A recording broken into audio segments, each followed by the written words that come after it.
Come on in, folks. We are Okay, live here from we are. Asilomar. Live from Good to see Asilomar. all of you. Okay. We So are welcome live. everyone who's come early. And Lima, show them the moon. So we have moon set at Asilomar Beach. You got to go up. Oh yeah, there it is. Yep, there it is. And That is sunrise, the sunrise. is, not quite gone over the hills yet. So, The beach people are just starting to arrive. and yes, we're starting to get cars along the way. So why don't you tell them where we are? So we're sitting just about at the on Asilomar Beach, right near the entrance to Asilomar Conference Center, where you walk up the path to the conference center. So we're right opposite that, and sitting next to the beach. And It's 46 degrees. is it 46 degrees? Yeah, it's 46. not too bad. The cold winter California temperatures. And when are you going surfing, Dave? Not today. I see you have your super duper Ivan surfboard over your shoulder. Here I have it. And can you focus in on the? Oh yeah, you can see the logo. Yeah, So can you get a little closer? It's got our Ivan logo and live from Asilomar. So if people pin in on Lima's video Zoom, you'll see basically what she's seeing. And for everyone's information, if you go to your view button, upper right-hand corner, and adjust for speaker view, that will probably give you the best experience today. That's not right. Speaker view as opposed to grid or gallery view. Is it speaker view, John, or Pin Lima. you want to pin? We want to pin the. If you want to see the sights from Asilomar, you can pin the video that we're showing. They can do that also, correct? Yeah, and that and later that video will be Lima and Dan will be moving around to Asilomar, and so that video will see different things. I'll be staying here down by the beach at least for the beginning of the conference. And we have challenged Dan Iverson to actually get up on that seat, on that board. Okay, repeat yourself again. We are challenging Dan Iverson to get on that surfboard. Oh, I was out here earlier this morning. I already did that. Oh, you did that? Yeah, There is a video yeah. of that. Yeah, I'm sure all the attendees, there are 59 attendees as we speak. They all would like to see that, Dan. Well, you missed out. Well, Pretty early in the morning for that. Yeah. I've got my surfboard in the background here, but unfortunately in Massachusetts, all we've got to surf down still are some snowbanks, I'm afraid. Oh God. All we have here is sandbanks. So is that what Lima is showing? Is that a sunrise or what? She was just a second ago, the sunrise. You're right now, that's the moon set. And now she's turning around to, oh, there's moonset.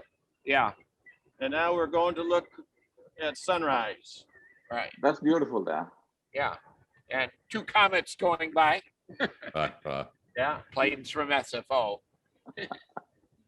And just to let everyone know, we will start the meeting officially at 10 a.m. And the idea, of course, was between now and then just to have some of the early risers join us. And we're still just a little bit of fine tuning going on, but we're happy that everyone is here so far with us. Dave and Dan, over your shoulders is Spanish Bay, correct? Oh, yes. Can you Show Spanish Bay. It's kind of hard to see. Oh, Yeah. You can sort of see it. Yeah, good. Jeff Hope just sent a chat. 2023 is in Asilomar. Oh, Dan, Trish wants to know what we're going to see. No. there is a chat note saying 2023 ENC is at Asilomar. Oh, That's okay. right. That's Yes. great. Yeah. I think next year it's actually at Orlando. It is. Ah, It is. So how many people have we got in there now? Looks like Up to 66 at the moment. 66 at this moment. Yeah.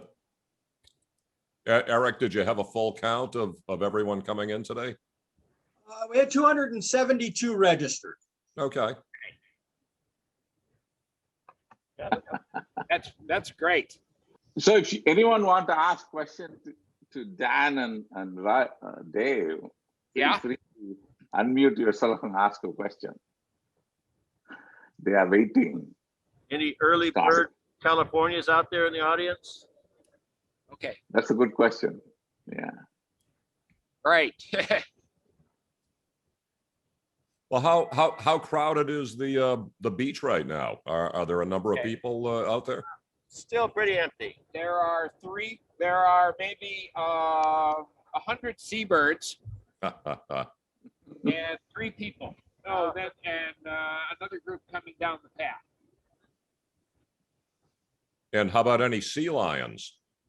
Oh, none out here on the beach. Not around here. Yeah, they like the harbors. Okay, so we're inviting Lima, who's our videographer, to say hello. That's right. Hi, Lima. All right. This is our third day here. Third day here. Yeah. We got here on Friday, and today's Sunday already. Sunday. Yeah. What a way to get to go to Asilomar. Yeah. All right. But we were very coordinated, Very nice coats here, and nice and warm actually. They're good. All right. Let me go back to my job here. Okay. Don't knock that door. These guys have put an awful lot of effort into this, and it looks like it's paying off. All right. Well, it is 1 minute to 7 showtime. Okay, let's see. Well, we'll let John decide. John can see the number of participants that are Yep. in, and he can decide when to start. And I will start in just another couple of minutes, Dave. Okay, yeah, We're up to 69. okay. And Dave, could you explain once again on pinning videos and speaker views and so forth? We've got a number of other people coming in now. So in order to see the scenes from Asilomar, you want to be in speaker view, which No, yeah, speaker view. which is in the upper right-hand corner. And then you want to pin, which is in the upper right-hand corner of the video. Pin that video, and it will then pin the video of that Lima is showing. And Lima's video. Yeah, it's Lima's video. Oh, okay, her name is on it. Yeah. Okay, Yeah. great. Lima. And so pin Lima's video, and then you will continue to see the Asilomar sites during the times when the talks are not going on. And Dave, I'll start things off in just about 1 more minute. So Lima's showing basically all the equipment that MR Resources have given us, Eric primarily. So we got a big power supply here to keep our things charged up. We got these nice cases to pull the power supplies around and make it easy for us to go through the sand dunes. And I'm working from a T-Mobile hotspot on my cell phone, And we have Verizon. and Lima has Verizon. If you guys are ready, Okay. let's get started with things. Okay. Well, I'll say briefly, welcome everyone to our first virtual IVAN ENC meeting live from Asilomar. And so to get things started, I'll hand things over to John, who will welcome everyone. Well, Dave, thank you. And thank you to everyone for joining us on this Sunday morning. And the IVAN Executive Committee, MR Resources, and Q1 Instruments want to officially welcome you to IVAN Live from Asilomar. And these are challenging times that we've had in the last year's worth of pandemic, and very fortunately, it looks like it's starting to wind down a bit. But the challenging times have really called for some innovation and creativity. And today we're having a very unique meeting for you. We think we are literally live from Asilomar, at least a couple of us. And well, we want to have a lot of fun today. We've got a morning session and then breakout rooms for the lunchtime hour. And the breakout rooms are named after some of our favorite Asilomar locations, Merrill Hall and the Lodge, and so on. We've got a lot of prizes today. We've got some, well, to start with, we've got polo shirts, logo polo shirts for everyone attending today. And we'll be sending all of the attendees emails requesting that they send us your shipping address. And we'll be glad to send a logo polo shirt out to everyone in attendance today. Also, for our speakers, in addition, we've got some really great logo backpacks and also logo fleeces. We're going to be giving away some Visa gift cards, of which we've got at least 2 that are valued at $500. So please do stick around for all of these. We're going to be having drawings throughout the day. We've also got some very, very unique Q1 instruments and IVAN logo periodic table cutting boards. So what's this all about, you ask? There's a couple of photographs of these. Actually, they're cutting boards, but I think they're really made more to maybe stand in your bookcase or hang on the wall, that sort of thing, and sort of unique. And again, more gift cards, but something very, very important that is going to be going on just around noon today is going to be the introduction of our brand new IVAN Founders Award. And that's something that we're very excited about. But, you know, please stay with us if you can throughout the entire day. And again, you have to be here to win the prizes. We're going to be having drawings throughout the day. But with all of that said, I'd like to go back to Dave Rice live at Asilomar Beach, and Dave will officially kick things off for us. If you would, please, Dave. Okay. One thing I'll add is that with the break rooms are at lunchtime, at least lunchtime Eastern time, are designed for your conversation. And so if you want to meet somebody that you know is in the meeting, just send them a chat and let them know where you'll be. And we're hoping that the they're somewhat themed rooms, but you can enter any room. And we're hoping our speakers will make an appearance in the room as well, in the rooms as well. So with that, let's get off to our first talk. And our first talk is by Jun-Suk Oh, and he's going to talk about common experimental challenges with the NMR of natural products. And Jun-Suk is from Yale University. So if you could share your screen and get started with your talk. Sure, I'll be happy to do that. Okay, so let's get started. Yeah, so thank you for the nice invitation, and then Ivan meeting, and then Krish as well. So I'm going to talk about some common experimental challenges that I have been facing during my a relatively short period of time in my career in natural product chemistry. I'm doing postdoc in Crawford Lab, Yale University, Department of Chemistry and Chemical Biology Institute. So without further ado, let's get started.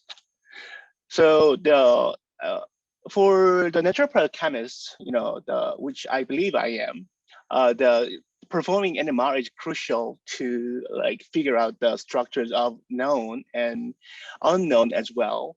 And then we are using the 1D, 2D NMR like routinely to nail down the structures, or to further investigate the what they're do, how they're made, that kind of stuff. And then of course the ambiguity sometimes arises because, for example, HMBC, so it sometimes shows that based on the dihedral angle from the magnetization from proton to the whatever the carbon, 2 and or 3 bonds or more can be shown. So this is sometimes very confusing natural product chemists when you deal with the new structural elucidation, because if you don't see the expected bond, the correlations, you have to question yourself, oh, my assignment is wrong, or parameters are wrong, that kind of stuff. So, which naturally leads to the need of using the specialized NMR experiments. Sometimes, something like X-side that I'm going to show you. These experiments are that I'm going to showcase in my presentation today. So X-side adequate, and then long range HSQ-MBC and H2BC, and then proton N15 HMBC. So for you guys, for some of you guys, these could be like routinely used, but like as a natural product chemist, these are very special like parameters. So we don't really use it daily. So sometimes we just don't know how to set it properly. So the lack of understanding in setting these type of advanced NMR experiments sometimes are a big challenge to us. So for example, primary change, proper scan numbers, relaxation time, pulse width selection. So these are the specific components that I have been playing with the help of a professional in IVAN meetings. And the spin slides as well, like a long time ago before they shut it down. Okay, so first example could be X-side. So if you can see this compound, this is a secondary metabolite from these plants. And then I have been working with like several years ago. And then it has in aprotic solvent, it shows a very, very unique feature. So 908, like here, is resonated at the 16.7, which is quite very, very significantly shielded, which implies that strong hydrogen bonding is involved.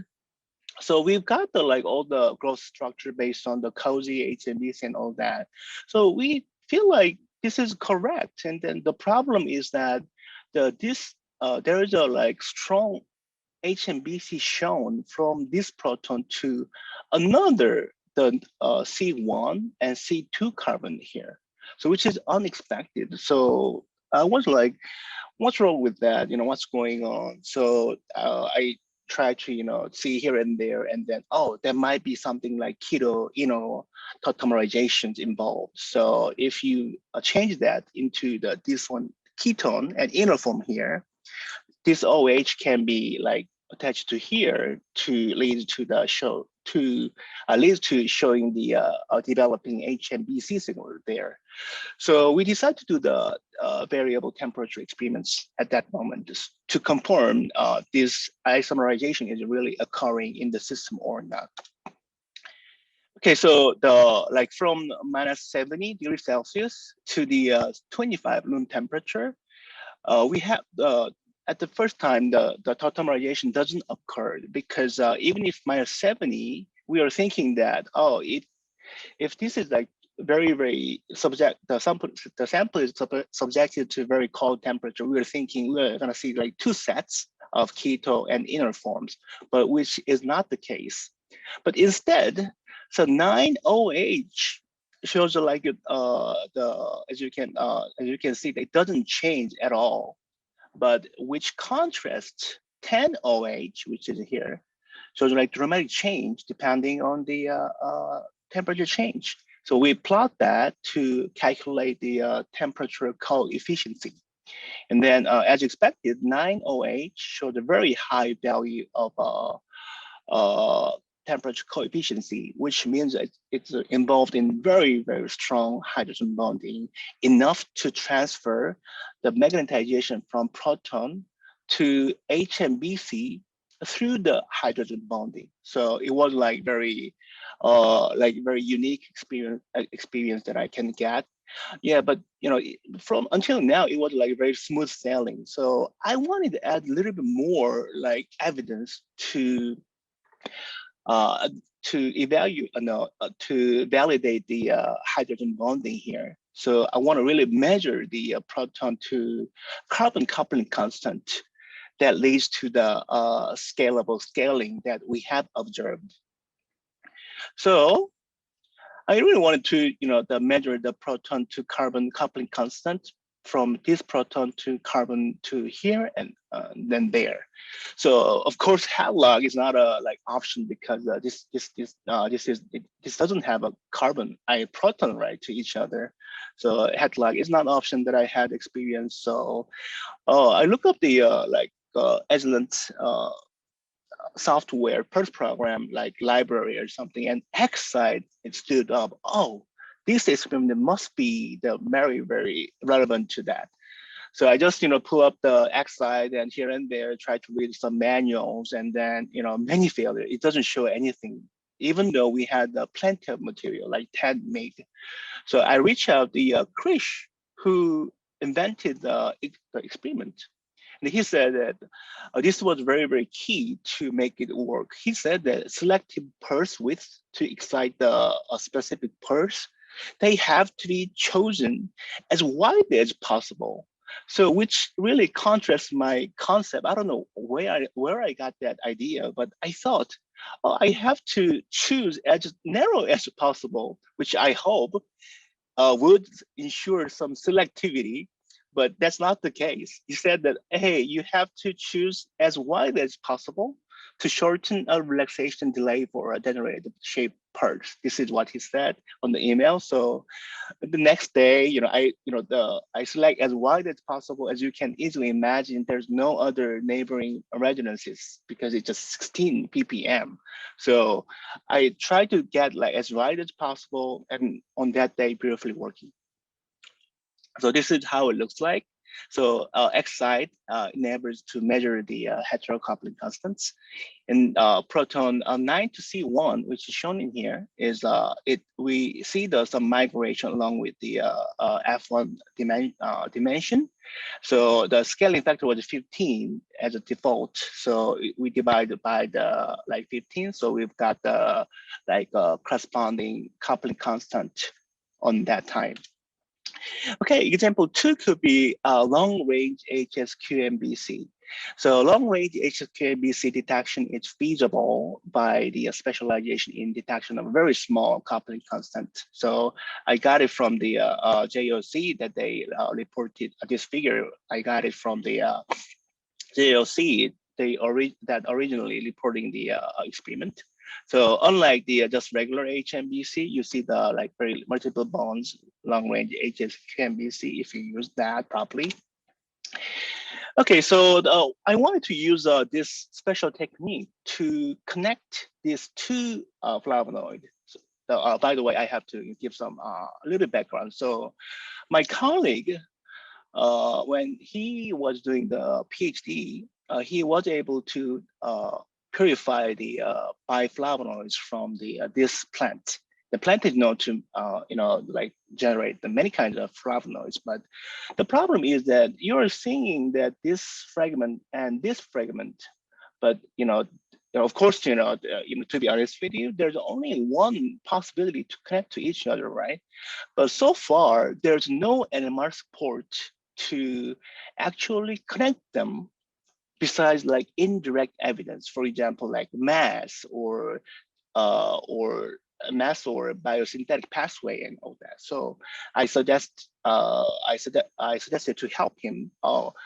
I think long range HSQMBC could be really good for you. So we are trying to use it, but of course it doesn't really work. So I also, contacted Gary Martin there, and then he tell me about the very beautiful metaphor. So if you think that this is like piano keyboard, you have to use a very, and if you want to observe the very low note, you have to what you call you have to use a very, very high value of Ni value.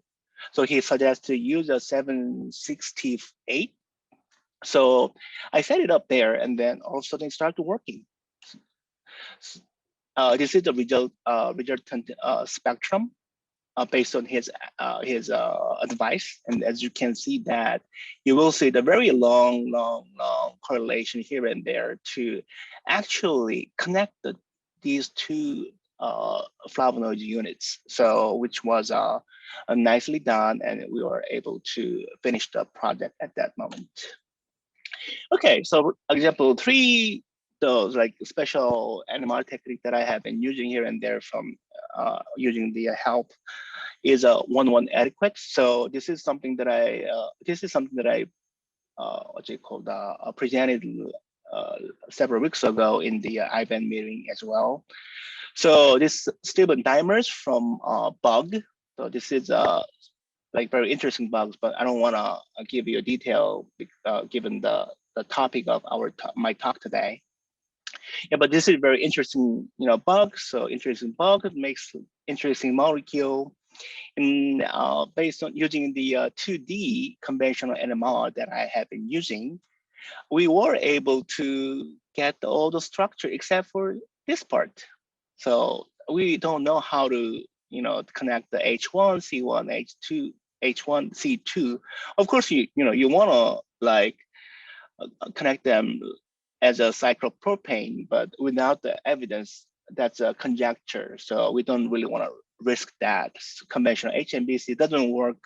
So long range HMBC does work, but we just don't know where the C1 and C2 are located at that moment. So 1-1 adequate could be a really adequate experiment to tackle this problem. 1-1 adequate, I just try to use as a default value from the Adland library. Of course, it doesn't show any like meaningful data that we need. So I reached out to Gary and SpinSite as well. And then if your theory structure is correct, according to Gary and Bill, you have to use a very smaller coupling constant between the carbon to carbon, which falls into this area, 5 to 15 hertz. So I changed that. So 50 hertz, the 3 seconds, also recommended by Gary. So this is the like almost default value with a little bit larger value for D1. And it only shows the 1-1 etiquette, which from here to here, not here to here, which we already know about based on the COSY and H2BC. But if I lower the coupling constant value to 10 as suggested, it all of a sudden start to show working. As you can see that we were able to observe beautiful 2 peaks, which we really want to see. So to ultimately finalize the structures. Of course, we do the X-ray as well, and the X-ray structure was also used to reaffirm our NMR assignments. By the way, they are predefined as percent mixtures, so we kind of did a more study later on. Okay, example 4 could be H2BC that I feel really handy in natural product chemistry community. H2BC is like very similar to 1-1 adequate, but the way that they are working is different. So if H2BC, it will show usually show the 2 bond from proton to carbon, so that if you use HMBC together, that's gonna be very helpful for you. So pros, I believe, this is from my limited experience, so it could be either wrong, but in my experience, this H2BC is as sensitive as GHSQC, but I could be either wrong, but this is only from my experience, so you can correct me later. And then of course, cons is gonna be negative if you understand the principle of how this works. So the con is if the H2BC magnetization starts from proton to carbon and transfer like cozy-like one, right? So that if the two bond away carbon is quaternary, which doesn't have a proton, this is not gonna be working, which contrasts 1-1 adequate. So I think pros and cons for these two experiments are like opposite. Okay, so this is another study that I had that I did, and then application of H2BC. So we were working on the some lupeptin, the compound called lupeptin. I'm sure some of you guys you know let it know about that. So lupeptin, we were able to confirm or validate the biosynthetic pathway for the lupeptin, and I was heavily involved in the involved in the investigation of PLU 4509. This is one enzyme, so which we realized that actually like protease later on. So if we add this enzyme on the lupeptin, these two diacetamers are generated. So whenever I work with that, I want to illustrate the structure using NMR. And then at that moment, H2BC was very, very helpful. So some people might, don't really appreciate for H2BC because, all the information that you're getting is exactly the same to COSY. But I have different ideas for that because if you think about that, if you want to like confirm the a bond using the COSY correlation on here, they are all in the strained ring. So they are all diastereotopic protons. So you're gonna see the like two pairs of each methylene proton. So the COSY is like very, very overlapped and then hard to read and they're very, very confusing. But if I use H2BC, you actually try to get that same information through the carbon to the two bond away carbon. So which is like very, very, like a lot more cleaner and a lot more like easier and then with more confidence. So H2BC was a great help in tackling this type of problems at the moment. Okay, so this will be the like last example from my side. So this is another project that I have been doing like 2 years ago, and then I was able to purify the this type of compounds from Generaptus bobiani. This is very related to the bug that I talk about like in several slides away, and then it featured like alpine structures like here. And then, based on the 2D NMR, conventional 2D NMRs, and then high resolution mass, I was like a little bit confident about the structure, but we want to add more like NMR evidences. So at that time, I was trying to detect the proton to this nitrogen using HSQC and that, but I couldn't really do that. So instead, why don't we try to make sure other nitrogens are there? Then this atom with the other NMR information, this atom should be like nitrogen, that kind of approach. So I use a N15 HMBC with help of Les from the University of Hawaii and spin sites as well. And then like I was able to detect this nitrogen, and then on top of that, like emit protons show the correlation between COSY, so that except for this one, I was able to all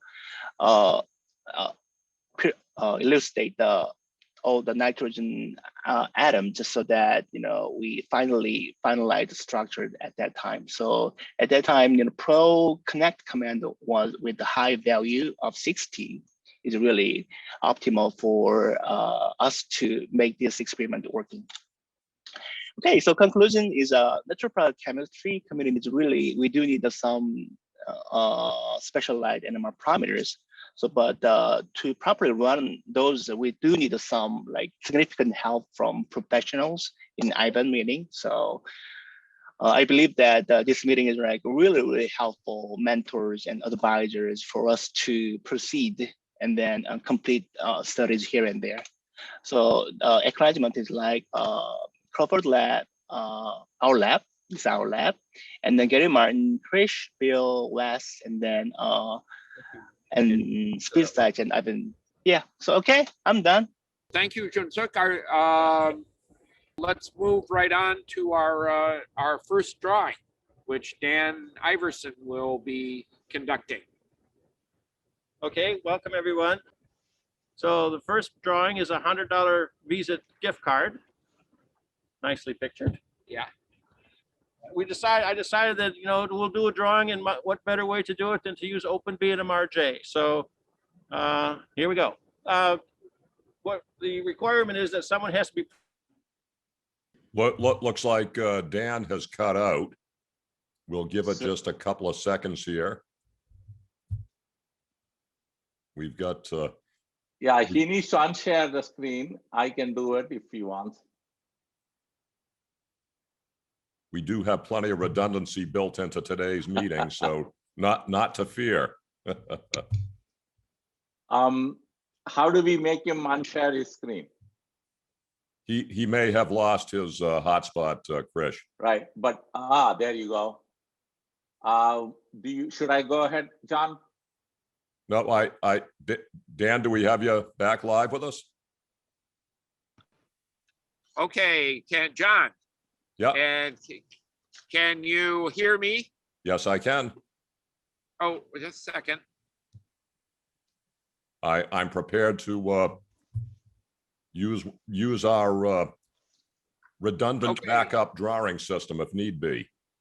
Okay, right. Dan just lost his screen. Okay. And Center of Krish. okay, so I guess we're going to. We have a backup prize drawer, Krish. Yeah. And so why don't we? Actually, I'm going to pull your. Don't. I have no power. Okay, I'm taking over. I am going to share my screen. You should be able to see the drawing. The same rules, other than the font size is a little bit bigger, nicer. So I assume that everyone can see the screen. So the idea is you have to be present to win this drawing. I'm going to start and watch the screen for messages. When your name comes up, shout out, this is me, I'm here. Yeah, so you have 30 seconds to unmute yourself and tell John that you are here. Then if not, we will go further. Oh, the first winner is Pedro Aguiar, and University of Montreal. If you are there, send a message or unmute. I'm here. Yay! We got a winner. Do we have a winner? All right. So John, you want to explain how they will get? Yeah. So all of the prize winners, please send an email to prizes, PRIZES, at mrr.com, prizes at mrr.com. Please send your contact information, your shipping information, and actually in the case of the gift cards, we'll be sending these electronically. The cutting boards and so on, we will be sending by UPS, FedEx, and so forth. And but we have a winner, Pedro, and you have a $100 gift card coming your way. I wanted to also let everyone know, if you are looking for agenda, if you go to my screen, that is my screen, and pin that, you will see the morning agenda on the screen. Or if you expand my profile, you would see the morning agenda, and then during the breakout, we will put the afternoon agenda on the screen. If you would like me to introduce the next speaker at this point. Yes, go ahead. So our next speaker is what's new with NMR pipe? Sorry, Frank Delagio. Okay. All right. So thank you so much for MR Resources for this invitation. And I have to say, after a year of Zoom meetings like this, Dave Rice and Dan Iverson and Lima out on the beach before sunrise at Asilomar is absolutely the coolest Zoom meeting I've ever attended. So thank you folks very much indeed for doing this. Very good.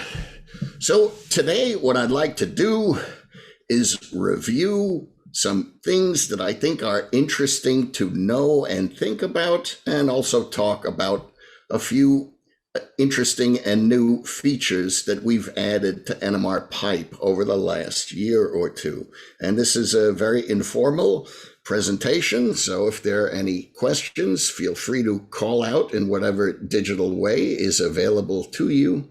And also during the breakout sessions at the lunchtime break, I'll be in the software group. So if there are specific questions that folks have, or if anyone would actually like to see a little bit of software, by all means, please join in. Last time we gathered the IVAN group, we talked about lots of interesting things, including magnificent lectures available on the NMR Box website. And we're going to hear more about NMR Box from Mark Machevsky of UConn in a little bit. But in terms of what bits and pieces we've added to NMR Pipe, these include improved auto processing for bulk collections of spectra, which also means improved auto phasing, automated ways to chemical shift reference spectral data, and lots of improvements to non-uniform sampling spectral handling. We've added automated processing for HMS-IST and Nesta, for 3D applications of the Roland NMR Toolkit maximum entropy reconstruction, and this time, we're going to talk about a new approach for reconstruction of non-uniformly sampled relaxation series data. Along these lines, in non-uniform sampling, we've also added a new baseline correction method based on iterative soft thresholding. And you'll be happy to know that we have a new version of NMR Draw in development for release before the end of the year. And this 64-bit version will be suitable for the modern versions of Mac OS X. And along the way, our colleague, Luke Arbogast at NIST, has implemented pulse sequences for selective suppression of methyl signals. And we've added on a special use of non-uniform sampling to subtract residual signals from a spectrum. And those were presented at last year's ENC. So today and later on, Mark Machevsky is going to talk about the resources of NMR Box. But something to keep in mind is that the NMR Box folks are always having seminars about software and computation. So keep an eye out for these in your group. And if you like the kind of things you hear from Mark today, and you might be interested to schedule a set of seminars in your particular part of the world, by all means, let the NMR Box folks know about this. So here are some of the new tools that we spoke about last time. In particular, and maybe one of the most useful aspects of software tools for non-uniform sampling that we've added to the software is a graphical interface that allows us to do complete spectral processing of non-uniformly sampled data, 2D, 3D, and 4D, without the need to edit any scripts, and in a format that allows us to easily and conveniently process or reprocess a particular data set with different reconstruction methods and see the results side by side, as you see here. So this software screen was generated directly by facilities in NMR Pipe that let us choose between the different reconstruction methods, which right now are NMR Pipe's IST, SMILE, HMS IST, Nesta, and the Roland NMR Toolkit implementation of maximum entropy, And on the way, we have a similar implementation for Vlad Orakov's MDD that we'll have out this year. So here are a couple of things that I think are interesting to know about that we don't hear spoken about enough. And one thing is that when we talk about non-uniform sampling in a casual way, we usually talk about non-uniform sampling in terms of sampling density. Oh, I did this NUS experiment at 50% density, 25% density, and so on. And for casual discussion, that's fine. But something critical to keep in mind is that the effectiveness of a non-uniformly sampled acquisition and reconstruction depends on the number of signals in the data. So that a particular sampling density that is suitable for one spectrum with a given signal to noise may not be suitable for a spectrum that has the same signal to noise, but a different number of signals. And this was characterized by David Donahoe and folks in his group who spoke about what they call a phase transition in the ability to make a good non-uniform sampling reconstruction. And it turns out that this depends on two things. One thing it depends on is that the spectral data must be sparse, which for our purposes we can think of as meaning that the spectrum has more empty space than signals. So that seems pretty reasonable. But the other thing is, and if we think about it, it makes perfect sense, the number of samples that we acquire has to be sufficient to describe the number of signals in the data. So very obvious, but the implications are a little surprising. So for example, in a 2D data set, if we have 128 points sampled at 50% density, according to a curve like we see here, in order to get a successful reconstruction, we can only have about as many as 12 signals in the densest column of the 2D data. So the restrictions are actually much tighter than we might guess. And I'd like to show you an illustration of this. What you see here are simulations of 4 different versions of a 2D plane from a 3D data set. And each of these simulations has a different number of peaks. In the top left, we have data set that has 378 peaks. And at the bottom right, we have a data set that has only 18 of those peaks. And in between, we have fewer numbers. So what you will see in this slide is an animation of the reconstructions as we go lower and lower in sampling density. So right now, 80% sampling density, everything looks good. 75%, everything still looks good. 65%, everything still looks good.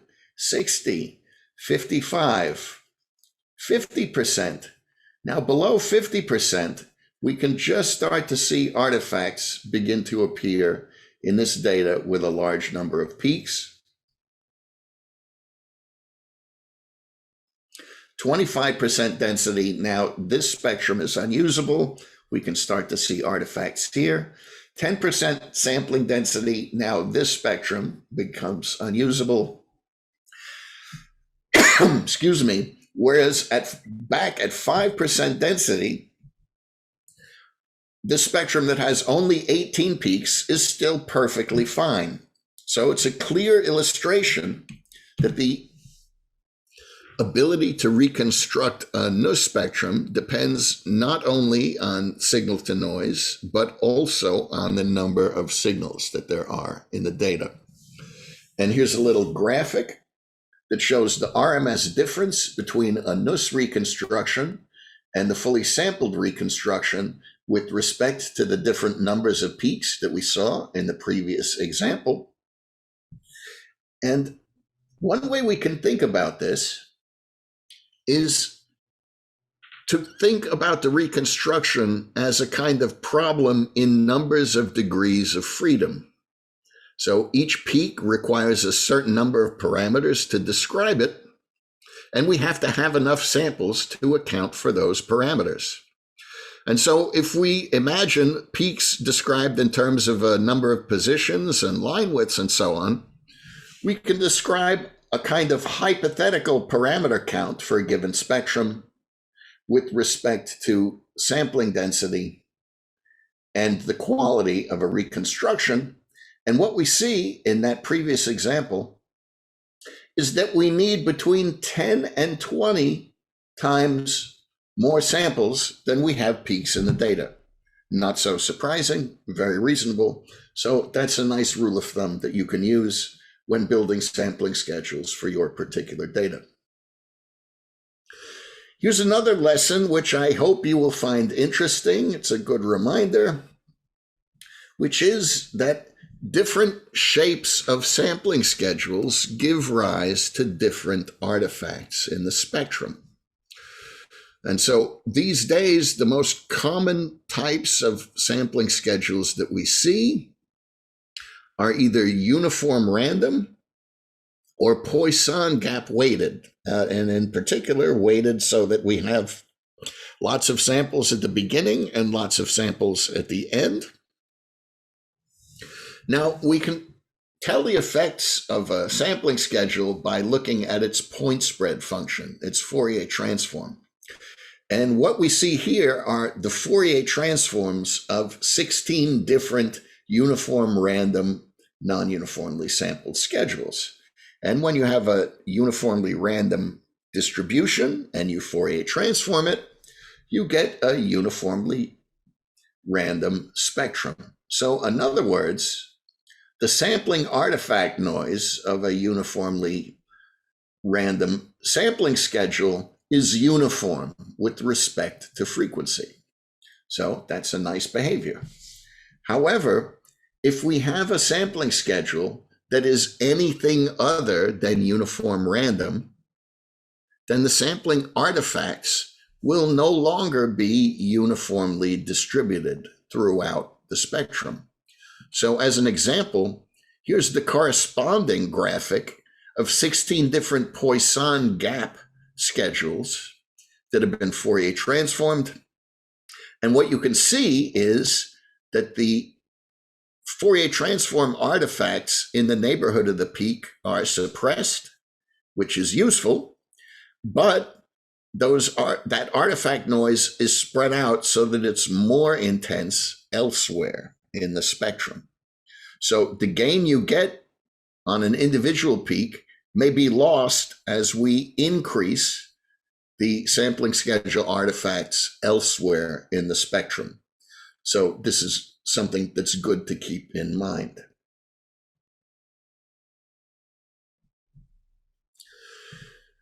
And now finally, I'd like to describe a new method that we have for reconstructing data of two-dimensional series that are often used in T1 and T2 relaxation analysis. And in these experiments, we have a collection of 2D planes with peaks that stay more or less in the same chemical shift position and retain their width. But those peaks evolve in a pseudo third dimension according to some relaxation profile, which might be exponential, it might be multi-exponential, it might be something else. But the main nature of this data is that it behaves like data for which each peak's parameters stay the same at each plane, but vary in intensity in this pseudo third dimension.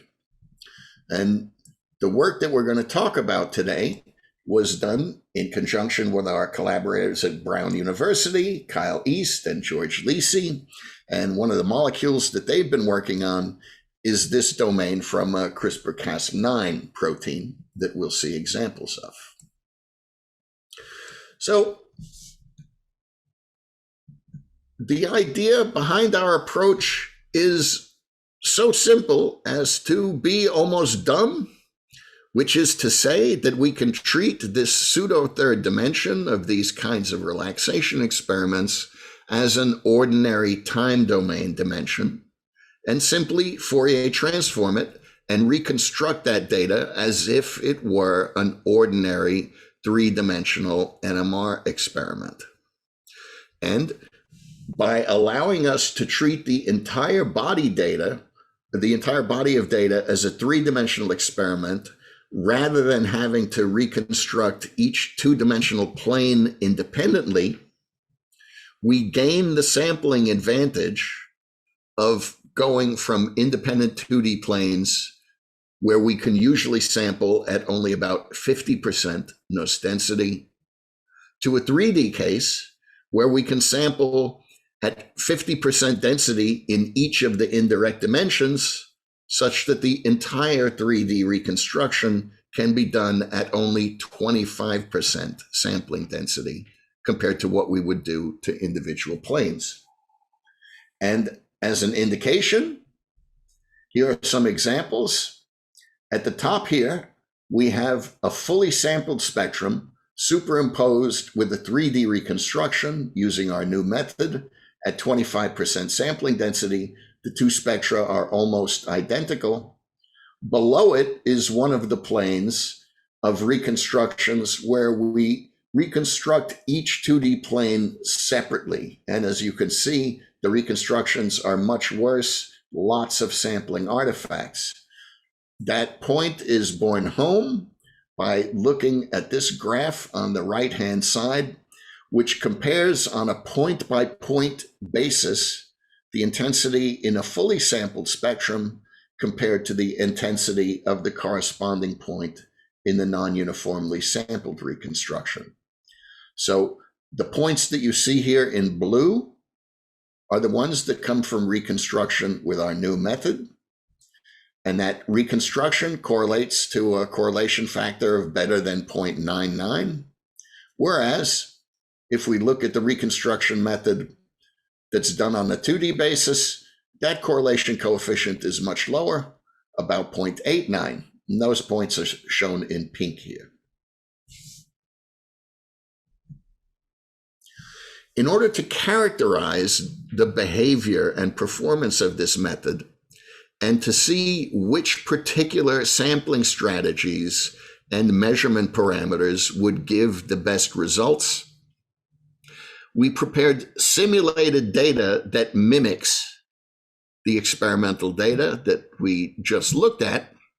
And these simulations include random phase distortions and random unresolved couplings added to each peak to try to make the simulations as realistic as possible.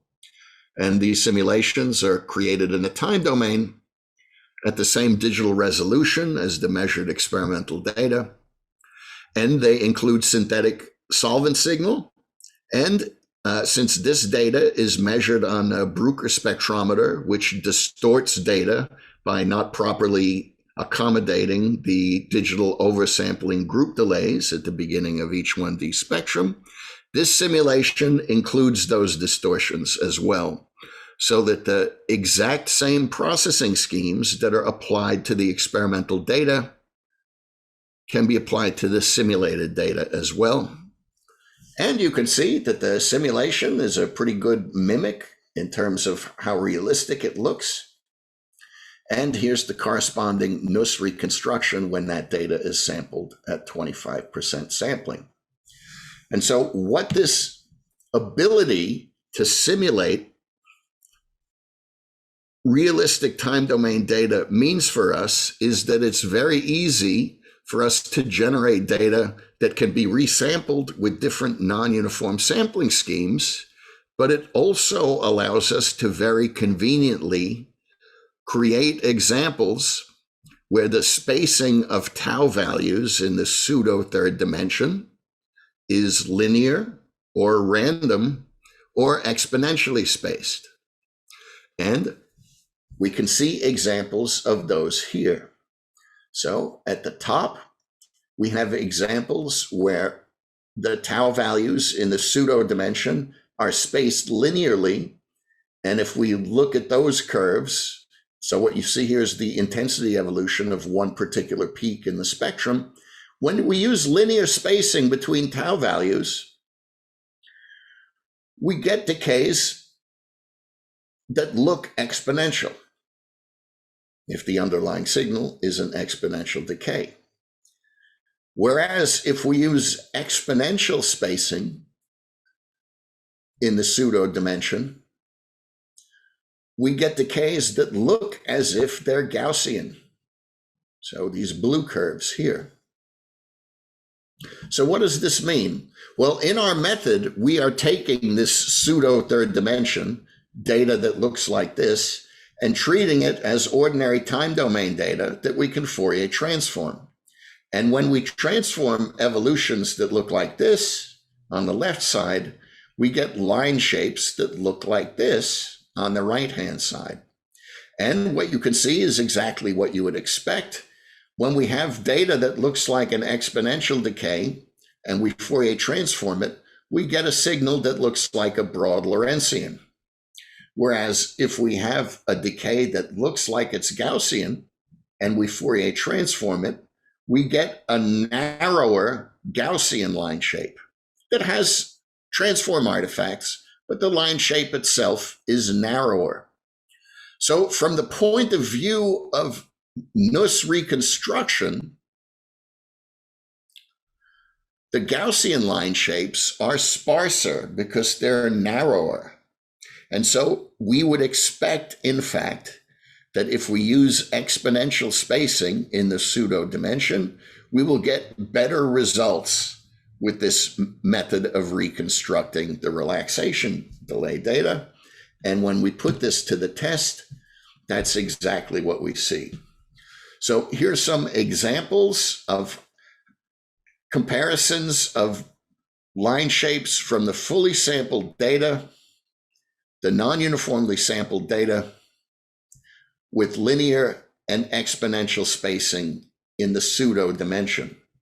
And while all of these cases work very well, if you look very closely, especially at the planes at high tau values,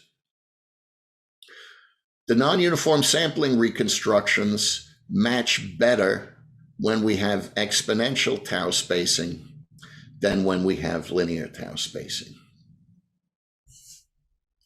And we can also characterize these results in terms of not only the intensities in the spectra, but the actual relaxation values that we can extract from the reconstructed data.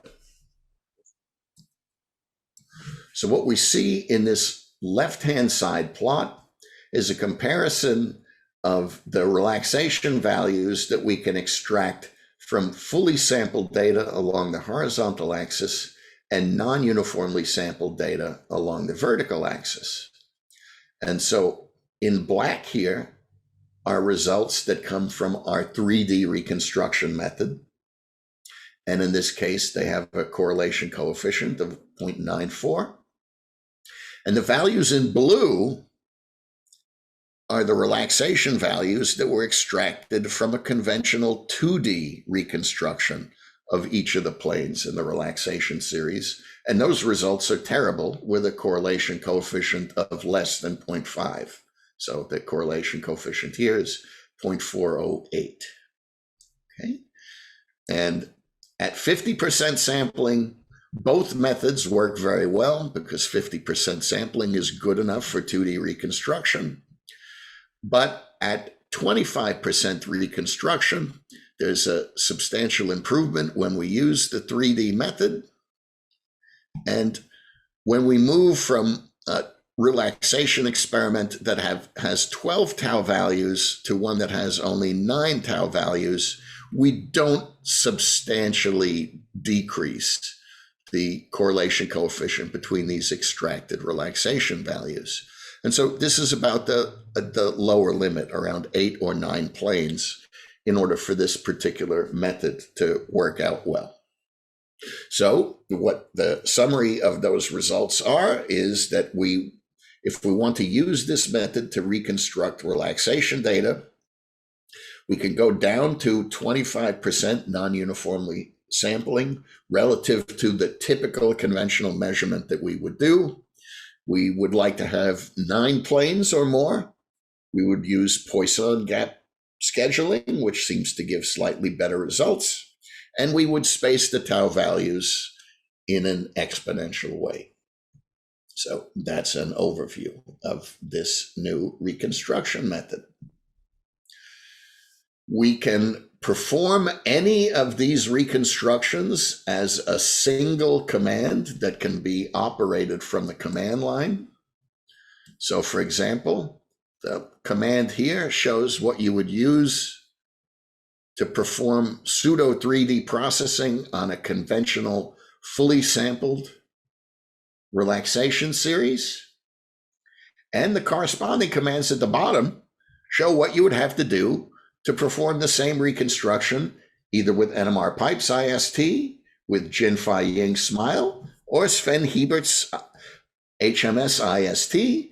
And I hope that when we speak next, we'll have an additional command in here to do these reconstructions with Vlad Orakov's MDD. We have built these facilities into the graphical interface that NMR Draw includes for processing non-uniformly sampled and conventional data.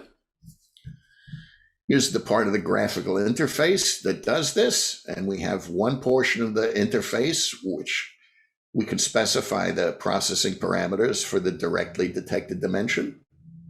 One part of the interface where we specify the parameters for the indirect dimension, and a part of the interface where we choose the reconstruction method that we'd like to perform.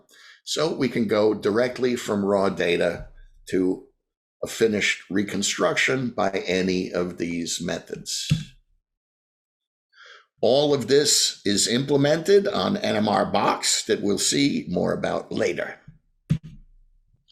And so that's it. That's my overview. I hope it was interesting, and I look forward to your comments and questions. Thanks so much. Thank you, Frank. And You're our welcome. questions. Okay, Dave, can we ask questions? yes. Yeah, this is Andy Bird. Oh, Hey, great. Andy. Good. Okay. Hey, Frank, Go ahead. great talk as always. And Thank you. great to see Dan and Dave out on the beach. Yes. That is very cool. You know, guys, this is memories and we miss it so much. So this is really Right. cool. And thanks to everyone for doing this. So Frank, I put some stuff in the chat box and it's already been beat around. a Okay, little let's bit. see. But as you were talking, I'll just tell you real quick, because you've already answered it, is that you don't have to sample linearly, that you can do exponential and you get to this. But let me add one very short question to that, which is when you talk about 25% NUS or 50% in each, are you talking about having 18 values and sampling 9 of them? That's a great question. And no, so that isn't the case. So it means that we would have 9 planes and sample those 9 planes at 25% density each. In the 2D plane. Correct. The 2D gets sampled at 25%. And Correct. the third dimension, you take the 9 plane. Okay. That's exactly right. Cool. Okay, very cute. Very cute. I like it. Thanks, Yeah, it's Frank. simple-minded, and it seems to work okay. Hey, things that work. You know, what the hell? Yes, exactly.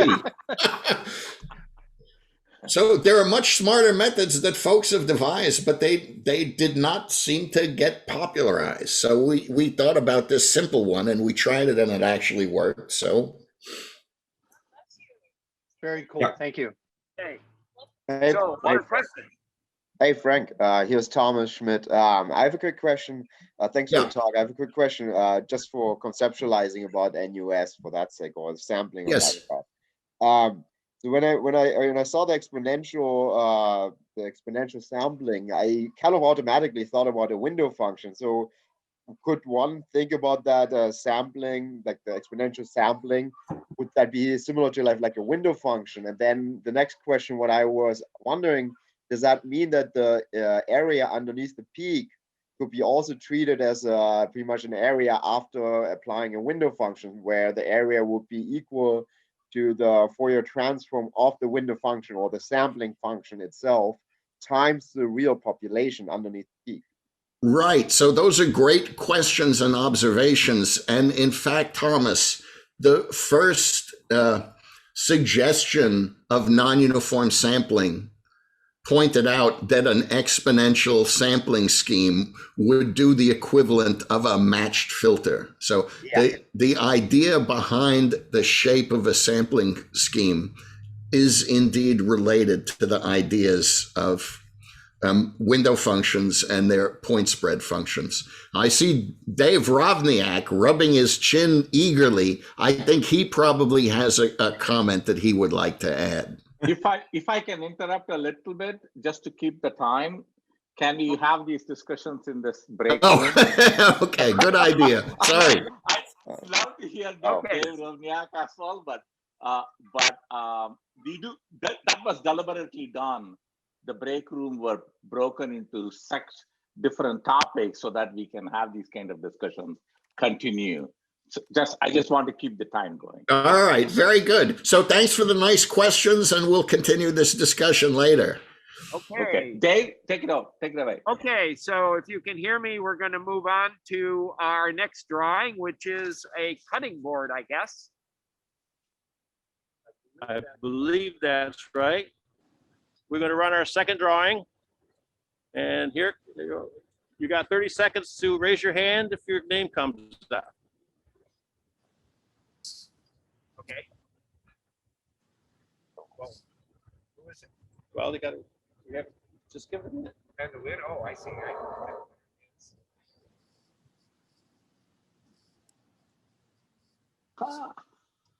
James Berry. James out there? Show yourself or shout out. Have your volume up. Well, I'll turn mine on. James, you have 12 seconds.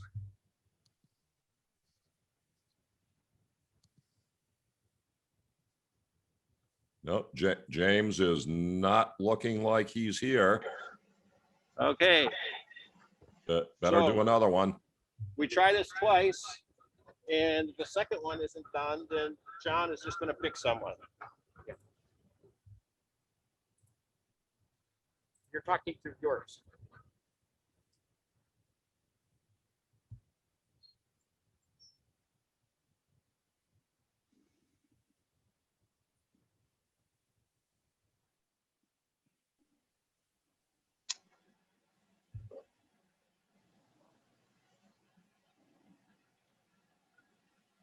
Abdulkader Mohammed, are you here? Yes. Ah, Yay! we have a winner. Thank you. Oh. And Abdulkader, if you would send an email with your contact information to prizes@mrr.com, we will very gladly send you out one of our now famous periodic table cutting boards. Thank you. We'll do that. Thank you. And but don't cut on it. Hang it on your wall. Right. For sure. For sure. Congratulations. Okay, so with the next talk, I will actually bring up Ken Skidmore from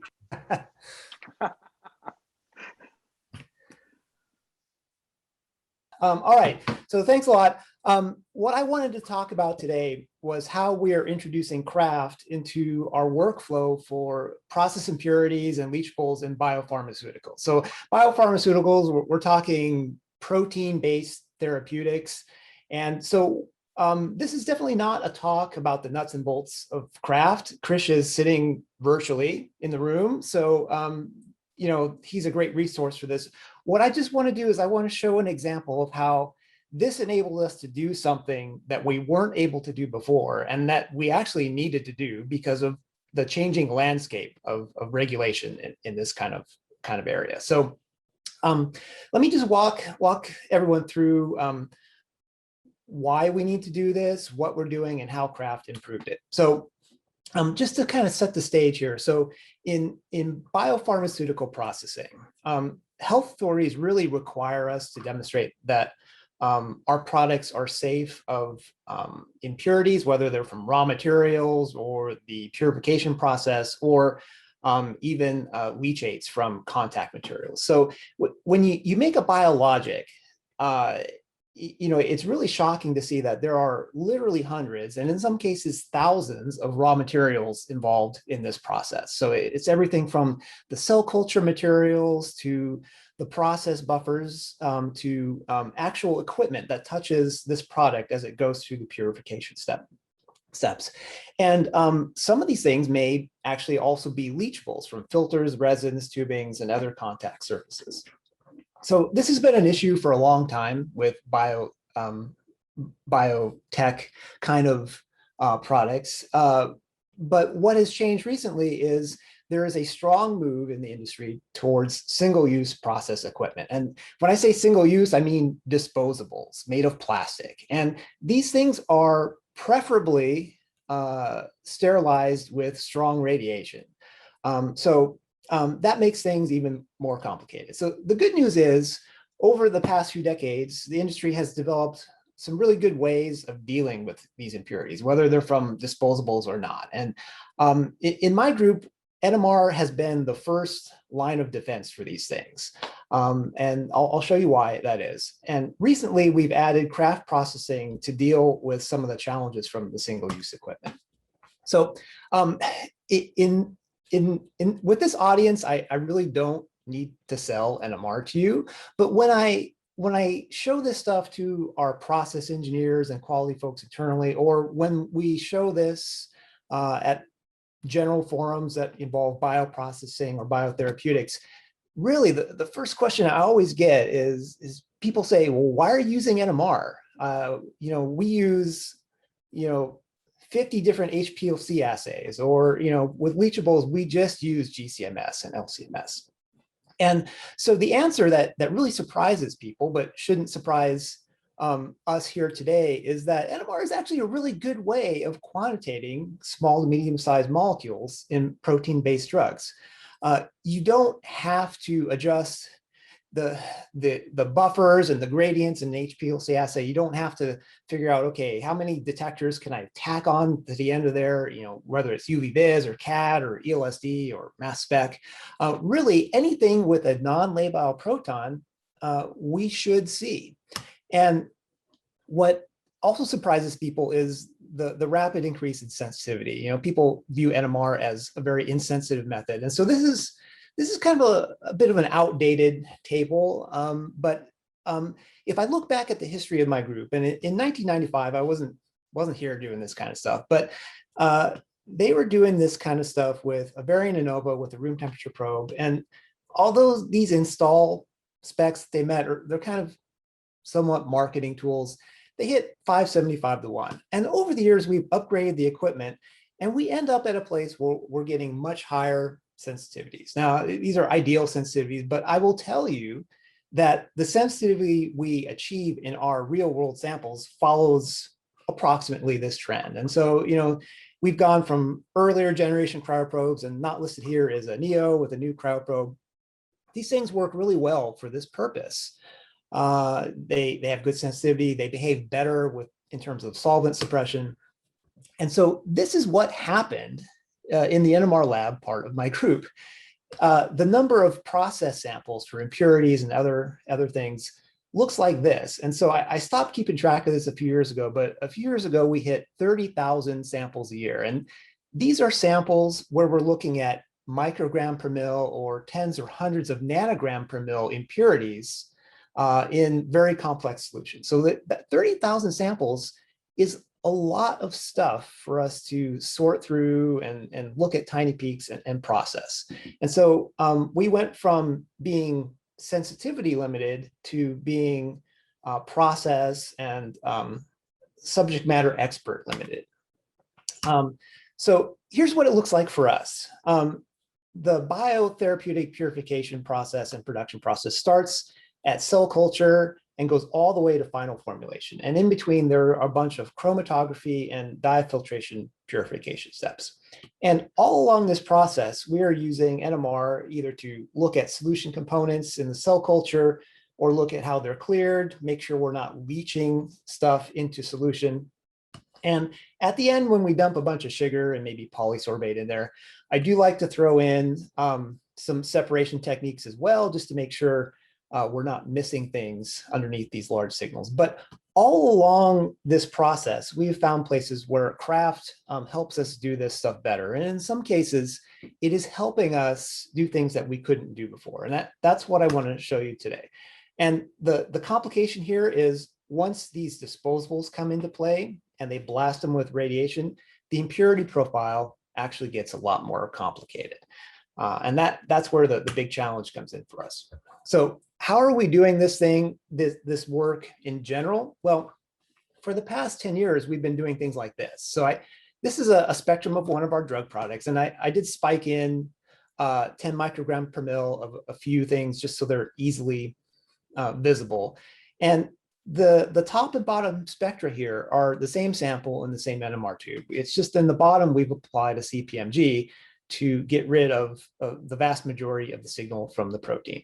And when you do that, you can see you get a really good shot at all the small molecules in there. So, and then if I move this down to a microgram per mil, you can see that even at a microgram per mil, this acetate and the various other spikes are giving very good signal to noise. In fact, if I didn't do a spike at all, it would look like this. So you can see there are actually some impurities in this drug product pool. For instance, acetate and acetone and tris were present at a few hundred nanograms per mil. I didn't label it here, but this guy about 3.3, that's methanol at about 100 nanograms per mil. So we found that this is actually a really good way for us to get at all the impurities in these protein therapeutic pools. And I should mention that in some cases, the protein in these pools can be up to 200 milligrams per milliliter. So it's 20% of the entire mass of the sample can sometimes be protein. So we don't want to filter them out. We don't want to crash them out. That is a lot of work and is sometimes really not that successful. So we then started thinking, can we do this processing and work by craft? And so the first thing we tried were those same samples. And this is some of the earliest crafted data from our samples. And in fact, the initial question, will we see these at all if we don't use a CPMG? The answer is yes. So this is that same stuff at 10 micrograms per mil. You can drop down to 1, you can still see it. Even without the spike, you can still see these things at a couple hundred nanograms per mil. So these are craft reconstructions. The real craft data is tables of numbers. But the thing that I will tell you, and I think we all know, is tables of numbers don't make good slides in a talk. So every time I show you a table of numbers, I want to show you maybe a more easy way to visualize it when you're listening to a talk. So this is what we get when we compare our traditional CPMG, then a Fourier transform, then integration versus craft. So blue is our traditional workflow, orange is crafted results. And as you can see, across a wide range of concentrations, we're really getting essentially the same quantitative results. Are they exactly the same? No, but they're not meaningfully different in a way that a process engineer would care about or our toxicologists would care about. So this is tris, you get the same thing with acetate, you get the same thing with propylene glycol. In fact, I will tell you, we've looked at many small molecules, and we're always really satisfied that yes, when we skip the CPMG and use craft, we are getting similar results to our old workflow. Okay, so craft would be a nice to have if we were dealing with fairly clean pools like I showed you before, but things are changing in the bioprocessing industry. So for those of you that have used craft or played around with it, you know, there are a lot of really nice things about craft. You can potentially overcome peak overlap. There's maybe the potential to eliminate subjectivity because I might choose to cut an integral a different way than someone else would, especially when peaks are crowded. But what I want to show you today is a success story where we use this for rapid processing of complex data. And this is really driven by what I mentioned before, the move to disposables in the biotherapeutics production. So you might think, and I did this, I thought this at first too, why are we going to disposables? Isn't that wasteful? But the fact is it's cheaper, it's faster, and it's actually more environmentally sound because the bar to reusing process equipment when you're giving real people these drugs, especially through an IV route or maybe sometimes even injected directly into an eyeball, that bar is really high. So when you clean equipment, you're going through tons and tons of solvents, tons and tons of buffers. It all goes down the drain, and it is very costly in a lot of ways. And last but not least, there is also the move to personalized medicine. That this era is just about upon us now. And so there is no way that we can reuse and clean equipment for every little tiny batch of RNA-based medicine or cell-derived medicines that we give to patients. We've got to use disposables. There's just no way around it. So in that way, disposables are actually really good, but they're made of plastic. They're new, they may have manufacturing residue, and our manufacturing folks really, really love to blast them with radiation. And so plastic plus radiation, that is a little scary, right? And so let me show you what the manufacturing engineers love. So this is the very end of one of our new disposable filling lines. It's a fill assembly. The engineers love it. They put it on, they pressure test it. They go, it doesn't leak, it fills everything really great. And then we as spectroscopists and chemists look at it, and our toxicologists look at it, and we freak out because we see that it's made of polyethylene and polyolefin and polysulfone and silicone and polypropylene and polyethylene and so on. And then they blast it with high amounts of gamma radiation. And we're worried about what we are going to see going into the patients. And in fact, you do see a lot of stuff. So the bottom spectrum here is a process. It's a buffer that's used in one of our experimental products. It's a little bit busy, but as you can see, if you look at the top, this is what happens to this buffer when it goes through this fill line. In fact, there's a lot of extra stuff in here. Some of it's obvious, some of it's not quite so obvious, but we do see all these things and more coming out of this fill assembly.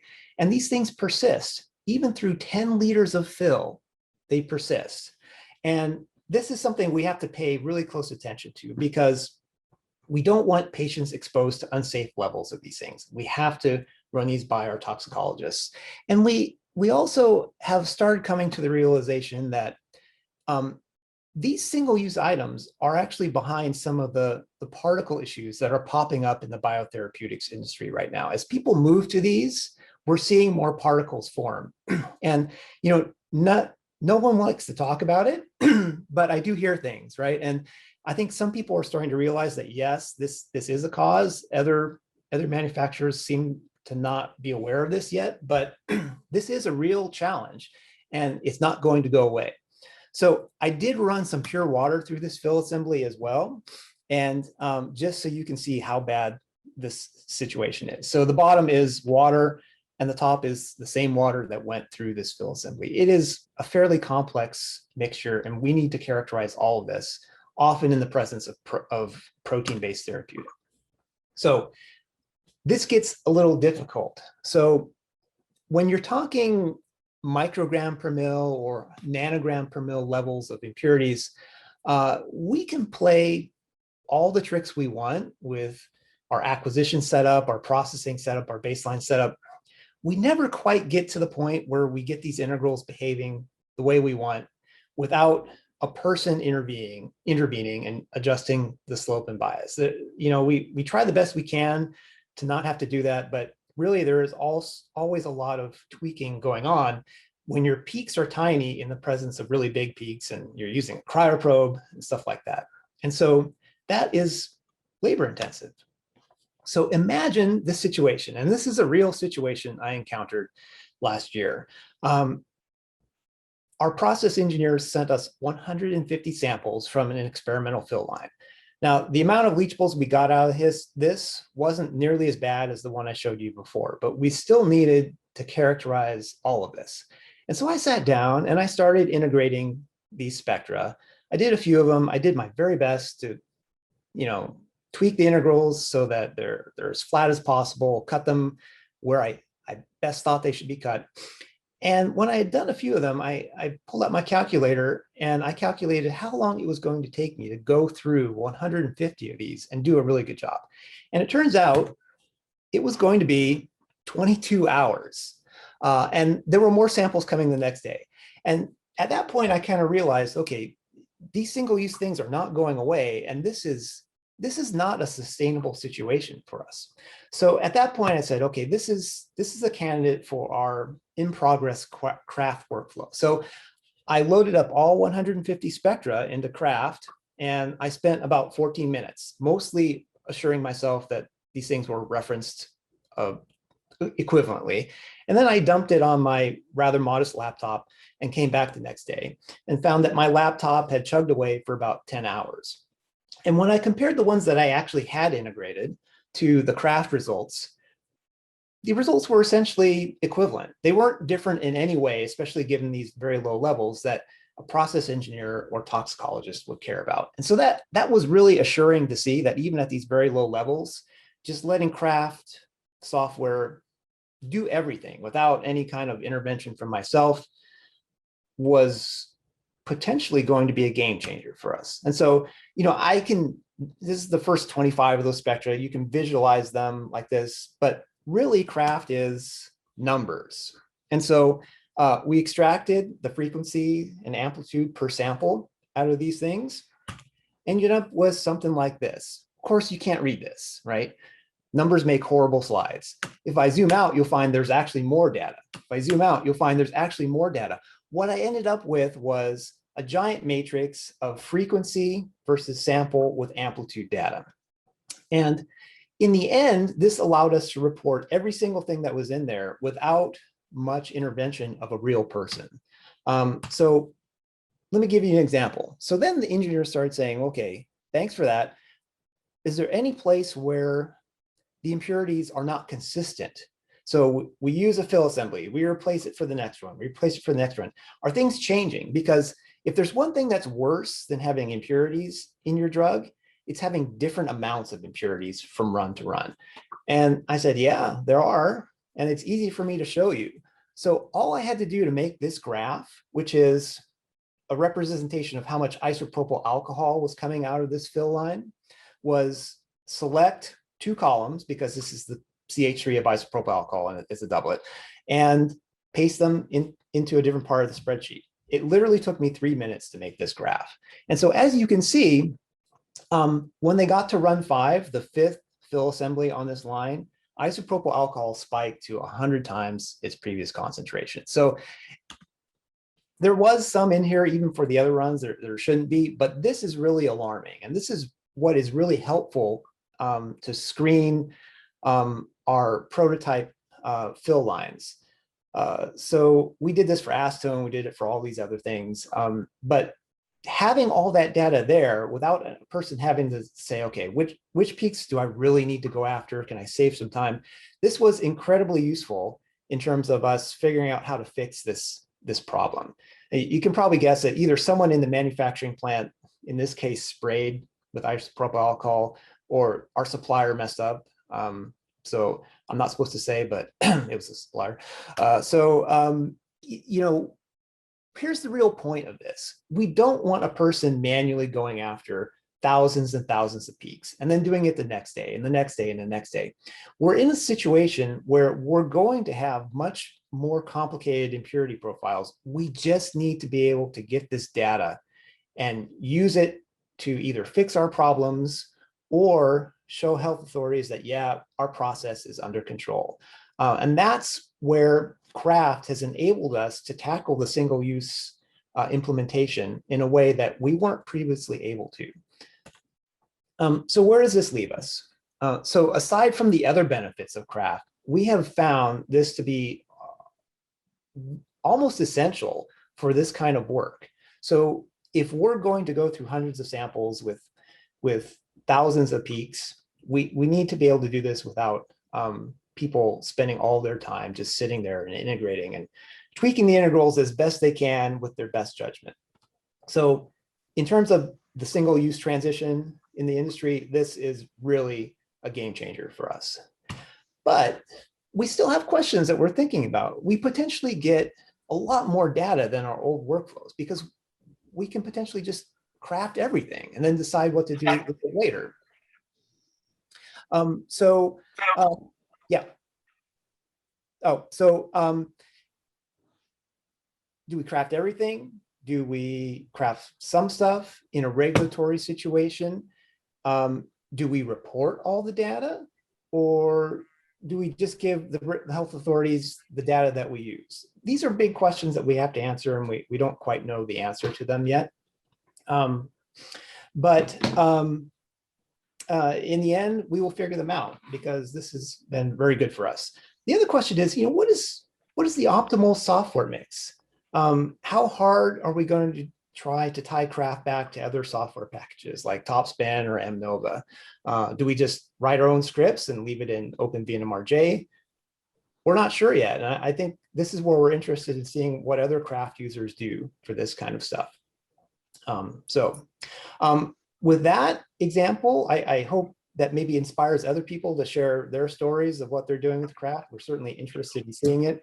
I would like to thank the members of my group in the NMR lab, Gennady, Caitlin, and Matt.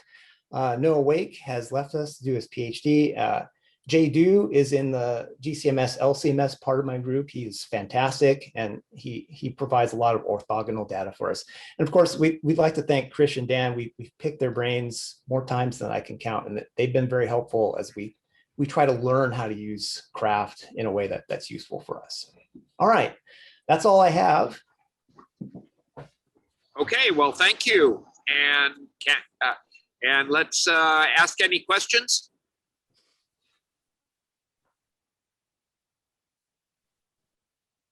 Okay, if there are no questions, then presumably Dan will come in. Oh, Frank? Yeah, I do have a question. And Ken, that was a fabulous talk. Thanks so much. How are frequencies mapped to molecular assignments in your setup? Yeah, pretty much the same way that we do it with our normal workflow. We've been doing this so long, we know what they are. Now, sometimes there are signals that we don't know what they are, right? In that case, we can report them as unknowns, right? And process engineers like stuff that that is reported in mass per volume, right? And so if there's an unknown signal or a set of unknown signals, we can quantitate that relative to a surrogate standard. We don't know what the percent mass hydrogen per total molecular mass is, but typically for an organic molecule, it's plus or minus 30 or 40%. And so if we know what 90% of the things are in there, and the last 10% is plus or minus 30 or 40%, and it's 0.5 micrograms per mil, they're very happy, right? Obviously, we'd like to know what everything is, but if it's an unknown signal, we can typically just add those up and say, hey, and the remaining unknown sums to this. And then the toxicologist will take over from there. The other thing is, like I mentioned, we have a fantastic GCMS, LCMS group. Sometimes we need a mass from them, right? I mean, NMR is fantastic. I love it, but it's best in conjunction with other strong methods. Right.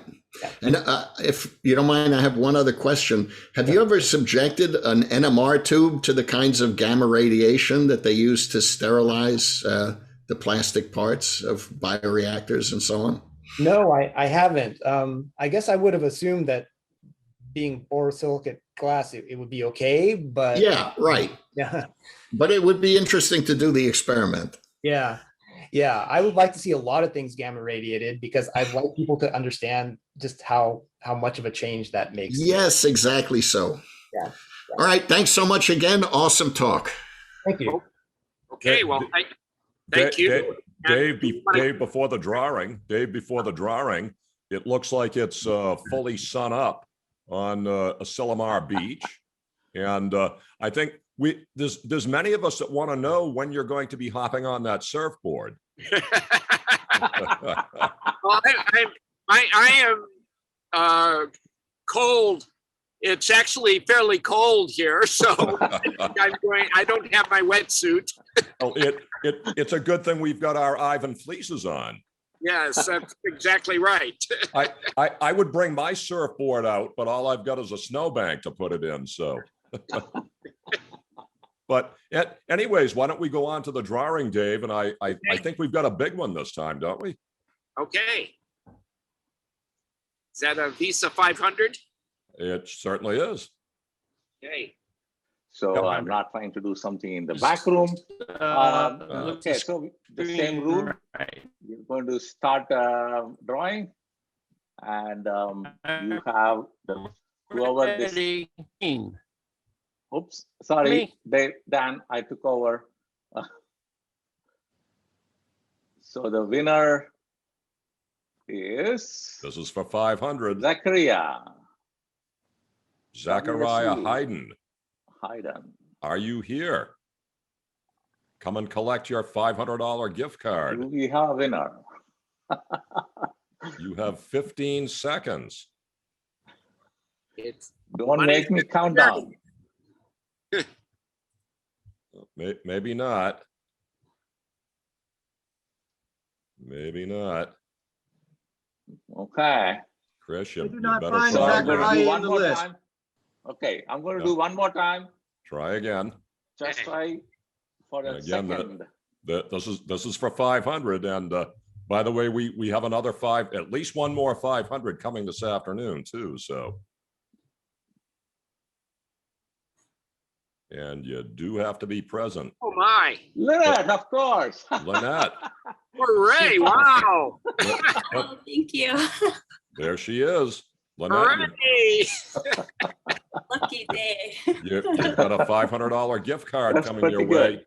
Wow. Lynette, send an email to prizes@mrr.com with your full contact information. We'll send the gift card electronically, of course. And, Wow, thank you. congratulations. Thank you. Glad to be here. Okay, Dave, take it over. So I should announce our next speaker then. And our prize winner just is of course a prominent person in the area of biosolids, and our speaker is another prominent person in biosolids. And Nikita Malik will talk about dynamics of large membrane complexes, challenges, and opportunities. So take it away, Nikita. Thank you. Well, first of all, I don't think that I'm a prominent person in the field, just trying to make things work. Well, I'm Nikita, and I am from the University of Massachusetts, and I hope that you guys are able to see my slides. All good? You were Yes, good. very good. So I am from the Department of Chemistry in the University of Massachusetts, and I'm working with Lynn Marie Thompson. I'm a postdoc in her lab, and we use solid state NMR to study membrane proteins with a focus on protein dynamics, as we know that dynamics is important to understand the function and sometimes the mechanism of action for many proteins. So that's the thing that we focus on. So today I'll be talking about protein dynamics that we experience in our system, that's the bacterial chemoreceptors, and the challenges that came with it, but also the unexpected ways that it helped us to study the protein in detail. So briefly, what is our system? We work with bacterial chemoreceptors, especially the TAR or the aspartate receptors. These are really long proteins, which are homodimers. These homodimers are form trimers of dimers, and they are associated with two other proteins, the key A, which is a histidine kinase, and the key W, which is a coupling protein, and they form these beautiful hexagonal arrays. Now, together they form these mega Dalton assemblies, and so you can guess why solid state NMR is needed to actually study them. But what is important to see here is they form really beautiful base plates at the cytoplasmic end of the bacteria. And With such large base plates holding the trimers together, one might expect that the assembly might be fairly rigid, but we were surprised by the extent of dynamics that we actually encountered in this complex. So why do we believe that dynamics is important for this system? So to answer that, we need to have a look at how these receptors work. So upon ligand binding, there is a 2 angstrom piston motion in the membrane region and just below the membrane region that is called the HAMP domain. And then somehow magically the system, the signal is propagated through this long 200 angstrom tip to the histidine kinase. Now, depending on whether the ligand is bound or unbound, the kinase switches on or off. And if it's on, the bacteria starts to tumble towards its food source. Now, this particular reaction is also coupled with an important reaction, which is the methylation of the receptors. So we have made 2 mutants in our lab, the CF4E, that is the cytoplasmic fragment with 4E, that is the methylation sites are mutated to glutamate residues. So that forms our unmethylated receptor. And for CF4Q, where all the methylation sites here are mutated to glutamine residues, which mimic the methylation. So since this region, the mechanism of this region is already known, our lab focuses on just the cytoplasmic fragment of this protein. And the 2 major questions that we are looking at is whether there is a change in dynamics if the kinase is on or off, or the receptor is methylated or unmethylated, and is there a change in the receptor contacts that it makes with the kinase as well as the coupling protein as the signal switches. So just to reiterate, when the kinase is off, the methylation is on, and when the kinase is on, the methylation is off. Before going to the data, let me just show briefly how we actually prepare the samples.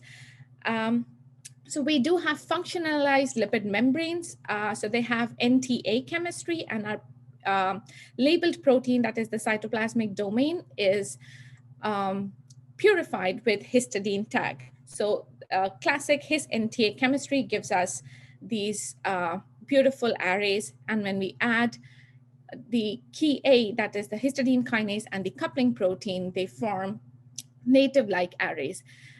So this is our pellet that we actually put in the NMR rotor. And as you can see, the stoichiometry of the array is intact in our sample. They are active and they form native-like arrays. So all good to go. The first question that we now want to ask is there a difference in dynamics between the methylated and the unmethylated state of the receptor? So the very first experiments that people do in solid state NMR is to first see what kind of a signal we are getting. So the cross-polarization experiments, basically we can observe the rigid segments of the protein, and with inept experiments, we can observe the flexible segments of the protein. And as you can see here, we have much higher inept intensity in the unmethylated state than the methylated state. And the CP signal is higher for the methylated state. So this definitely tells us that the unmethylated receptor exhibits a greater dynamics than the methylated state of the receptor. So now, of course, with a 1D experiment, you cannot identify what are the residues involved in this segment. So we ended up doing a 2-dimensional inept experiment. Now, if you see here, the first thing that we observe is, as expected, the red signal that is coming from the unmethylated state is of higher intensity than the methylated state. But you can see that the resolution is not sufficient to identify the individual residues. But we were able to identify the amino acid type in the spectrum. Now, a previous grad student in the lab had worked on the CF4Q sample, and they had identified that in CF4Q, the N-terminus methylation helix 1, as well as the C-terminal tail, is dynamic. She quantified the inept intensities coming from the spectrum to actually identify these regions. I will not be talking much about it, but I'll be happy to share how we did that later in the talk, after the talk, or maybe in the breakout rooms. So the two important things for us to note here are that all the peaks, whether it's from CF4E or from CF4Q, are at random coil chemical shifts, and there are no new peaks in the CF4E spectrum. So this indicates that there is no major conformational change occurring between the two receptors. Now, coming back to the increased intensity, it is possible that the increase in intensity in inept fraction may be a result of the change in proton T2 between the two samples. So that's what we checked. So once we calculated the proton T2 of the inept fraction for the methylated and unmethylated receptor, we realized that they're not too different. So they don't really account for the twice an increase in the intensity that we are looking at. So we closely analyzed the 2D experimental data that we had for both the receptors, and we realized that the increase in inept intensity was not uniform throughout the spectrum. So there were certain peaks that were showing much higher change in intensity than the others. So we used this data to actually understand which amino acid types were specifically increased in the CF4E spectrum. And this indicates that probably there is an additional dynamic segment in CF4E. So what we did was we redid the peak volume analysis similar to what we had done in the CF4Q sample. And we realized that upon checking the sequence, we realized that another segment of the protein, that is towards the C-terminus and the MH2, methylation helix 2 in CF4E, was also dynamic in the unmethylated state. So just to reiterate, what we saw was there was an increase in dynamics when the receptor switches from kinase on to kinase off. So definitely our unmethylated receptor has higher dynamics. And one thing to note here is the increase in dynamics is at the where the methylation sites are. So this might increase the access of these sites to the methyltransferase enzymes during the signaling. So once we kind of got the dynamics part sorted, we shifted our focus to the rest of the receptor, that is where we think which should be rigid. So we already know that around 30% of the residues in it are inept visible in our receptors. So we anticipated that we should be able to probe the rest of the 70%. So the rest, all the green region, we should be able to see. However, our initial experiments with initial CP-based experiments did not really give us a really good signal. So when we tried to check the efficiency of the CP signal, we were getting really low signal, and we checked it against a frozen sample where there is no dynamics. And we realized that we only have 40% of the signal, whereas we were expecting around 70% of the signal if we just remove the inept visible part. So this could mean two things. Either the green region is CP visible, but the entire green region is CP visible, but it has a low CP efficiency, or only some part of this green region is visible here in this unfrozen spectrum, and all of that has a high CP efficiency. So just to see which one of the two we are seeing, we probe the CP buildup curves, and we see that the unfrozen buildup curves for both CF4E and CF4Q matches the frozen CP buildup curves if we normalize it for the intensity differences. So this actually means that with the rise being same for the unfrozen and frozen, which it would indicate that only 40% of the sample is actually CP visible, and the rest of the protein has intermediate dynamics, and probably we will not be able to probe it either by CP or inept-based experiments. So the number of CP observable residues that we might actually have is maybe around 100 residues in both the mutants. So in one way, it is a challenge that we are not able to see significant part of our receptor, but in the other way, it is actually an opportunity to understand much more about the CP observable region, and we believe that this would give us better peaks and a better resolution because we have a really long receptor. So just to see if we are indeed getting it, we started probing we did some double CP experiments to probe where these rigid regions are coming from. Now we have some amazing spectra that we got from this protein, but we still haven't assigned all the peaks. But another grad student in the lab had done some HTX-MS studies on the sample, and her results showed that there was a slower D2O uptake in the protein interaction region.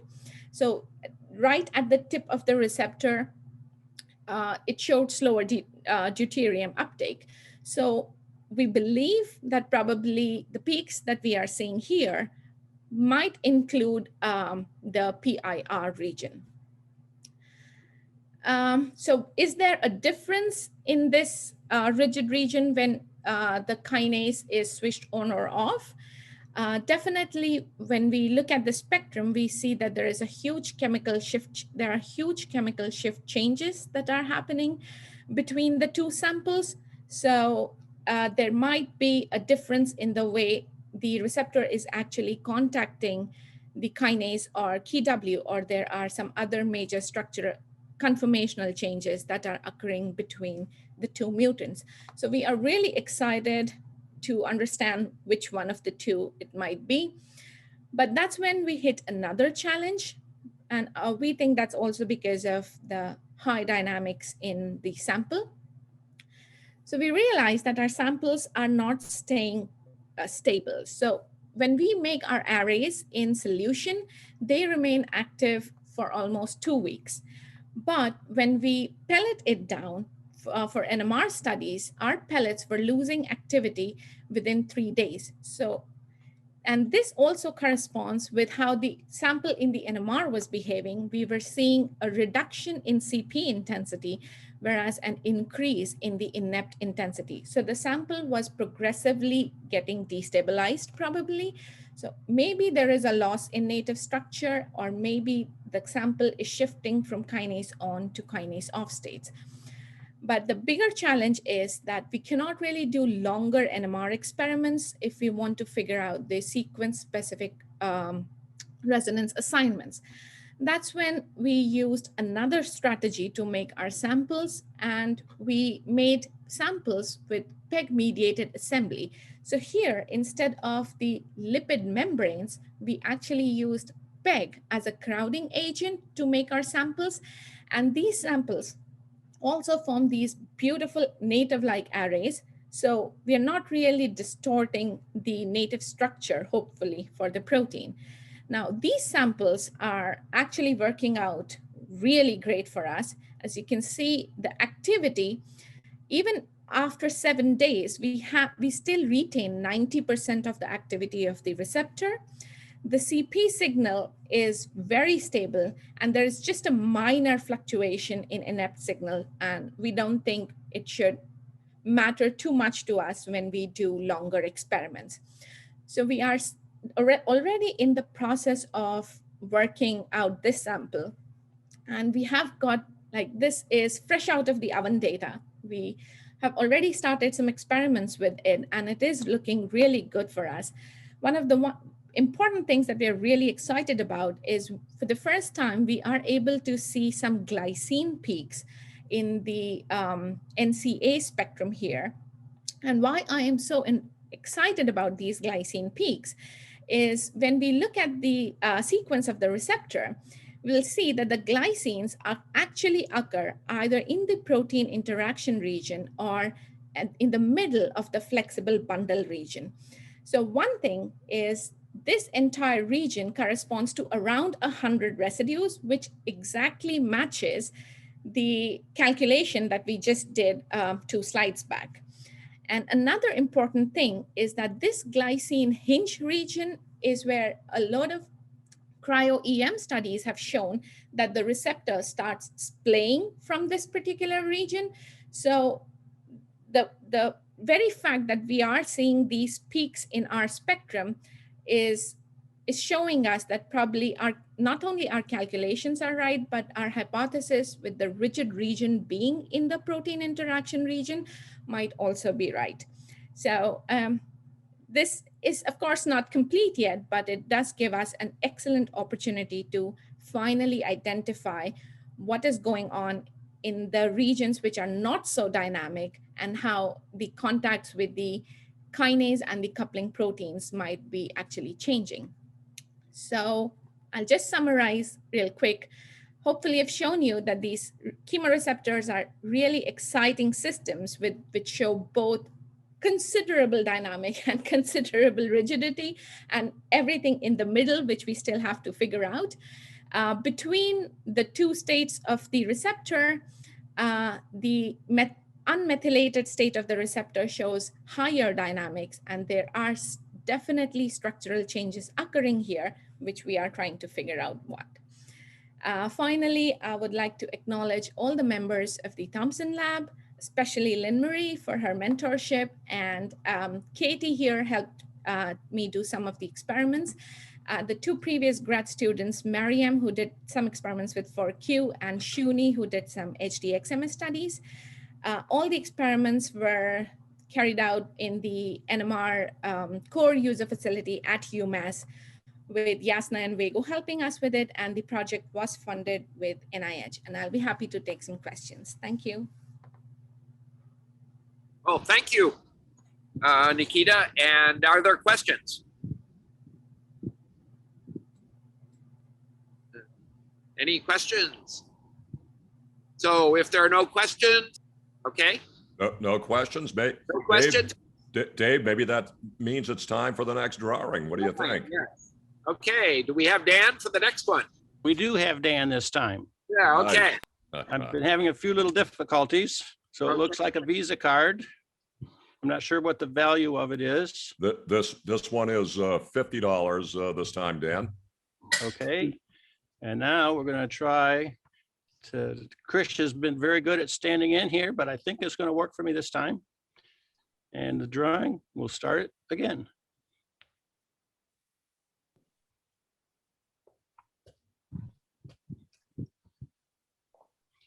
And by the way, if you're looking at Lima's video feed, you're looking at the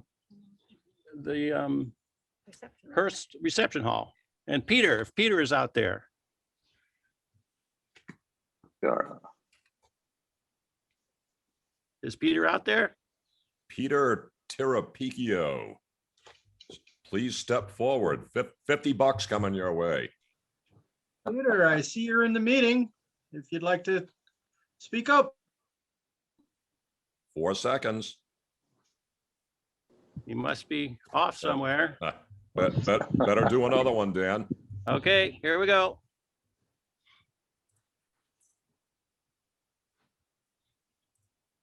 We're actually sitting at the chapel right now, looking out at the reception hall. Yeah, that's pretty good. The reception hall looks very nice. Oh, there is. Okay.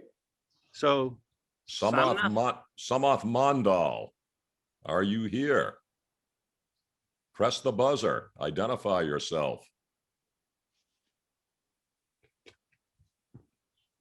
Let's look. 2 out of 2 is 10 seconds.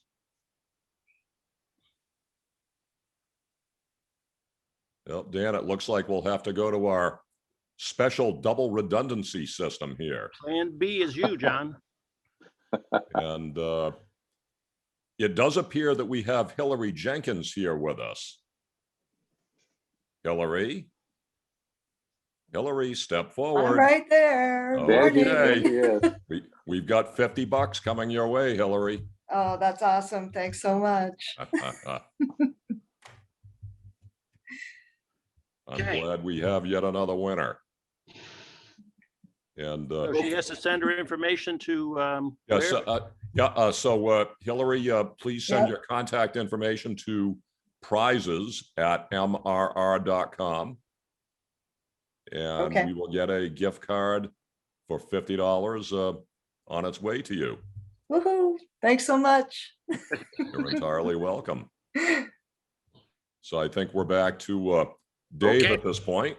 Okay, so on to the next speaker, and in the next talk, we're going to hear from Don Bouchard from Q1 Instruments, and he is going to talk about, he's going to give an update about Q1 Instruments. So Don? Okay, I'm here, Dave. Thank you very much. Nice tie with your Ivan shirt. Thank you. The Ivan shirt can double as a formal shirt, so you can see that in the right presentation, you can feel confident and bold. Okay. We welcome you to the opportunity to get to know Q1. Q1 is dedicated to developing NMR hardware and software to make routine NMR more accessible to a broad range of scientists and engineers. Our aim is to establish new and innovative products for demanding applications, complete 400 to 600 megahertz systems, as well as console upgrades for older systems with existing magnets. And our Smart Tune and Match, or STM probes, are offered and provide full automation with remote access. The Quantum One Plus is the cornerstone of the platform and has gigahertz intermediate frequency, which I'll describe shortly.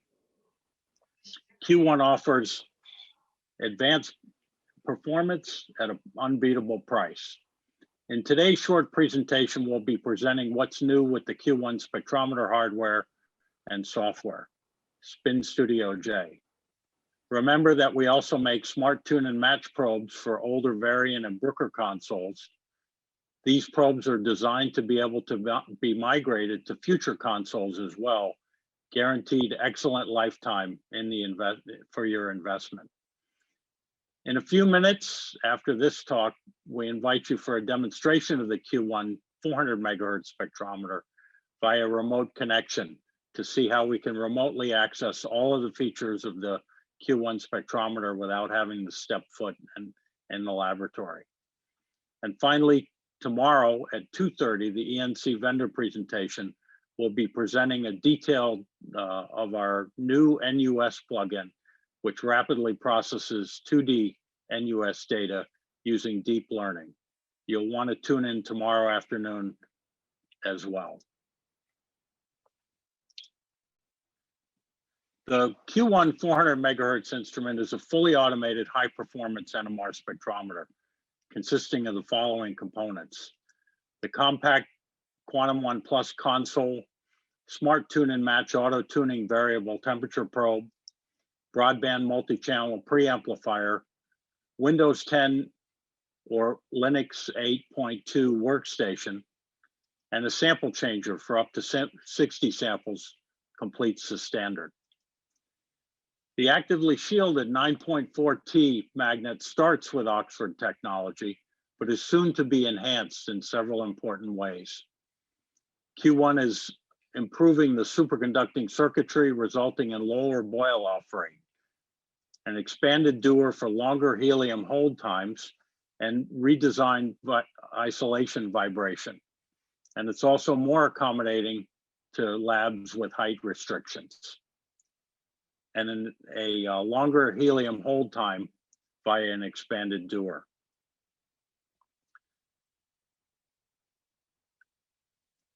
The Q1 console is a compact design and consists of 3 racks. In the top bus, it contains the lock unit, pulse programmer, synthesizer, 2-channel broadband transmit receive modules, and an accessory interface to interface with VT, pneumatic unit, and the gradient power supply. The spectrometer amplifier is a 3-channel high power amplifier with a 15-watt deuterium lock channel, 140-watt high frequency channel, and a 330-watt low frequency channel. The accessory control, all integrated, includes a 10-amp gradient amplifier, a 40-channel shim power supply, variable temperature control, and pneumatic control unit. The highlight of the Q Quantum One Plus is the 922.5 intermediate frequency. This choice of high frequency IF has 2 big benefits. First, it eliminates interference of potential artifacts by placing the resulting mixing frequencies outside of the window of observation. Second is the filtering scheme on the preamplifier is greatly simplified between the high and low frequency channels, which eliminates the need to change filters. Experts know that the key to the performance is the probe, and Q1 offers smart tune and match probes made by Q1 Tech. Our STM probes have a robust hybrid tuning mechanism, which tunes faster with unmatched reliability and improved throughput. Our STM probes are a patented design with tuning that is free from drift and hysteresis for consistent performance, excellent signal to noise, and superior solvent suppression, and are made by the renowned Q1 team in Zurich, Switzerland. The Q1 team has innovated to produce the world's first multi-platform probe, fully integrated into Brooker and Varian platforms. The Q-Link Ethernet interface can be installed on a wide range of consoles to fully automate the operation of older NMR systems and add multinuclear capability to your dual or quad nucleus spectrometer. You should also ask us about the possibility of migrating these probes to a new Q1 system or to another vendor. Q1 Tech offers custom STM probes up to 600 megahertz, such as this 3-channel high gamma probe for pharmaceutical studies. Tritium optimized for tritium observation and providing a range of decoupling and correlation experiments. Q1's operating software is Spin Studio J, which is a new paradigm for NMR. Spin Studio J has a plug-in based paradigm for extending virtually any capability of either internal to the spectrometer or externally, using Java-based tools for data acquisition, analysis, and connectivity. Q1 is modular and extensible. Simply add a JavaScript. It's multi-platform, so it guarantees compatibility in Windows, Mac, and Linux systems. It has global language support and a hierarchical data format with validation and exportable to third-party processing. We are releasing a new NUS plugin based on the deep learning algorithm published by Xiamen University and exclusively licensed by Q1. This advance uses an iterative process of removing artifacts by a dense convolutional neural network for data consistency to speed data acquisition by a factor of 5 to 10 with improved resolution. Want to know more about our consoles, probes, and complete systems? Grab your lunch and come to Merrill Hall breakout room for a live demonstration of our 400 megahertz system starting in just a few minutes. Tomorrow at 12:30, Q1 will have an in-depth look at its applications for routine and accelerated spectroscopic methods like the exclusive non-uniform sampling processing technique with deep learning. You can also contact us at a later date for a no-risk demonstration. Thank you very much. Okay, I'd well, like to now I'd like to now introduce you to our next speaker, Oh, Ann okay. Webb. Ann has worked with Q1 and MR Resources for a long time.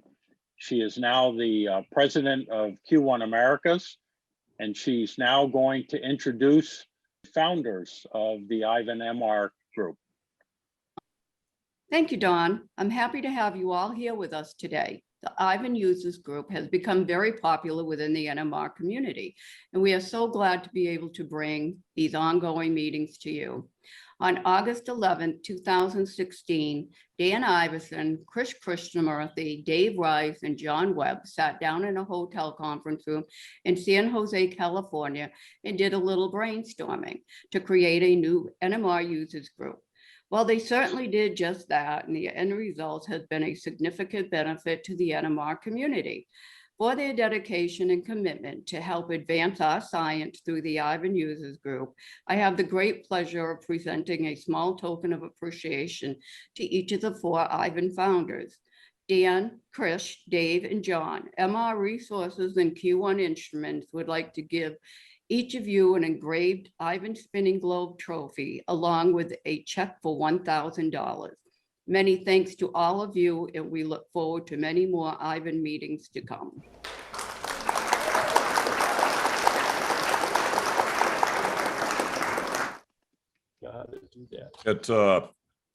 Gee, we might have hit a home run with these meetings.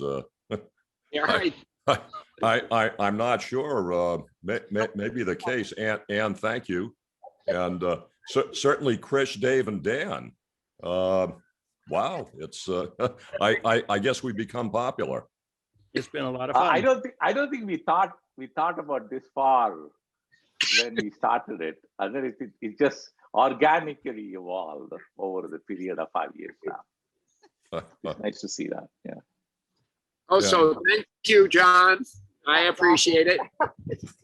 It's I tell you, it's been a lot of fun, and we're certainly going to continue far into the future with all of this. And it's such a pleasure serving the NMR community that I'm certainly not going to give away our ages, but I guess the 4 of us have, I guess we've got, I don't know, well over 100 years between the 4 of us, probably. Oh yeah, 100 years, yes.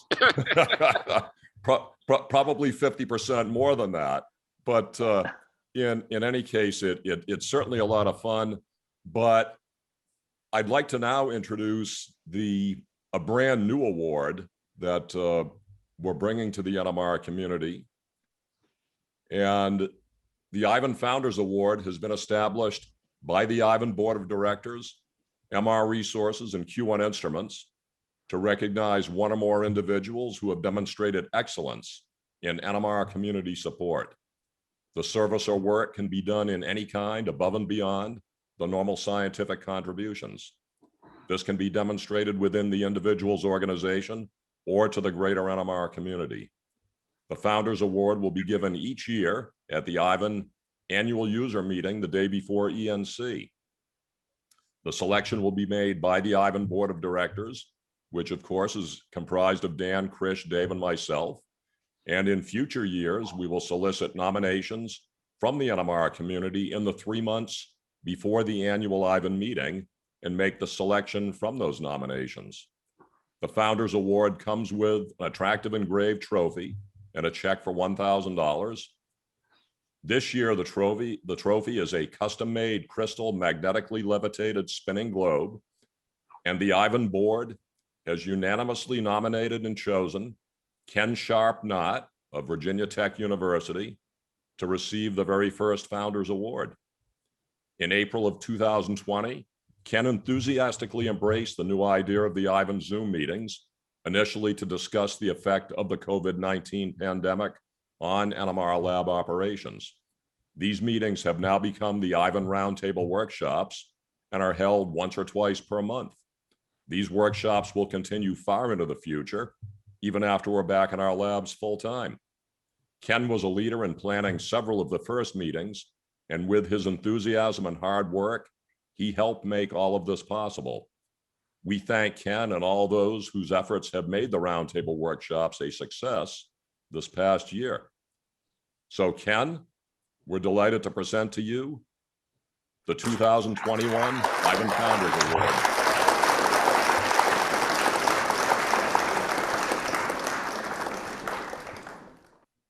And Ken, I know you're there somewhere if you'd like to say a word or two. Sure. This is a huge honor. I really appreciate it. Thank you, John. Thank you, MR Resources, and thank you, Ivan. One part of any job, anything I do is getting a big social component to it, and being able to meet so many people through this experience, through working with Ivan, has been fantastic. And it just seems like a small thing that I did to just jump on board and help with the meetings, but I really appreciate it. Ivan is fantastic, and I've been really lucky to not just contribute a little bit, but take advantage of the knowledge in this community. And thanks again. I really appreciate it. Ken, thank you very much, and we certainly appreciate the efforts, and we look forward to a long association with you and the Ivan NMR users group. So at this point, Dave Rice will tell us a little bit about the breakout rooms that are coming up. They are, I think we've got a total of 6 breakout rooms. They are affectionately named after several of our favorite buildings at Asilomar, and they'll go for 1 hour. Okay, so we're all back now? People are coming back now. It'll take another 10 or 15 seconds. Okay, yeah. Well, we'll give it a minute or so, and then I'll introduce Lynette. It looks like the breakout rooms were a complete success. From what I could see, I sort of jumped around a little bit, and very interesting conversations going on. And but this has turned out to be a really unusual meeting, but I think been well worthwhile, and certainly a lot of fun. More prizes this afternoon, of course, and we've got at least one more $500 gift card, so stick around, and certainly some more very good talks as well, and more views from Asilomar. Should we get on with the schedule then, John? I think that it looks like most people are back in the room. Why don't we proceed, if you would, please, Dave? Okay, Lynette, are you online? Okay. Yes, maybe I'll So share. let me introduce Lynette Sigelski, who is also going to talk about biosolids, the area that I'm very interested in as well. And let me actually read her title here. Using solid state NMR for new discoveries in bacterial whole cells and biofilms. And from our $500 prize winner, Lynette Sigelski, why don't you go ahead? Great. Well, thank you so much. This thanks to Dave and John and Dan and Krish and everyone, Eric. This is really a wonderful opportunity to bring us all together. And I've prepared a presentation a little more on the lighthearted side, fun side, as requested, with a little science smuggled in as well. And of course, this beautiful photo from Asilomar ENC several years ago, maybe early April, when the flowers were in full bloom. I love seeing the ocean behind you, Dave. And I'll talk about, in particular, about some bacterial work and how solids NMR is uniquely enabling and addressing some of the challenges that's posed by understanding bacteria that you can't do with solution NMR or crystallography. So really the solids NMR being uniquely enabling. And just to bring you to talking about bacteria in contrast to all the flowers and the trees and the vegetation on Earth, which by mass contributes about 450 gigatons of carbon. So they're the winners on Earth. After plants come bacteria, 70 gigatons of carbon. So this is this really awesome chart of all life on Earth by carbon mass. And if you're having a hard time finding where we fit into this picture, well, you've got to look really small. So all these cubes and squares are scaled to the amount of carbon mass. And humans are down here, 0.06 gigatons of carbon. So really tiny compared to bacteria, 70 gigatons, second only to plants. And in contrast to the way people have studied bacteria in the lab for many years, just growing them in flasks or little culture tubes, bacteria really inhabit the earth and in the body and in different native niches as biofilms, as communities of cells. They're social creatures, just as we are, forming neighborhoods and cities where they form these little cities surrounded by these complex extracellular matrix materials that protect them and confer protection to the small city where they can divide labor and activities throughout the community. And you'll find biofilms everywhere if you look. So these acidic mats in Yellowstone, those colors come from the different metals and molecules produced by bacteria in these biofilm mats. You also find them in the body, sometimes a nuisance as dental plaque. Those are bacterial biofilms. They also cause a nuisance in industry, clogging pipes. And you also find them very beneficial. They're beneficial biofilms. For example, these rhizobia that form small nodules associating with the roots of plants where they fix nitrogen from the air to make nitrogen containing molecules that the plants use directly for their nutrients. I learned a lot about rhizobia. I went back when I was a graduate student and actually doing whole leaf NMR, growing soybean plants. These are soybeans, and to inhibit the production of these rhizobia, actually we fertilized the plants with N15 ammonium nitrate and then did solid state NMR on those. Also flowed over the leaf C13 CO2, a gas mixture to get carbon 13 into the leaf. So where there's a will, there's a way with solid state NMR and complex biosystems. And I'm going to tell you about our work on bacterial biofilms. We couple NMR with a lot of biochemical techniques and microscopy, which always makes for pretty journal covers. And you can tell those were more biological journals, but it was in molecular physics. We were able to smuggle in an actual NMR spectrum onto the cover. We were glad about.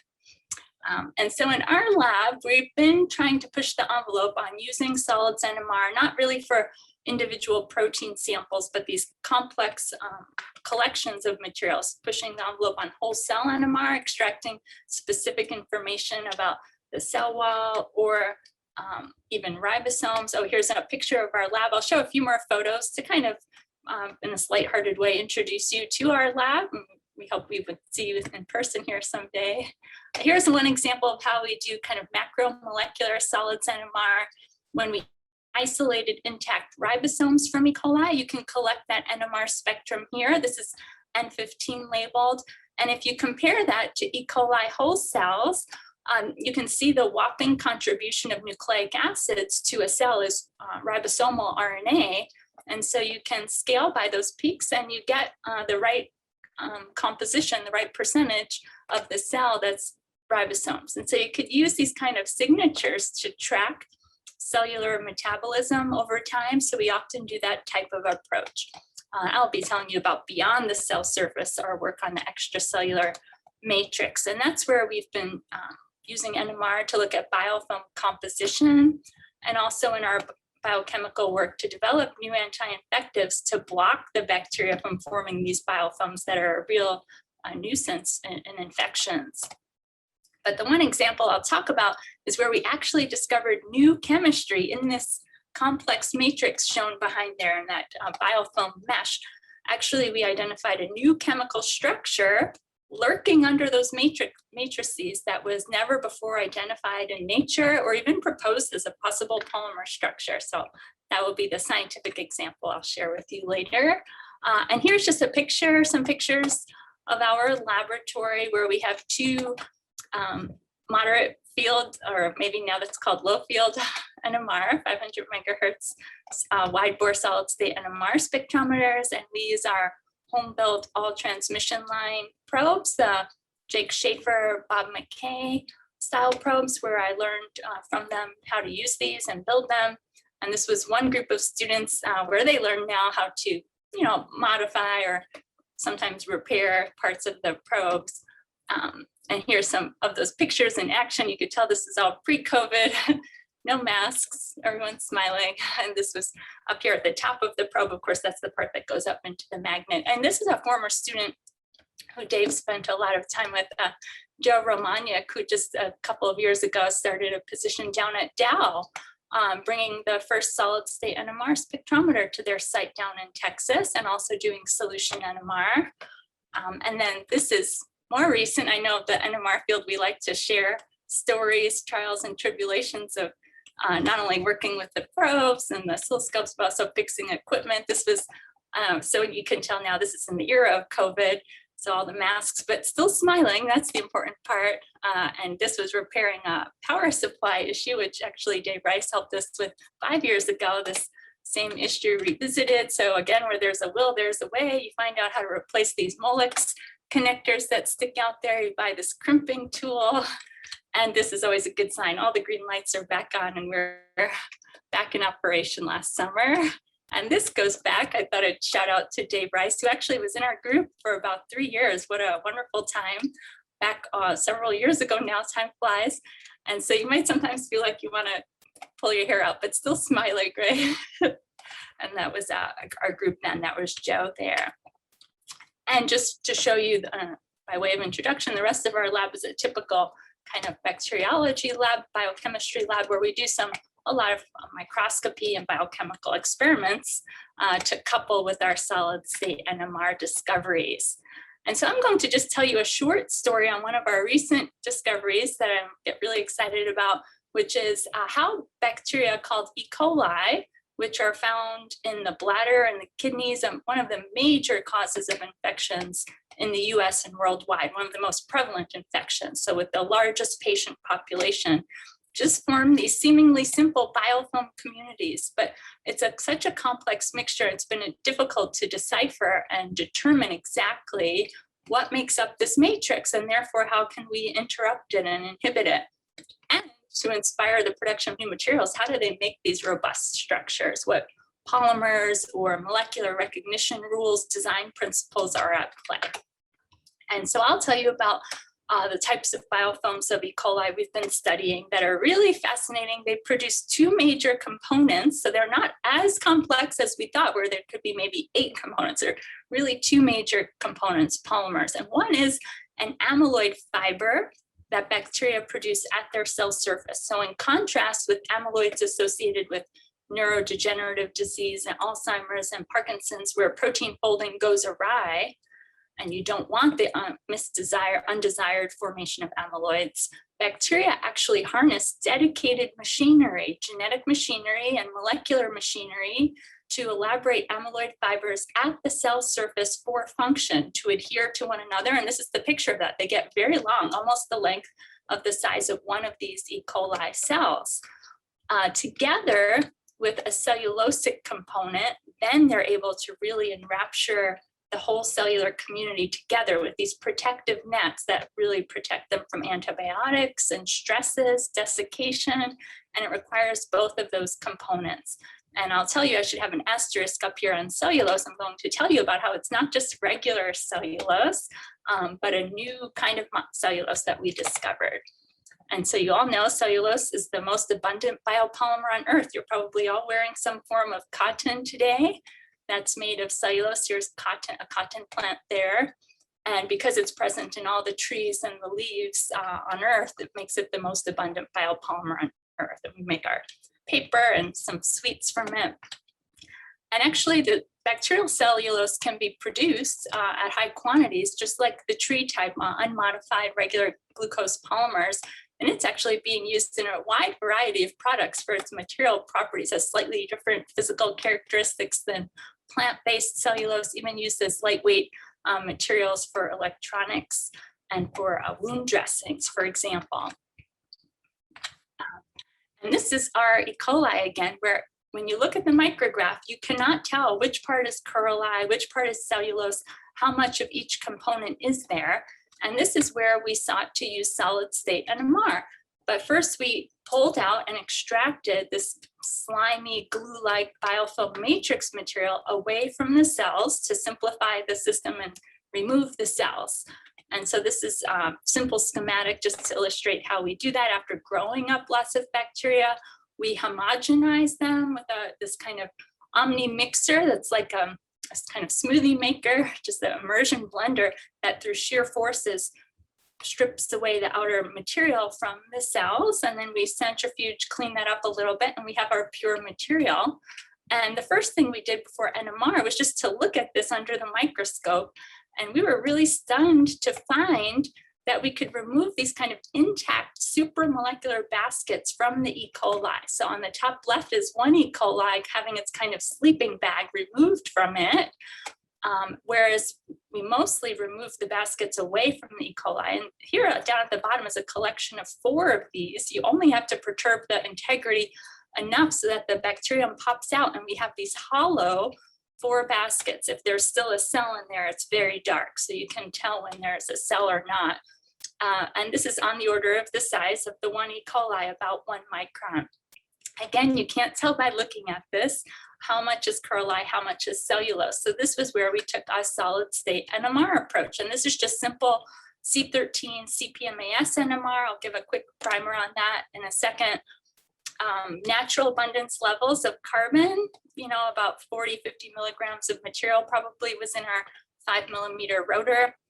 And here's the carbon spectrum of that intact matrix material collected. And we also prepared separately the cellulosic material that the bacteria make and the proteinaceous amyloid component called chloride that they make. And we took a simple approach and took the spectral sum of those 2 polymers, scaled, and found it was the perfect recapitulation of the extracellular matrix, really proving to us it was only these 2 major components that make up that protective basket. And we were able to quantify that it was mostly chloride, 85%, but required this 15% of the cellulosic material. And of course, at the time when we published that, we also made a physical mixture, with 85 milligrams of chloride, 15 milligrams of cellulose, and you get a triply degenerate same spectrum overlap there. And what drew our attention at the time and took the better part of a couple of years to really nail down was the identity of this kind of mystery peak that always made us very curious. And it was a good thing we were using our bacterial cellulose material to identify what that was, and not just commercially available plant-based cellulose. And before I show you how we determined what that identity was, let me give the quick primer, because I know so many on the call on the Zoom are more of the solution NMR aficionados and small molecule NMR. So just briefly, how is it that we're able to obtain these spectra of these intact intractable baskets? As you know, if you try to obtain a solution NMR, a spectrum of it by solution NMR, your lines would be so broadened as to be indistinguishable from the baseline. You wouldn't see any spectra, and that arises from the contributions of dipolar couplings and chemical shift anisotropy, whereas solution NMR requires your molecules to be tumbling rapidly isotropically. And so in solid state NMR, we mechanically spin our samples to achieve this type of averaging. And then we have these spectra that we can interpret. And of course, we're spinning at a precise angle called the magic angle, which corresponds to the body diagonal of a cube. When you rotate a cube about the body diagonal, you rotate the Z into the X into the Y axis. So you can appreciate you get this spatial averaging. And this is really combining cross polarization with magic angle spinning as one of the major platforms for most biosolids NMR experiments introduced back in 1976 by Schaefer and Stachkal, where you can see with just cross polarization and some proton decoupling, it's difficult to interpret the line shapes, but by implementing magic angle spinning, you start to rival that of a solution NMR spectrum, except you can study the intrinsically insoluble solids that cannot be studied by solution NMR. And there's something also aesthetically appealing about the magic angle. Artists think so too. This was a beautiful cube hanging from its magic angle. I saw at the Ontario Art Gallery a few years ago when visiting the students, the biophysics students at the University of Toronto. So I hope you'll always look at the magic angle and cubes in new light. We also have in the lobby of my building here in the Keck building at Stanford, a Pomodoro bronze cube perfectly positioned at its magic angle. And I just wish petitioning my chairman if they could put this on a rotating platform so we'd have the Pomodoro spinning at the magic angle. So now I'll come back to our science problem here. And that was, what was the identity of this mystery peak? In regular cellulose, it's a polymer of glucose 6 carbons that has a very representative spectrum. Probably some of you are familiar with this one in particular of cellulose or glucose polymers. And ours always had a 40 ppm peak consistent with an amino ethyl type carbon and amino type carbon. And we're a graduate student at the time really cracked this case open, and we discovered that the cellulose was modified with phosphoethanolamine. And we did a number of experiments to prove that. One really terrific, exquisitely tuned one is to use the Redor experiment where we measure dipolar couplings. And I didn't mention this back here, but for the aficionados, this is the very short truncated versions of the Hamiltonians for chemical shift anisotropy and dipolar couplings. And the dipolar couplings contain crucial spatial coordinates and spin coordinates. And although we're averaging over the spatial coordinates through spinning, we can manipulate those interactions by manipulating the spin coordinates with pulse sequences. And we use Redor to defeat that averaging and reintroduce the dipolar coupling. And there are, hundreds of different ways of sequences of how to reintroduce dipolar couplings. And we used Redor here.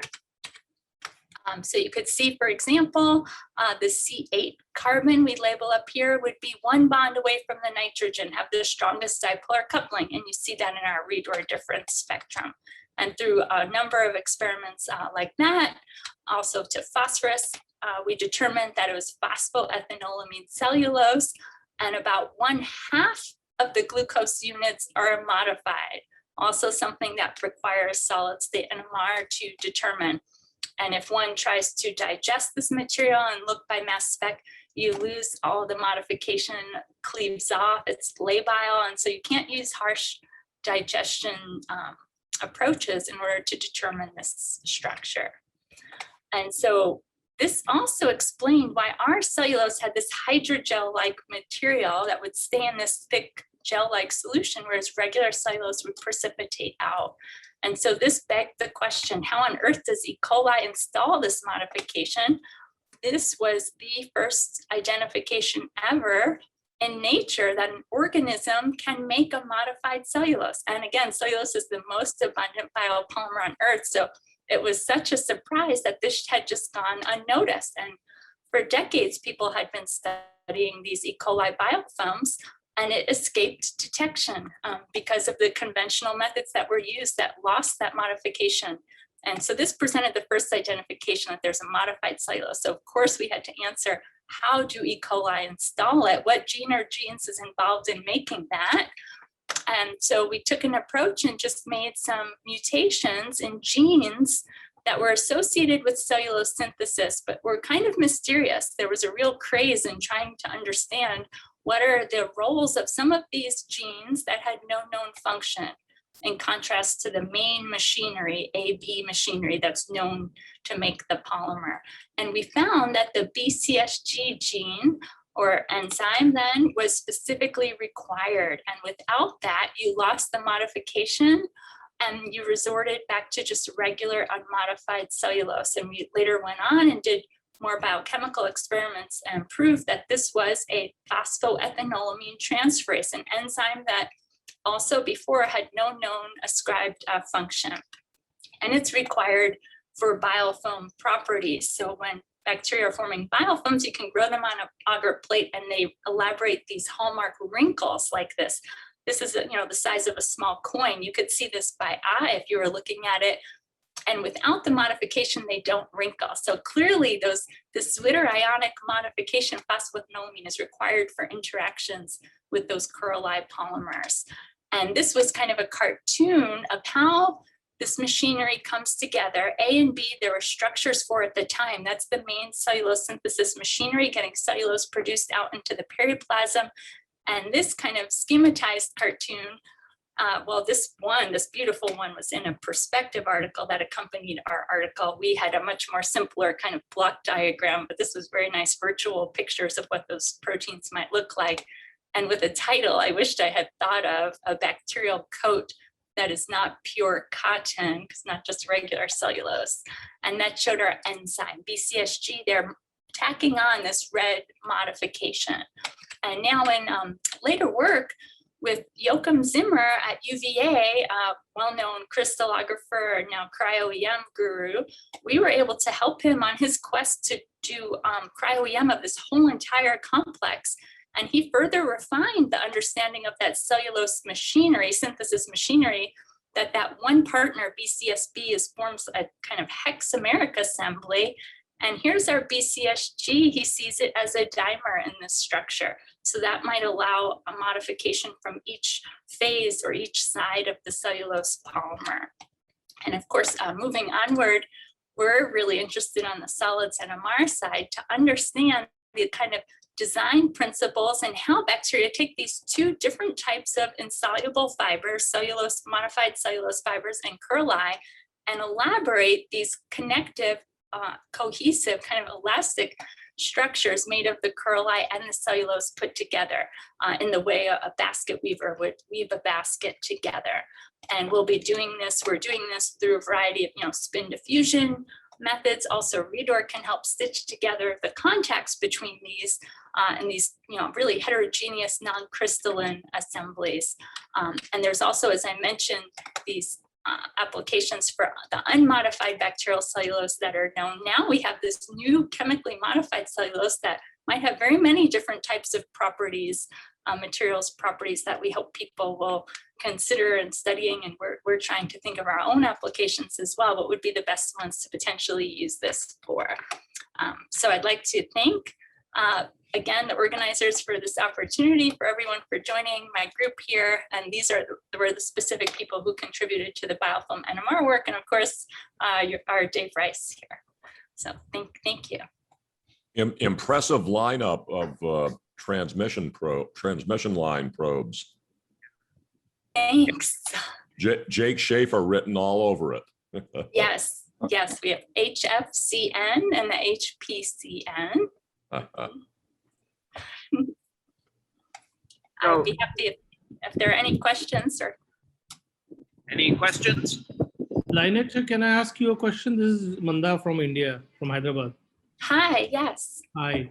So the point here is that the plants have eventually evolved to break down the biofilms, right? The modified cellulose, isn't it? Otherwise, the evolution of plants, particularly the plant roots, would have been in deep trouble. So how did plant combat this? Do they have a special enzyme, set of enzymes that would break down these biofilm forming celluloses? Yeah, well, plants don't make the modified cellulose, it's just by bacteria. I understand that. That's what I am asking you, that plant has to combat the biofilm that has been formed by the bacteria, right? The plants don't, the plants don't combat these biofilms. So these biofilms from E. coli and Salmonella can actually infect plants. So when you have this alfalfa and spinach outbreaks, caused by E. coli 0157H7, they are making these type of biofilms. And so plants don't break them down, but we have a whole study on a kind of bioengineering side of cellulase enzymes produced by fungi that can degrade the bacterial cellulose. But it's not, they don't do a great job of our modified cellulose, more for the unmodified glucose units.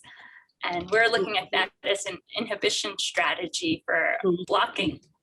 So it means that whenever this pathogenic bacteria evades along with the biofilm to the plants, there's hardly any way the plant can survive through that, right? Right. So the plants haven't evolved so far to combat the biofilms. That's what you want to say.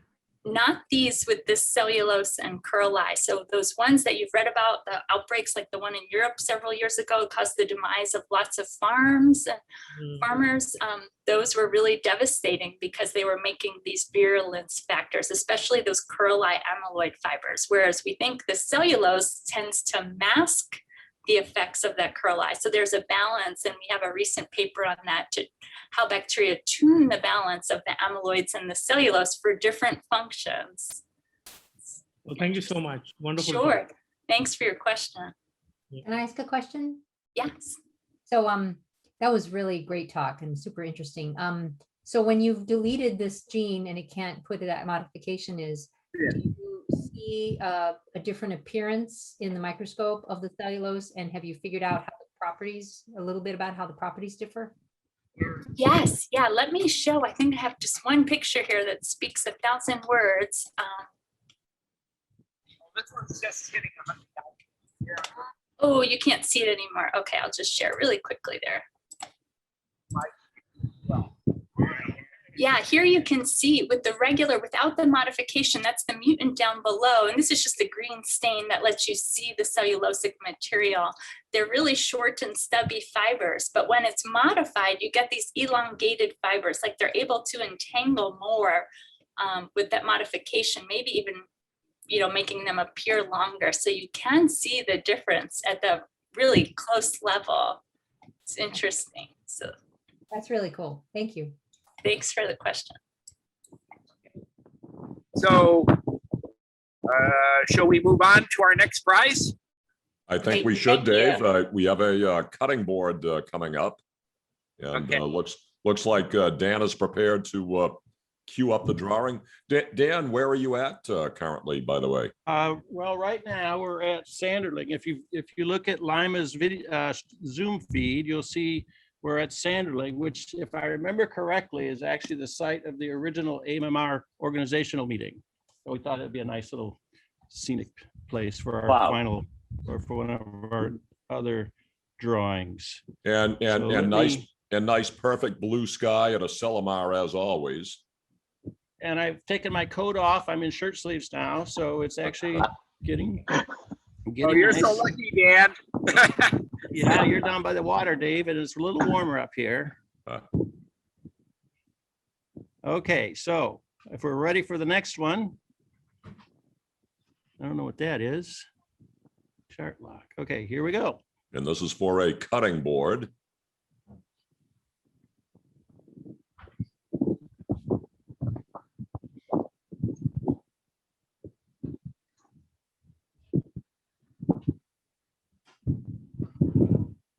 Ruth Stark. Is Ruth there? She was here earlier. Yeah. Ruth, are you out there?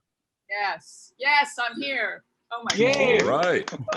I'm muting. Sorry about. Thank you. Ruth, we'll have one of our now famous periodic table cutting boards coming your way. If you would send us an email with your contact and shipping information to prizes@mrr.com. I will do so. Thank you very much. But you want us not to cut into it. I can't promise that. Well, please do so only on the backside then. Okay. Gravy rim around the backside. No physical fission. Shall we move on to our next speaker? I think we should, Dave. Okay, so excuse me for a moment here. So, oh yeah, Dave, finding next So speaker. our next Lima and speaker- I are going to be going. Oh, I'm muted. Dan? Never mind. Oh, okay. Well, I was just going to say that prior to the next speaker, Lima and I are going to go to Crocker, and her video feed will show it, you know, as we're touring from Sanderling to Crocker. Okay.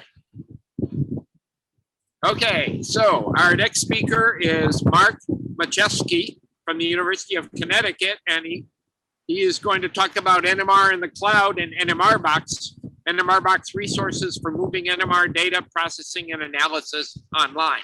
So take it away, Mark. Oh, okay. Thank you very much. And thank you to MR Resources for hosting the IVAN conference. So I'm going to talk about our NMR box platform today, which is part of a P41 NIH Center grant. We are the National Center for Biomolecular NMR Data Processing and Analysis. And just for those of you who are going to be at the ENC this week, here's a link to some of the posters that the NMR Box team will be presenting. And I'll be presenting tomorrow from 11 to 12:30, poster 1046, if anybody wants to join for additional questions. I'm going to get the acknowledgements out of the way early. So the NMR box project is a larger project than just the platform, but I'll primarily be talking about the platform today.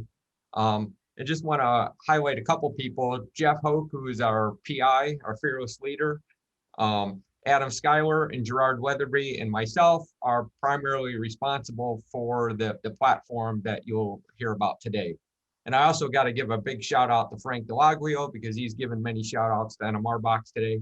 And I've tried to match the color of his name there to his beard for today. So NMR box has been around for around 6 years. The motivation behind it originally stemmed from going about and doing a lot of data processing tutorials about using Maxent for doing non-uniform sampling data processing. And every time we would go to an event to try to teach people and run tutorials how to do things, it was always a nightmare. You'd always spend half the day just trying to get people to install the software and get things functioning properly. So that's kind of set us off on a quest for there's got to be a better way of handling the vast amounts of software in NMR.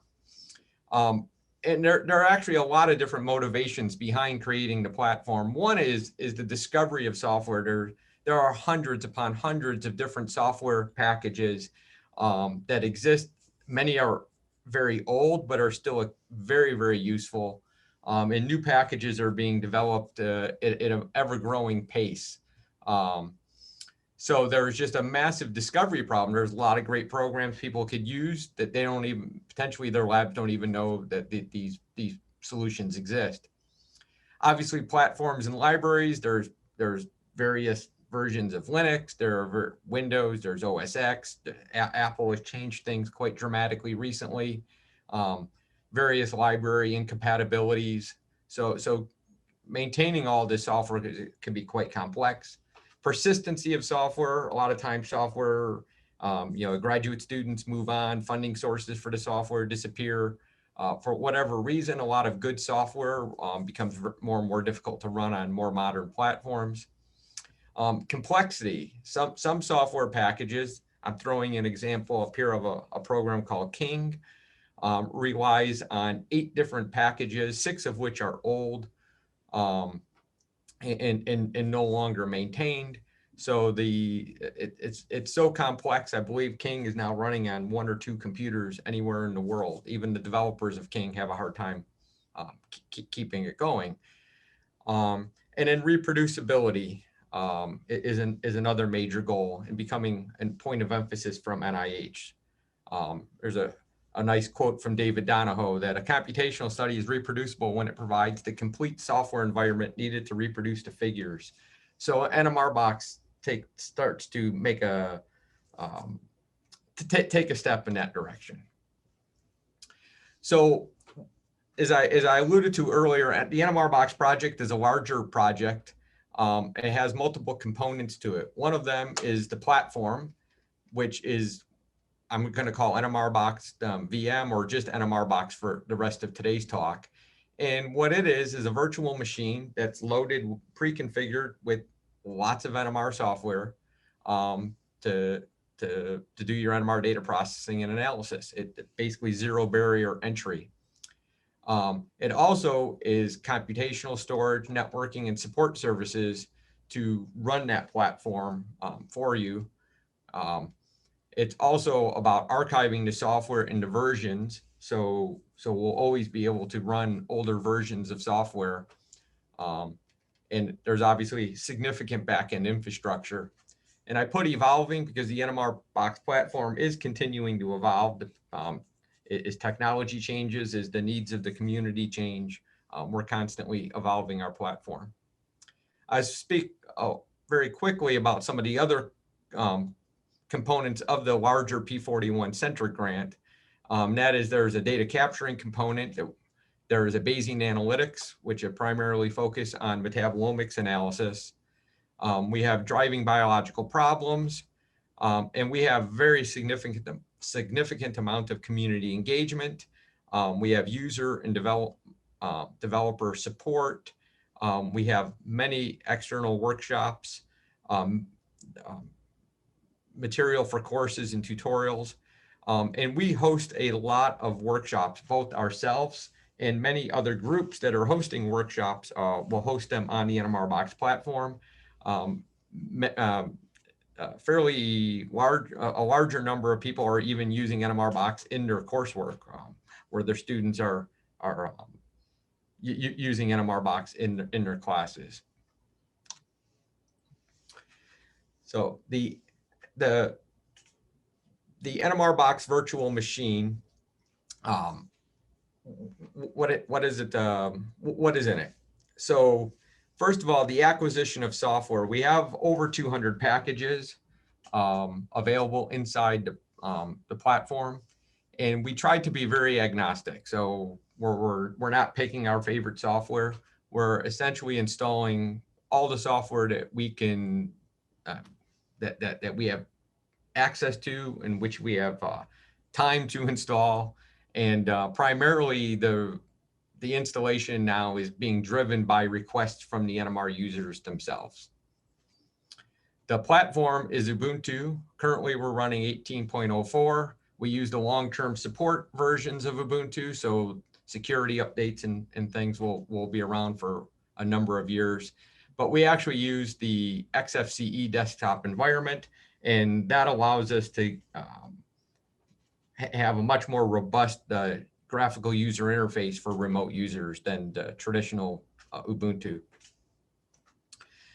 For NMR software, we have all flavors of NMR software: data processing, analysis tools. I mean, it covers the entire range: solid state, solution.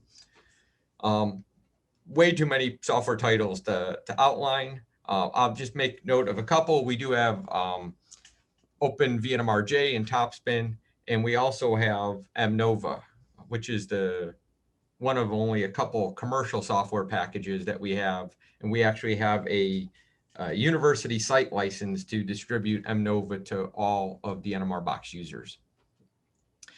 But in addition to NMR software, we have a large plethora of other scientific software. Hybrid models, methods are becoming very important these days.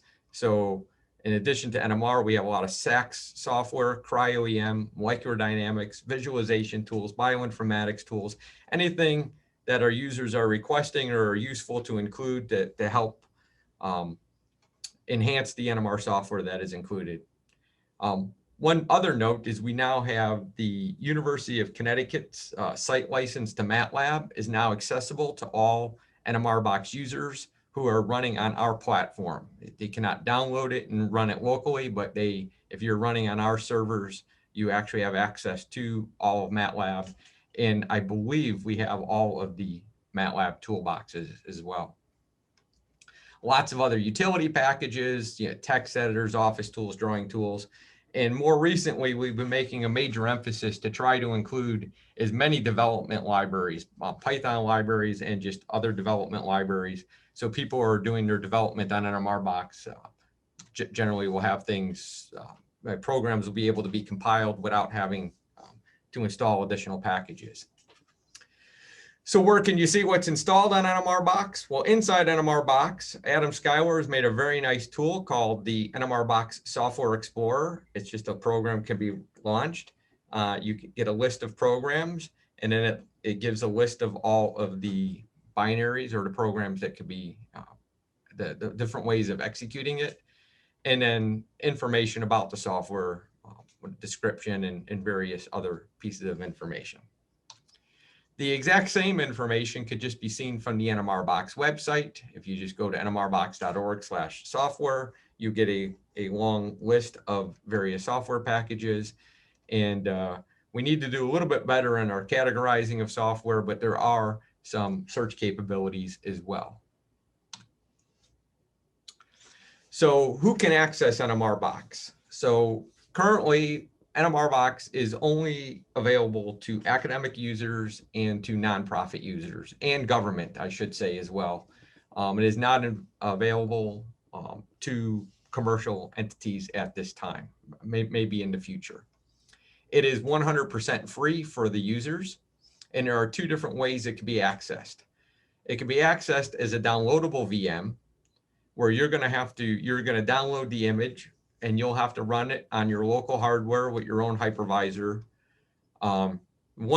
The one main advantage you get in this method is that you have offline access. So if you find yourself working without internet access, the downloadable version is a good choice.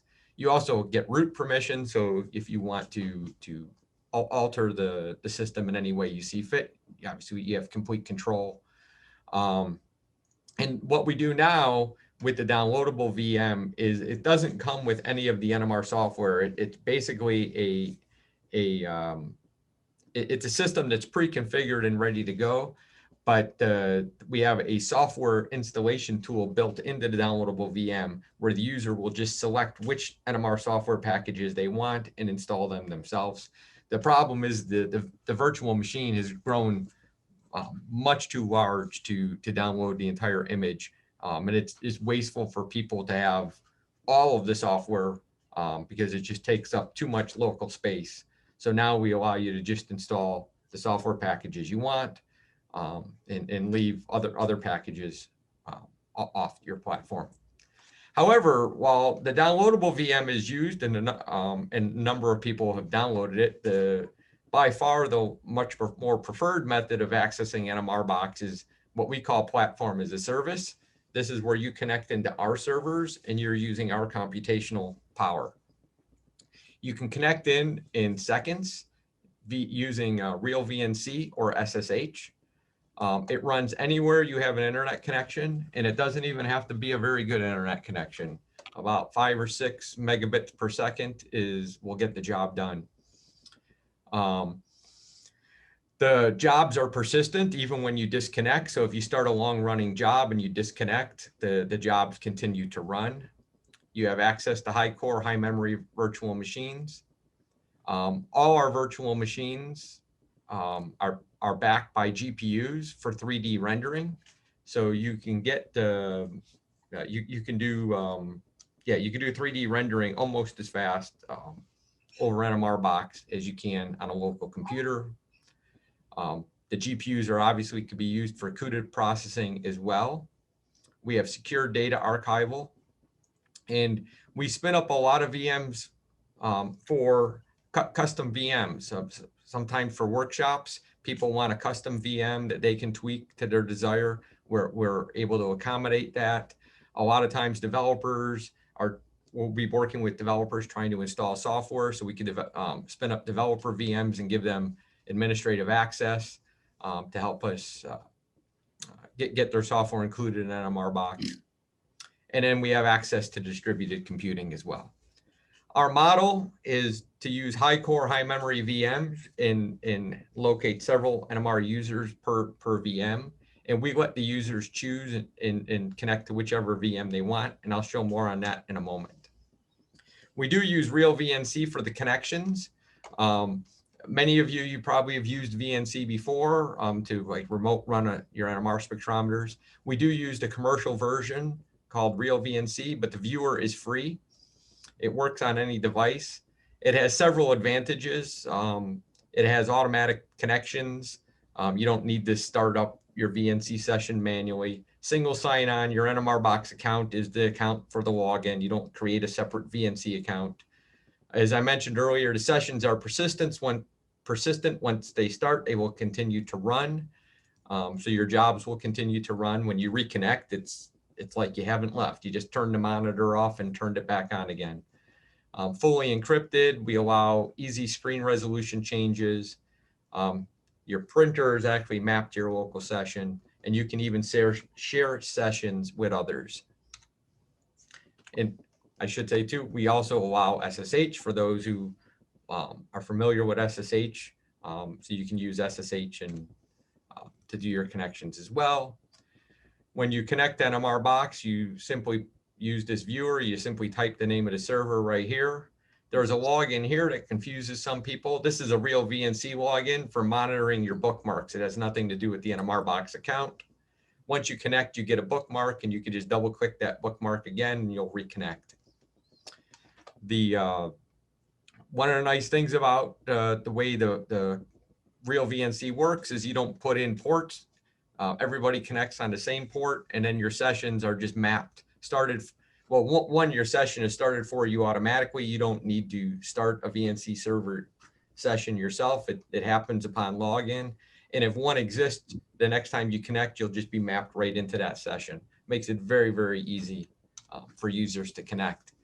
One issue some users do have is by default, we connect on port 5900, which is the default VNC port. Some institutions, especially on public Wi-Fi connections, are now blocking higher numbered outgoing ports. So your university may be blocking you from accessing NMR box on default port. If you put a :443 after the host name, that will connect on port 443. For those who know, that is the same port that is used for secure web traffic, and almost no institutions block outgoing traffic on that port. So that generally will get you connected. So our release schedule and the various NMR box VMs. So recently we've changed our release cycle, and we are releasing every 2 weeks. We used to be releasing more like every 6 months or even longer, because it would take us a long time to get a full formal release. And the problem is users, we had a hard time accommodating users who want the latest updated software, but at the same time having persistency for users who have a particular version of a software and they want to continue to use. So what we're doing now is we've divided all of our servers into 6 groups, and we update 1/6 of them every 2 weeks. Each VM then has a lifespan of 12 weeks. And in each new cycle, we call it a long-term support version, and that's every 12 weeks. And those long-term support versions will remain running indefinitely. So from the NMR Box website, you can go to your account and you have a various menus here. One of them is the status, and it will give you all the host names. It will show you which ones you're connected to. In this case, it shows that I'm connected to Iodine. There's an icon here, the VNC icon. If you click on it, it will actually connect you to you. It will tell you if it's a long-term support, how many days till it's going to reboot. And if you're in the advanced, there's a toggle to go into detail view. If you're in the detailed view, you can see how many CPUs, how many RAMs, how many GPUs, and what the current load is on the server. So if you find your particular NMR Box VM is a little sluggish, you can just exit out of that one, find one that's underutilized, and go use that one. As I said, the long-term support versions or our older versions stay persistent. So currently we're running version 3, 4, 5, 6. We just recently, we've gone to our rolling release model. So the version numbers are going to be a little bit different than just version 1, 2, 3, 4, 5, 6. But you can connect to our older versions. Although once the Ubuntu stops providing support for the VM, we actually do power them off. That's why versions 1 and 2 are no longer here. Although we still have versions 1 and 2. If you contact us, we'll certainly start them up for you or work with you to get software on those versions that may no longer exist. That may no longer be running. So screen resolution, we have a very easy tool. You can just hit the display of your graphical desktop. You can choose default screen resolutions we provide. You can choose your own screen resolution. You can make, by setting it to your startup file, you can make it a default, and you can set favorites. So if you work on multiple computers and each has different size screens, you can have basically a click button to switch between different screen resolutions. And that could just be changed dynamically on the fly without affecting your session in any way. Closing VNC sessions. There's a menu bar in VNC. If you click this little X here, this X up here, that will close that will close the viewer. It does not affect your session. So anything that you had running was still running. If you come back and connect in again, it will, everything will be exactly where you left it. And after 1 hour of inactivity, the window actually closes on its own. But again, everything that was running remains running. You can go to your username here and choose logout. This actually does a formal log out of the VM, so any running processes would be terminated. And it's a good thing to do once in a while if you don't have anything running. And every once in a while, you'll see some odd windowing issues where, you know, like the mouse isn't working right or the windows aren't working right. And 99% of the time, if you simply log out, log back in, and all those windowing issues get resolved. So a quick slide of NMR Box by the numbers. We have just under 3,000 users covering almost every state in the US in 56 countries. We have 200 plus software packages, been executed millions of times. Another shout out to Frank. We have over 700 users who have used NMR Pipe on the NMR Box platform. And to that, we also do log what users are doing, so we can provide user metrics to software developers. We can tell them how many different users have used their software over a given duration of time. We know the number of executions. We're beginning to now know the actual amount of CPU utilization that the various programs are using as well. We've held about 36 community events, and we continue to hold more. We have support ticket system. We have a lot of support tickets per year that we answer. And on the compute storage and networking side, they're not all operational yet, but we're in the midst of having a pretty major rollout to expand our capacity. And we'll have 44 physical servers with over 2,000 cores, 16 terabytes of RAM, a lot of GPUs on every host. We have 600 terabytes of storage and university object storage. We have 100 gig network pipe to the internet with a 40 gig network fiber.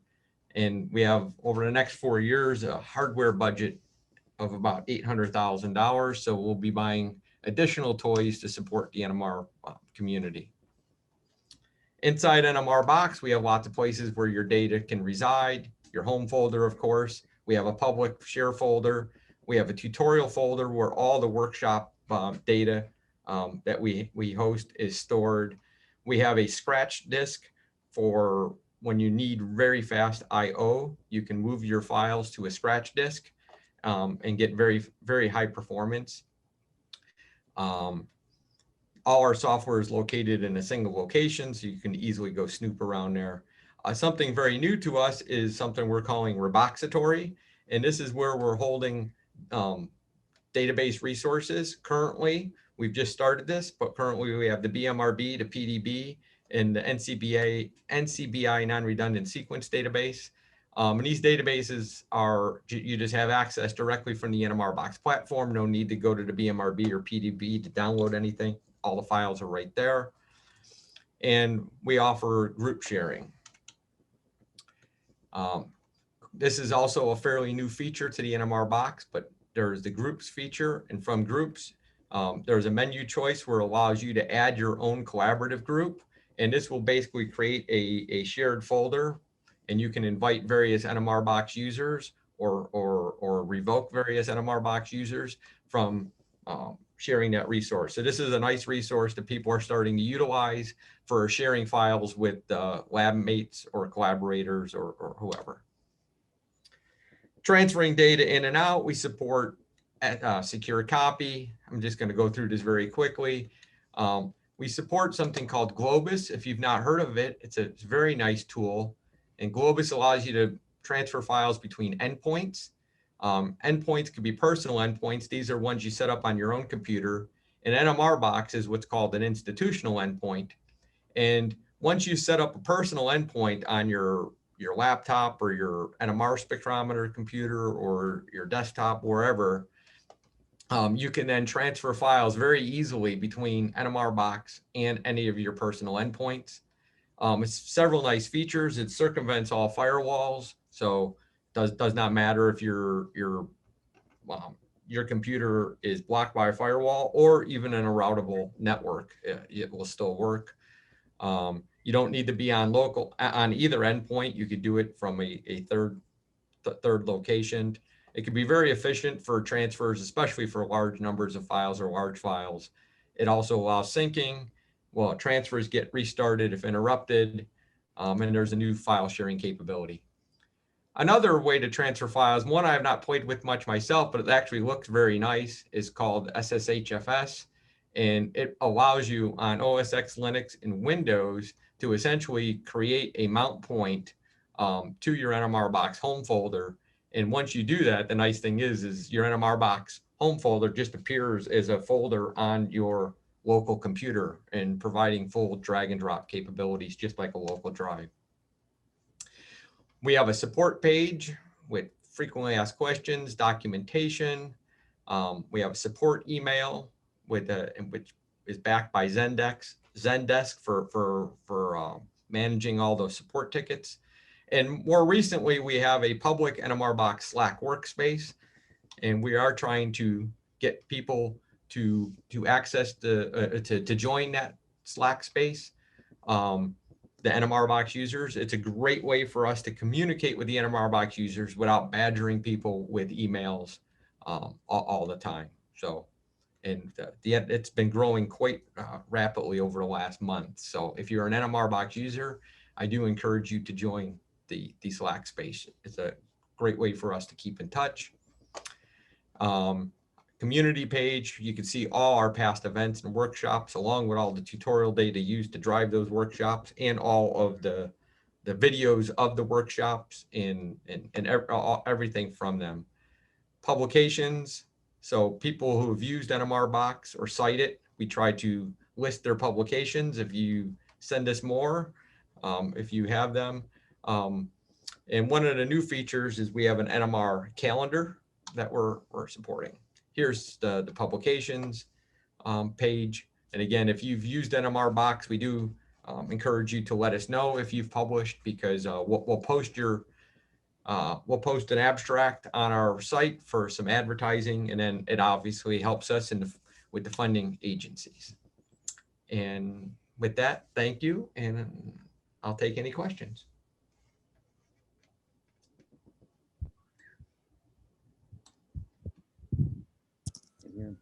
Great. Thank you, Mark. And are there any questions? Hi there. My name is Thomas. I just wanted to give a big shout out for NMR Box. I'm actually from the EPR field, from Deer and all stuff, and I want to thank for hosting not just NMR related software, but other software as well. It's very helpful. Thank you.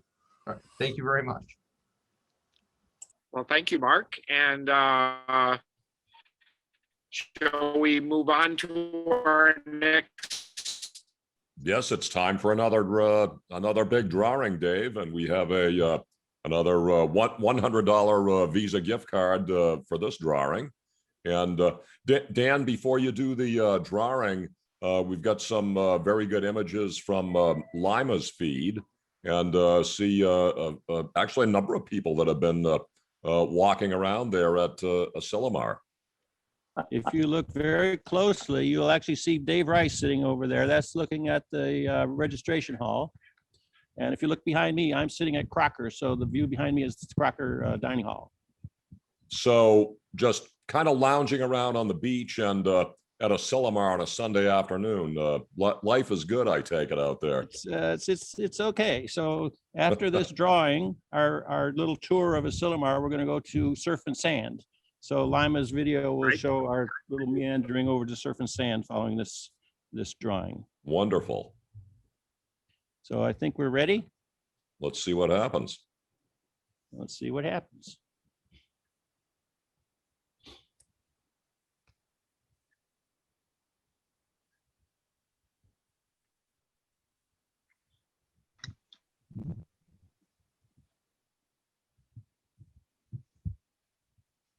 So Luciano.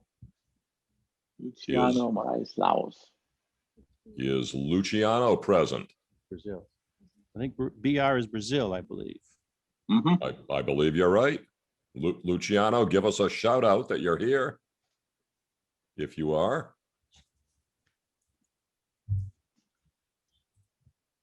John, can I Maybe not. volunteer for Luciano? I don't think that works. We'll have to go to a secondary drawing. Let's try it again.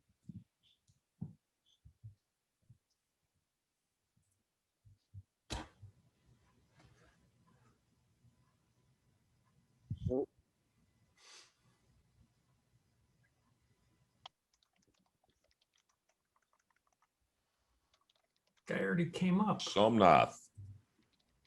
That's right. He came up once. I give a talk in a while. I actually show you how these drawings are done. I guess it's your turn, John. Well, our triple Let's give them redundancy, that 8 seconds. our highly technical triple redundancy system registered here with the state of Massachusetts Lottery Commission. And our next winner is Gary Martin. Whoa. And Is Gary, Gary I know you're there somewhere. You left. Gary, give us a shout out. Give us a shout out, Gary. You are listed among those present. I'm beginning to think he stepped away from his computer. Well, I'm going to leave this up to our panel of judges. And should we take another try, or? Yeah, I think you should take another try. How about Tara Sprules? Uh-oh. Is Tara there? Must have walked away from. Yes, I am here. Okay. We Thank have you. we have a $100 gift card coming your way. Please do send us an email, prizes@mrr.com, with your contact information, and of course the gift cards we are sending out electronically.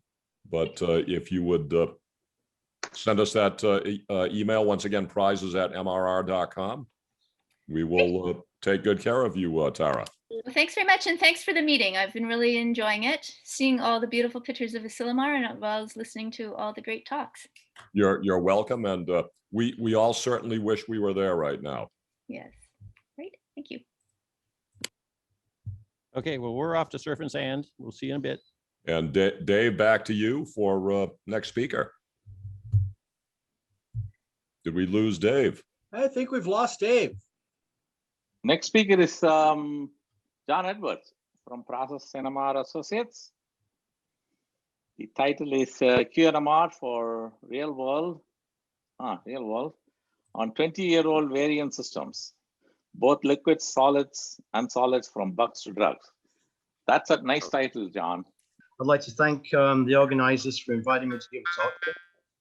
And I'm going to try and bring a little bit of lighthearted.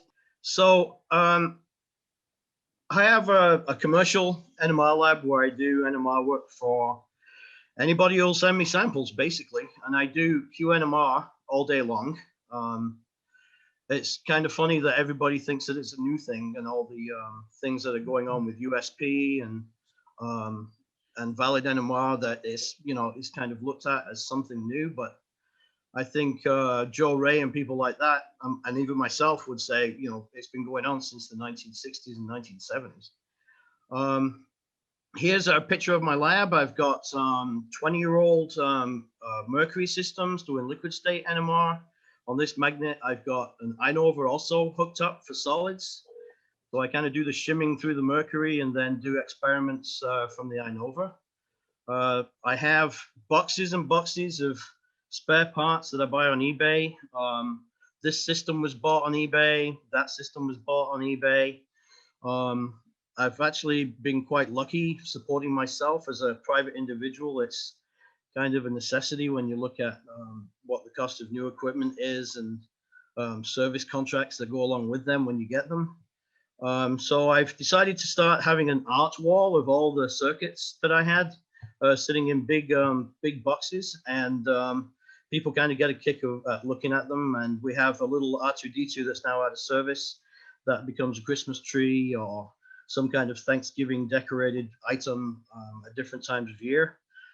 Here's a couple of my assistants, Dr. Howlington III and Dr. Ellie McBarkington. They come in and do a little bit of work for me every now and then. And basically what I wanted to discuss was, as an independent lab, it's becoming more and more obvious that I have to start worrying about ISO 17025 certification. There are so many small companies out there working on their FDA regulations that it's a big requirement for them to be getting testing that they can't provide for themselves in-house if they outsource it. They need to be going to ISO 17025 labs, certified labs. And for NMR, it's particularly a huge problem because one of the major stipulations of ISO 17025 is that you do proficiency testing and interlaboratory comparisons of test methods that you're performing. And in the NMR world, none of that really exists. So there are a few platforms I've been kind of getting involved in and hoping that they will go somewhere in helping with this situation. One of them is the many QNMR summits that are going on. They're held by USP. Guido Paoli at the University of Chicago is really involved in it quite heavily. Spectral Service get involved in it a little bit over in Europe. And they're doing a lot of good work kind of talking about QNMR. Nothing ever seems to actually happen with respect to them accepting monographs based on NMR or including an NMR component to monographs that already exist where it's heavily dominated by HPLC, where purity assessments and identification by NMR would be very easy to do, even with benchtop NMRs when you're talking about some small molecules, APIs and excipients and things like that. But nothing's really happening. There's a lot of talk going on. They are trying to do some things.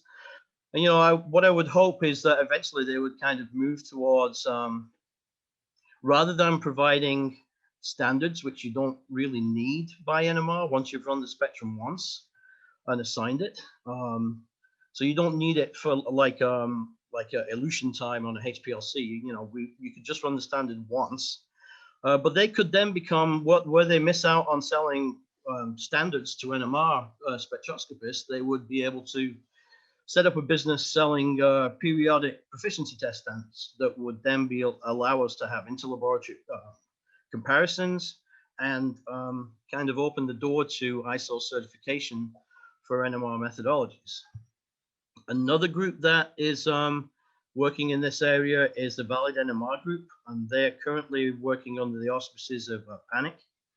And you know, they're there as a support group providing a forum for NMR method validation in general, GLP, GMP, ISO 17025. And again, you know, this is me being selfish, but I would hope that in the future they would maintain databases of standard spectra for ID and assignment, and then also provide periodic proficiency test standards where you can't get USP or some of the other organizations that do provide a few proficiency test standards might not want to get into because the test might be too niche or whatever. So if you go online and you look at NMR standard methods that are out there, I think there's 2 or 3 that are actually QNMR methods.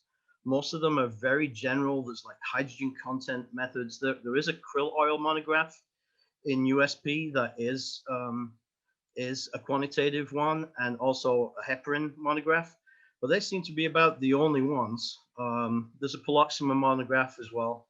So, but that's not really a QNMR. That's like a ratio of ethylene oxide, propylene oxide calculations. So you don't really need standards for that, and the results kind of stand on their own. And that's how it goes with all of these tests. You know, there's even tests for time domain NMRs. But for everything on the page here, there are very, very few standard materials that you can buy, so that if you're just getting into doing this test, you know, you get a result and you have no idea, you know, in your isolated world, if you're on the money or not. You just do best practices and hope that the results you give people are good. So for me, so few standards being out there for NMR, there's no mechanism to create samples for NMR methods if they're developed. There is no mechanism for proficiency testing unless a group of laboratories get together, which sometimes they do in Europe. There's a lot of Italian industry papers on different round robin testings that went on over in Europe. But again, you never hear about them. You kind of get invited to be involved, and you know, some of the things I would have liked to have been involved in, I found out about them, you know, months and years after they actually happened. So some of the things that are happening to enable QNMR in the real world is that there are now CRM materials, certified reference materials that are traceable to NIST. Aldrich is selling them, and so I go through hundreds and hundreds of grams of these every year. So they will provide you a nice certificate of analysis. You choose your standard based on your solvent and overlap with your spectrum of the sample that you're looking at, choosing a standard that's got a peak that's out of the way of the material you're looking at. So that's a step in the right direction. Sigma Aldrich also started providing a dimethyl sulfone sample that is basically it's not a CRM, but it's a proficiency testing sample where you basically log in and register. They deliver that that DMS sample to you. It might be 90.15, 90.23. They're messing around with the purity of it over time. I think they're doing one kind of change every year or every 6 months. You open up a study with them. At your lab, you analyze the sample, you report your results back to them digitally. They do some data processing and do some calculations and figure out your reproducibility and repeatability, et cetera, based on how you compare with the actual value. And then you get an evaluation report back, which is a great way of saying, in general, with QNMR, I have a proficiency test that that works in general. The issue will be when labs are sending you very specific things, and it's not necessarily a tiny small molecule. It might be a larger molecule with lots of labile protons, and so it might not. I really don't think that this is going to always be a way of showing that you are proficient at QNMR just because you look at this one kind of isolated sample. So it's produced by them under the ISO 17034 accreditations for producing CRMs. So again, that's a good start. Eurofins also, for the people that have bought Brooker food screeners, where you look at white wine, juice, honey, coffee, spices. There's a lot of profiling going on. The issue with that profiling is it's kind of in-house at Brooker, and the databases are black boxes that you have to pay for access to. And so, for somebody like myself, it's not really useful, but they do have samples that they send out of wines, honeys, where you can kind of bring them into your own house. I've got 300 megahertz NMR systems. Everything that the food screener does is based on 400 megahertz. So I can't directly compare my results through a Brooker database situation, but I can at least get a report back from Eurofins through Freddie Thomas, who kindly gave me this information. You can get samples, send your results back, and they'll tell you how you're doing compared to people that have honey screeners. So this is another way in some kind of commodity chemistry areas where you could get some good feedback as to how you're doing with your targeted analysis and things like that. And so that was Freddie Thomas that provided that information through Eurofins. And so then I was going to just go through a whole bunch of small caveats of pretty much everything I do almost every day. I get lots of samples from all over the place, and which again is going to make it difficult for ISO 17025 because you kind of have to have a test method for every material you're looking at, and it becomes unwieldy very, very quickly.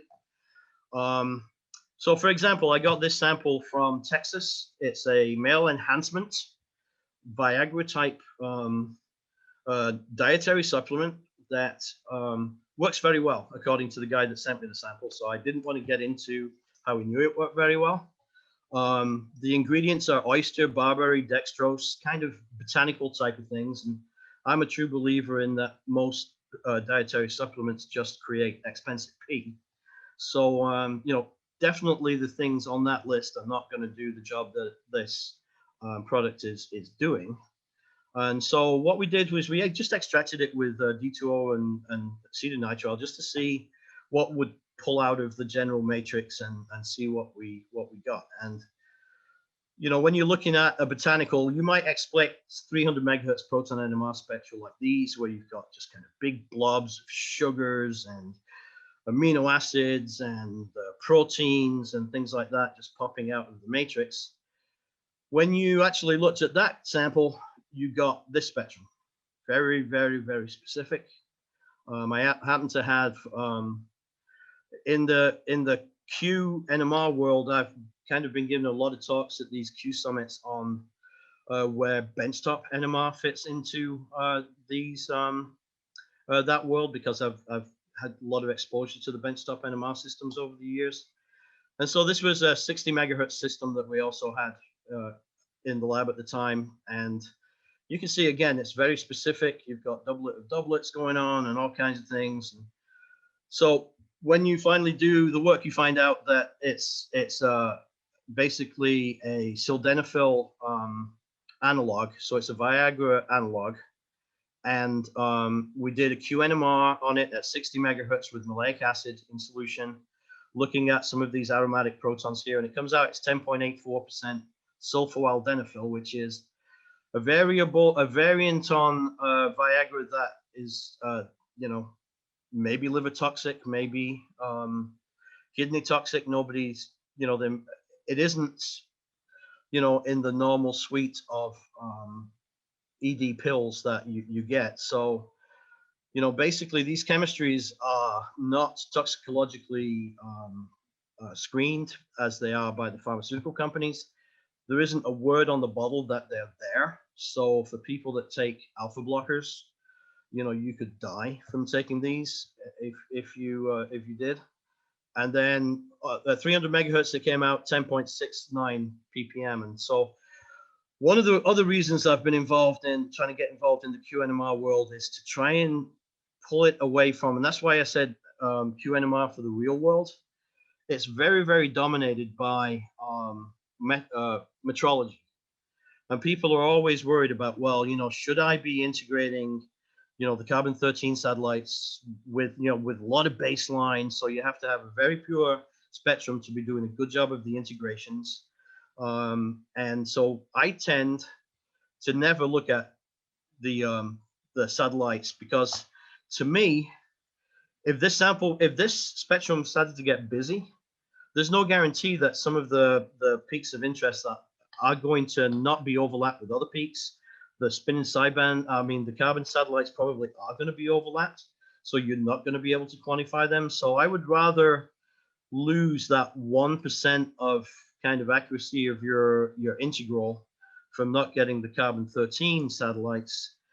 I do it for all the peaks across the board, so it's not a full 1% of an error that I'm introducing to the situation, but at least I can start pulling information out of the forest that you're sometimes looking at. And so basically the fact that these, and so, people really, really worry about a couple of decimal places of accuracy on their result. And they, say you have to use a microbalance and be at, a thousandth of a milligram when you're weighing these samples out.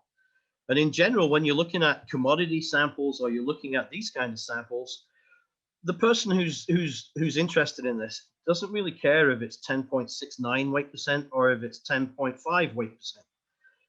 There's still a ton of a non-disclosed pharmaceutical drug in this herbal supplement.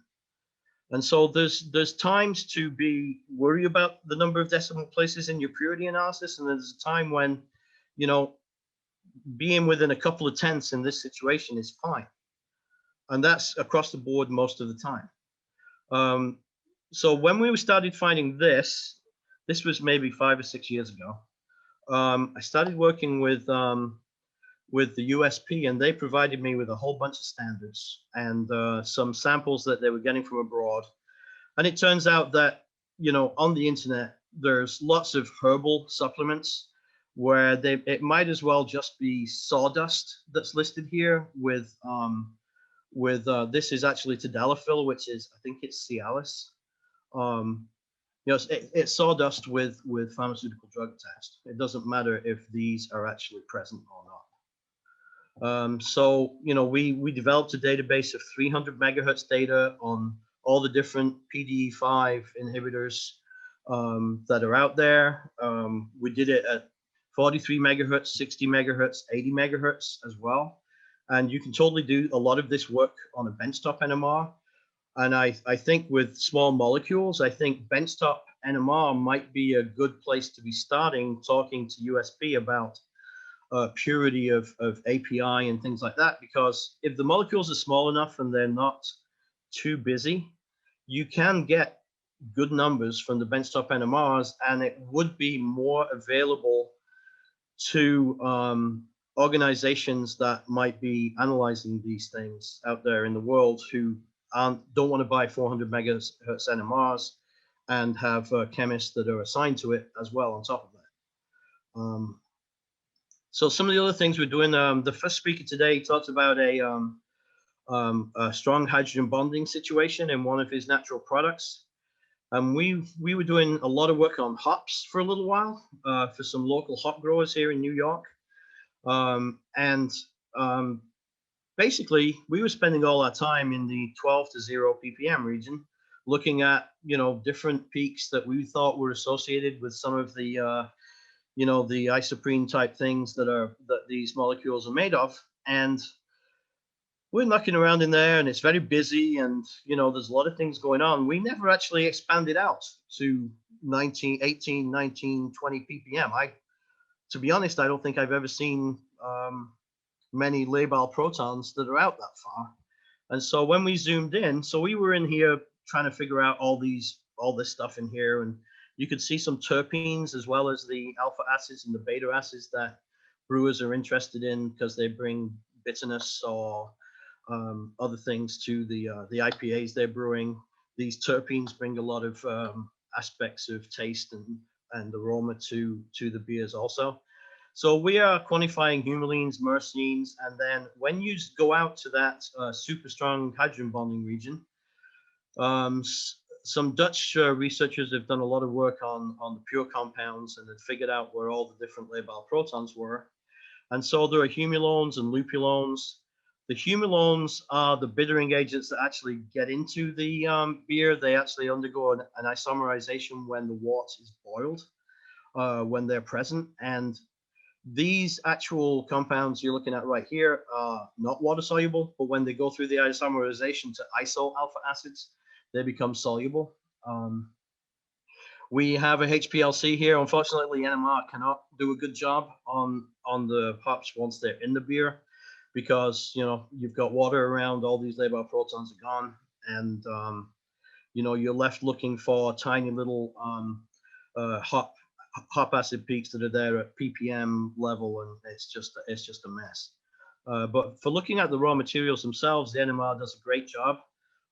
So we were reporting to these guys on the different alpha acids in detail, and they were really interested in some cases where they'd done it was like 1 year to another comparison of, say, Cascade hops.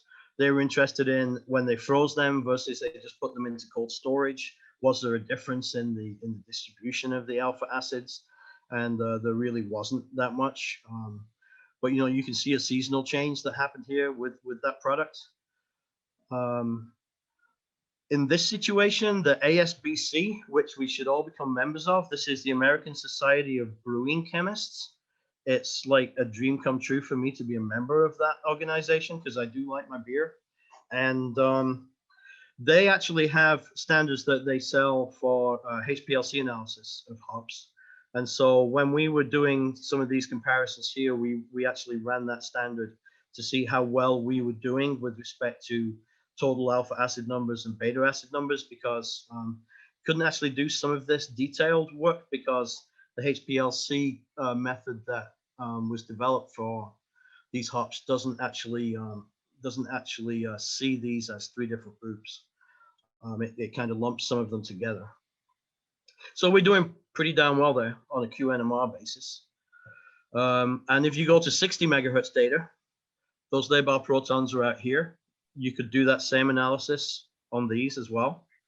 And so I think the benchtop NMRs, there may be a promise for them outside of being sold into junior college just for kind of general NMR introduction. They could actually sit on people's benchtops and actually do analysis of things, but there's going to have to be a mechanism to actually formalize those methods. We've done a lot of work on CIDRs, and I'm going to keep moving. We do a lot of work where we kind of end up doing sugar analysis of CIDRs, and at the end, we take all the quantitative information that we got, and we actually produce full nutrition facts for the beverages that we're looking at. So you can get calories and things like that the brewers can actually use. I'm going to keep moving a lot. You can do phosphorus NMR. So we do a lot of phospholipids where you have an internal standard of phosphoric acid, triphenylphosphate, I'm sorry, and you compare that on a molar basis with the phospholipids you see.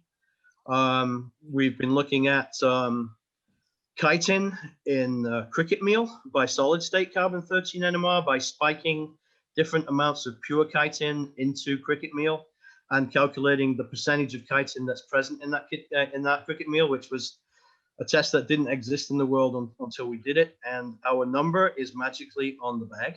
So that's kind of a thrilling thing that you see. And at the end of the day, I also wanted to, make it plain that QNMR isn't just about low field NMR at 300 megahertz, because Lynette kind of scared me when she started calling 500 megahertz low field.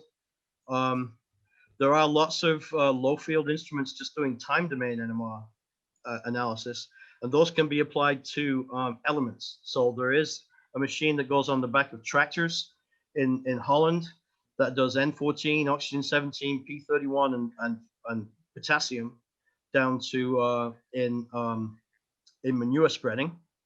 And then there is also a system that was out of San Diego that was doing lithium boron sodium analysis of all kinds of things like salt analysis of snack foods.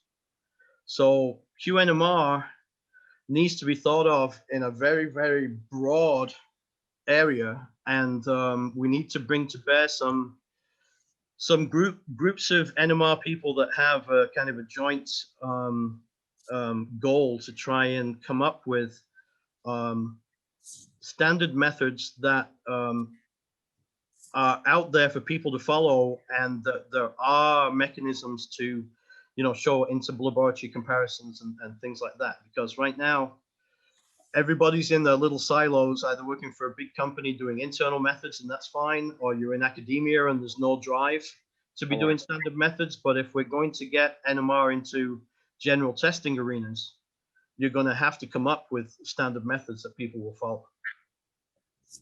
And I would like to thank you for your time. Sorry I went over a little bit, and I knew I had way too many slides to talk through properly. So in the interest of moving on, I'll hold questions for now. And should we go on to our next prize? We definitely should, Dave. Okay. I'm ready on this end. Have another cutting board coming up. These really are pretty neat. So, one cutting board. Here we go.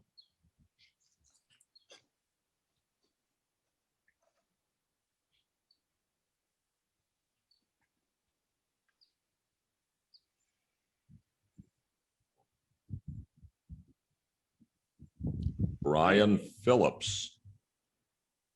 Is Brian Phillips in the room?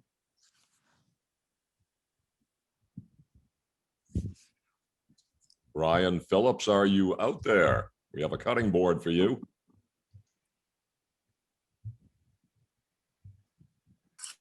Maybe not. Looks like we'll have to try again, Dan. All right, we'll try one more time. And it's back to John.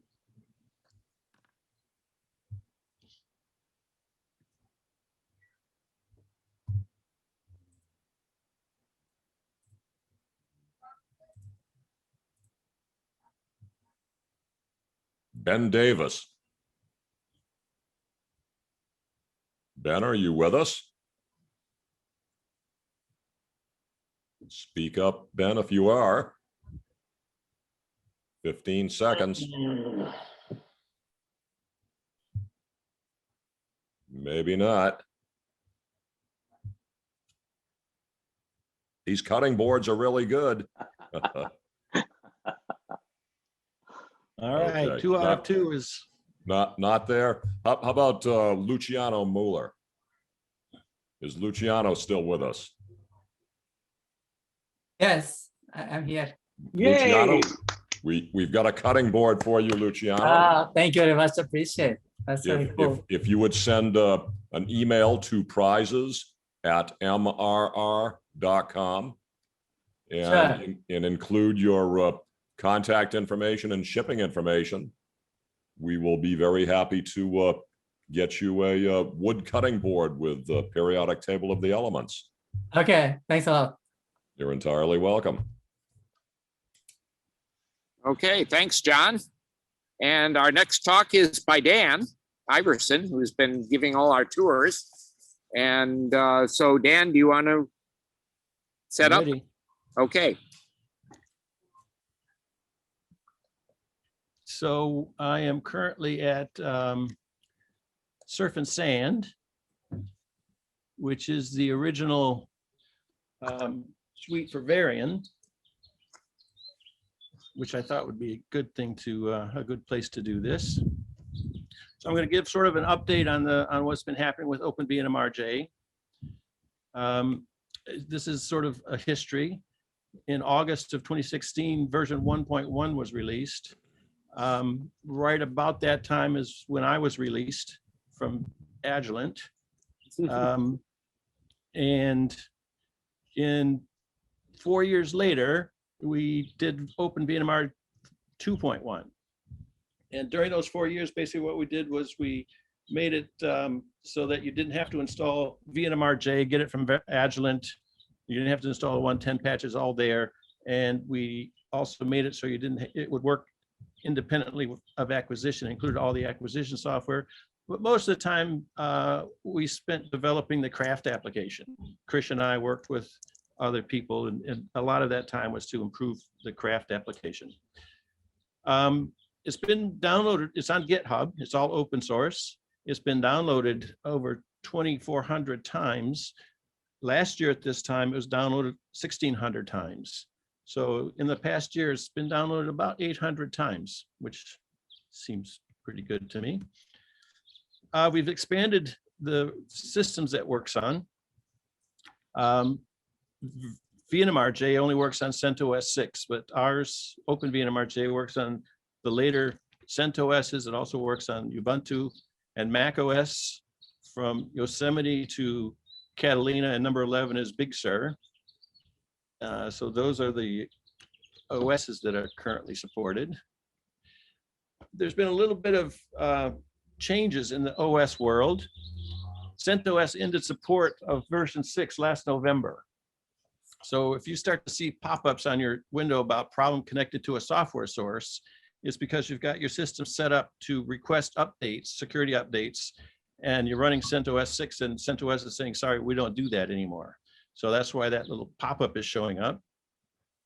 They've also said that CentOS 7, which wasn't released that long ago, they're going to continue maintenance updates until June 2024, but no more full updates. What that means is they're not going to support new hardware, but they will supply you with security patches and bug fixes and things like that.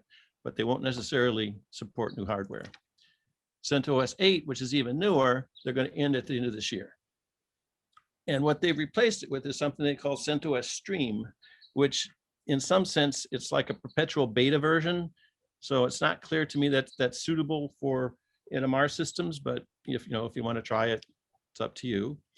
To their credit, Red Hat has added a new subscription mechanism where you can get a free subscription for up to 16 systems. So that's a reasonable thing. There is also Oracle Linux. I'm not too sure about that one. I don't have much to say about Oracle Linux. So we decided to take a separate approach. and support Ubuntu. So thanks to Ken and Steve at Virginia Tech, we were able to get OpenVNMRJ working on an Innova system, which they have. It was a bit of, took us a couple weeks, but eventually we got everything going. If it works on Innova, it will also work on Mercury, since those use the same mechanisms. Following the help from Ken and Steve, Torsten at Bridge 12 allowed me access to one of his DDR systems. So he basically bought one of these little Intel NUC computers. I don't know if you've ever seen them. They're kind of cute little things. He installed Ubuntu on it and hooked it up to his VNMRS system, and then gave me free access. So we've also now got it working on all of the DDR and DD2 systems. I wanted to, this is the list of sort of the things that have changed since version 2.1, which happened a year ago, just a little over a year ago. I color coded them. So the green things are things that have been requested either through spin sites or directly to me, something that's not working, a bug report or something. The blue ones are credited to Bert Heisa. All the blue things are something that Bert has delivered. He has access to spectrometers, so most of his things are actually acquisition related. I don't have the spectrometer in my that I have access to, so Bert has been very good about supplying these sorts of corrections. I'll just go over a couple of them that are kind of interesting. The very first one actually came from Ken. He says, we do a lot of proton phosphorus, and it does phosphorus and it tunes low band to phosphorus. We do proton and it tunes low band to carbon, but we're not really doing carbon. Why does it keep tuning low band between carbon and phosphorus when we're not doing any carbon? So we fixed that. So it will only tune what you ask for. There's a down the sort of a little further down, PS font and PS font 2, you can sort of customize when you're doing report generation. You can set the fonts and the character sizes and things like that. The next one after that, this thing called weight file, no CT scaling. It's been, I remember from very early on, people say, I increase NT or NS, whatever you want to call it, number of transients, and my peaks don't get any bigger. Why is that? Well, we say, well, we scale the FID by, we divide. So your peaks don't get bigger, but your noise gets smaller. It never really felt like people appreciated that. So I added this thing so that now if you set NT, you're doing it right, they get bigger, your peaks will get bigger. So that helps. I'll skip the rest. Here's another page of things that have changed since the last release. Again, blue ones from Bert. Most of the ones that aren't either blue or green are basically things that Chris and I have been working on to support the craft project, and a lot of new tools and things for speed enhancements. One of them, I think it was on this page actually, in the right-hand column, the second and third one, copy F, copy string. I'll talk about those a little bit in a couple of slides. Those are things that we did for craft. Another page of stuff, Mac OS Pulse tool. So actually a lot of things have changed.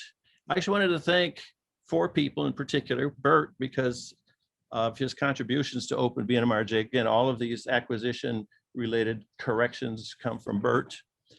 Jesse, I treat him sort of as my early warning system. He actually builds OpenVNMRJ from the GitHub site. He brings down the sources and compiles them on his machine. And he's usually the one who lets me know, something's not working right here. He's the one that alerted us all to the fact that CentOS is doing these things where they're discontinuing support. And we had to start to scramble about, people have just installed CentOS 8 and now they say they're not going to support it anymore. What do you do? Ryan, anything that has to do with the Mac, Ryan is on top of it. I think maybe between 10 and 20 of the items in the previous 3 slides are the result of Ryan finding something that's not working on a Mac or things like that. Krish is my first line of defense. I've sent him, I think at last count, 227 different versions for that he tests and confirms that, yeah, that's working or it's not working. So he's been very active in making sure the quality of the product is okay. I think I just got one from him not too long ago that says, you know, there's something wrong with Fiddle when he does it with Craft, and 216 worked. We number them. So we talk, you know, 216 worked and 217 doesn't work. And so we can sort of track and see what's going on. This is one of the new features, annotations, that was in those slides. So we've made, this is actually a Decon Eye picture, but it's all annotations. So we can pan and zoom on annotations, and the scale below here is another new feature called axis. Normally is H or P for Hertz or PPM. You can now set it to a capital S, and it's sort of a user-defined axis. You can give it a label with the left edge and the right edge and everything. Cursors track, pan and zoom tracks. So it's a handy little thing. I mentioned I was going to talk a little about that append string. I like to tell the story. I've done this before. One of the main things that causes there's a lot of overhead is the shell, what's called the shell command. The shell command in Magical takes an argument, it says go out into the Unix world and execute this Unix command, and then come back into Magical. And I give the example is if you call shell and you say sleep for 1/100th of a second, and you call that 100 times, it should take a second. Well, it actually takes 6 seconds to execute that, and the CPU goes up to 50% usage. So it's really not a good thing. It's not really a sleep. Whereas if you call the internal, a built-in sleep command, it takes 1 second and the CPU stays at 0. So we've replaced the whole, basically on the right-hand column are the Unix commands that have all this overhead, and we replace those with some Magical commands that basically do the equivalent thing. And you can also put all these filters in there that between the file A and file B, you can grep for things and do heads and tails. And I thought what I would do is show you how the Ivan drawing macro works. So when I do the Ivan drawing, you know, what do? I wrote a macro. So the first line is the banner welcome. This on line 1, 2, 3, 4, about 5, you see the append command, and that reg.csv, Eric sent me that. And that is the list of registrants for our meeting. So I started append, and I did the filter tail +2, which basically means skip the first line. The first line is the basically the fields of the CSV file. And this grep -v says, if you find that string, throw it out. We're not going to use it. So we eliminated all MRI employees. We eliminated all Q1 employees. And unfortunately, we also eliminated the Ivan executive committee, Dan and Christian, myself. And then that puts that onto the out file. We then read that out file into an internal thing called $line, and that $num tells us how many there are. We pick a random number, so there roughly was 220 registrants. So that num is roughly 220. We pick a random number between that, between 1 and that number, and then we index into the line that winner, and we get their first name, their last name, and their email. Actually, that in that substring, the third line from the bottom in the left column, that CSV is also a new feature. So usually substring says, you know, give me things based on a word defined by space or tab or something. And this little thing says, well, use the CSV rules to delineate words. Next column, we sort of obfuscate the email. We didn't want it for privacy reasons. And then the winner is that we sleep for 6 seconds just to build the tension a little bit. And then we do a little loop at the bottom for 30 seconds where we display the name and the count. So that's, if you're curious how we're doing this, that's the macro that's actually running when we hit that button. Finally, another new direction I'm taking is I've been working for, I guess this is almost 2 years now, with this company called Bridge 12. And they're building a Overhauser DNP system.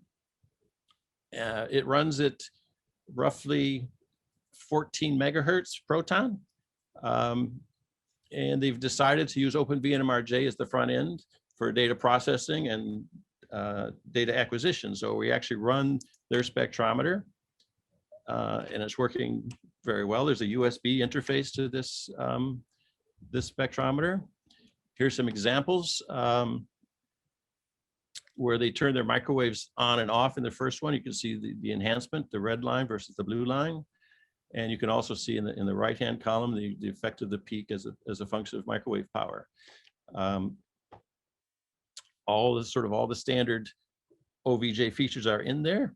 And actually, the way we've written the pulse sequence thing, you can sort of take S2 Pol and run it directly on this system. So, you know, delay, pulse, acquire, all those sort of function, all those elements work with the Bridge 12 system. Our last bit of fun is actually we tuned their microwave cavity. So it's a lot like M-tune, but we're actually tuning to roughly 9.5 gigahertz. And we can, you know, it has most of the features, or basically all the features of the M-tune. Again, uses the new axis equals S thing where you have gigahertz and thing. My last slide, is it time to do OpenVGA 2.2? It's been over a year since we released 2.1. And as you see, there's been quite a few updates and things that people want. They can always build them themselves like Jesse does if you want to go through and build it directly from GitHub, but it probably seems time to maybe release a new version. So if you're interested in beta testing, you let me know by SpinSites or email me. And if we do start a beta test, I hope it won't be too long, and we should be done sometime in May. So with that, I thank you. Dan, there are an awful lot of us that certainly extend our appreciation for your keeping VNMRJ alive and well, keeping it relevant, keeping it usable. And like I say, still an awful lot of us that certainly appreciate that. That said, Dan, there's a huge reason that your talk is stands out today, and I think will remain in memory for maybe many years to come. And that specifically is ENC 2021 is, well, obviously what it is. And you, Dan, are the only individual to give an NMR talk at Asilomar this year. There you go. How about that? So your talk will certainly go down in history. It's been fun. I can't tell if I'm still sharing. If something's going on. No, you're not sharing it. You have not. Okay. You're not sharing. And Dave, to you for any questions, and then on to the next drawing. Did we lose Dave? We seem to have lost Dave along the line. Maybe. Okay, let's do the drawing. Well, yeah. Let's go right back to Dan then. And Dan, if you'd like to work that magic with the official drawing algorithm. Okay, let me try this again. Let's see who we come up with. All right. So we see that. So one more try. And now we know exactly what's inside that contraption. Exactly right.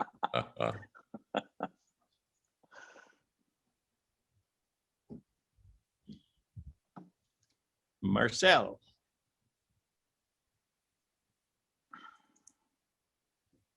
Is he out there? Marcel Schleusner. Marcel Schleusner, we have a cutting board for you. Speak up if you're out there.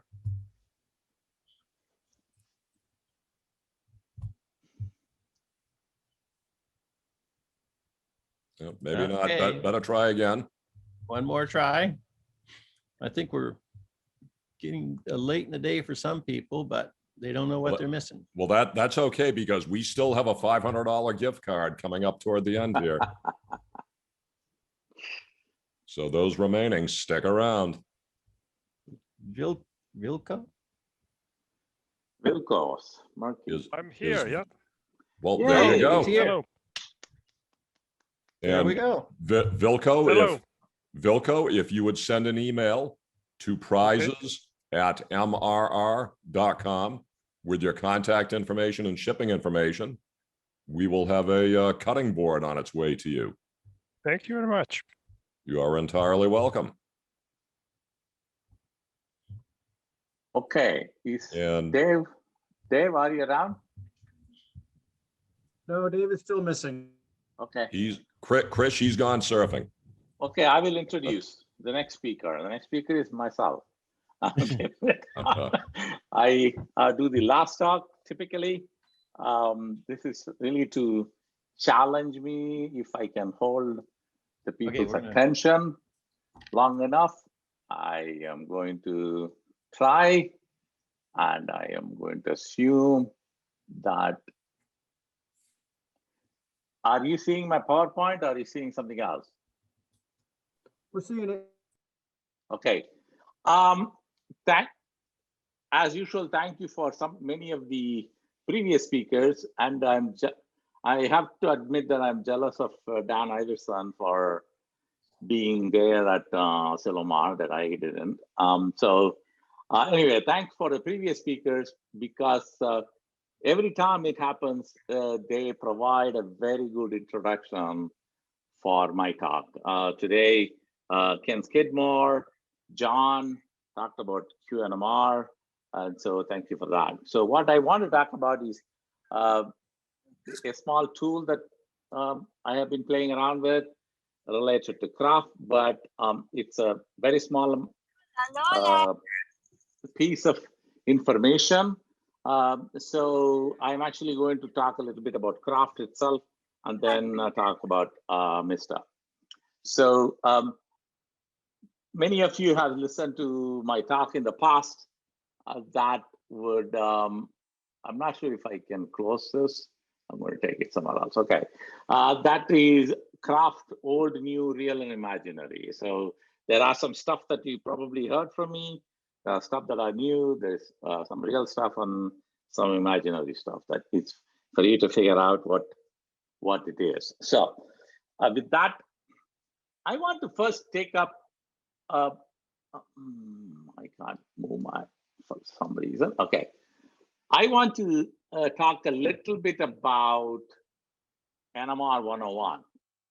So here is a typical workflow that we all do, or we all trained to do in the past. So we take from FID, we do a Fourier transform, and then we do phase correction, baseline correction to whatever to our heart's content, and then that becomes the visual tool, because this is what we enjoy looking at. That is also the source of information, and we extract information out of it.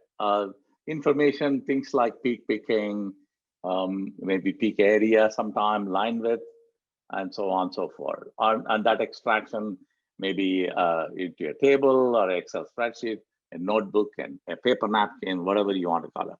But in all the cases, the two ubiquitous unchallenged prerequisite, I always talk about this many times in the past, is the two events are phase correction and baseline correction.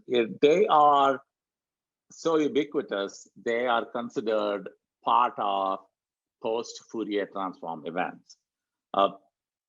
So let's say if you want to do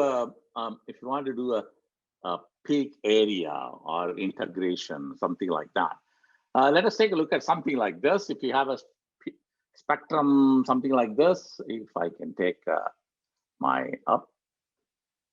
pen, okay. Oh, I can't use that.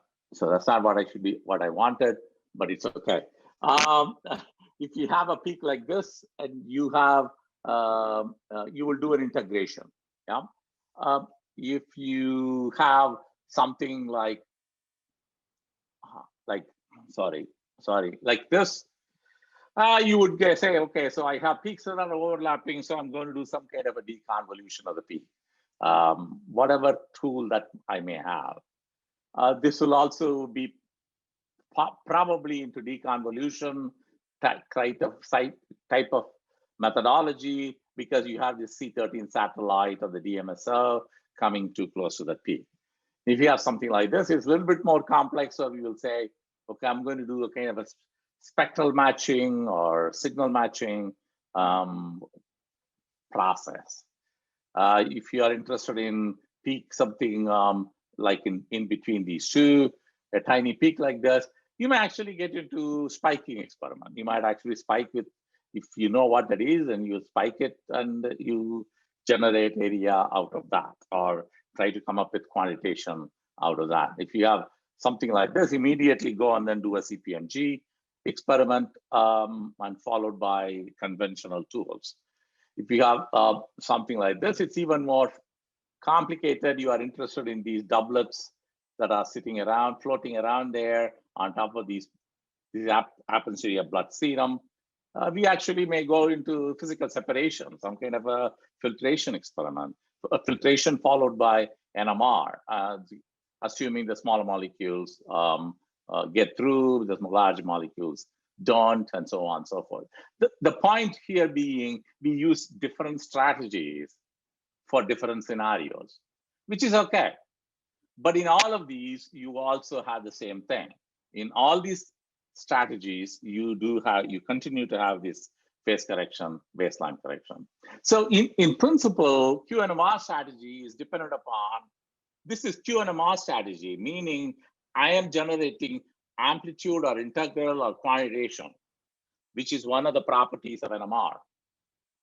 That strategy depends upon chemical shift separation, meaning frequency, big peak, little peak, meaning amplitude ratio, wide peak, sharp peak, meaning line width, in phase, out of phase, meaning phase.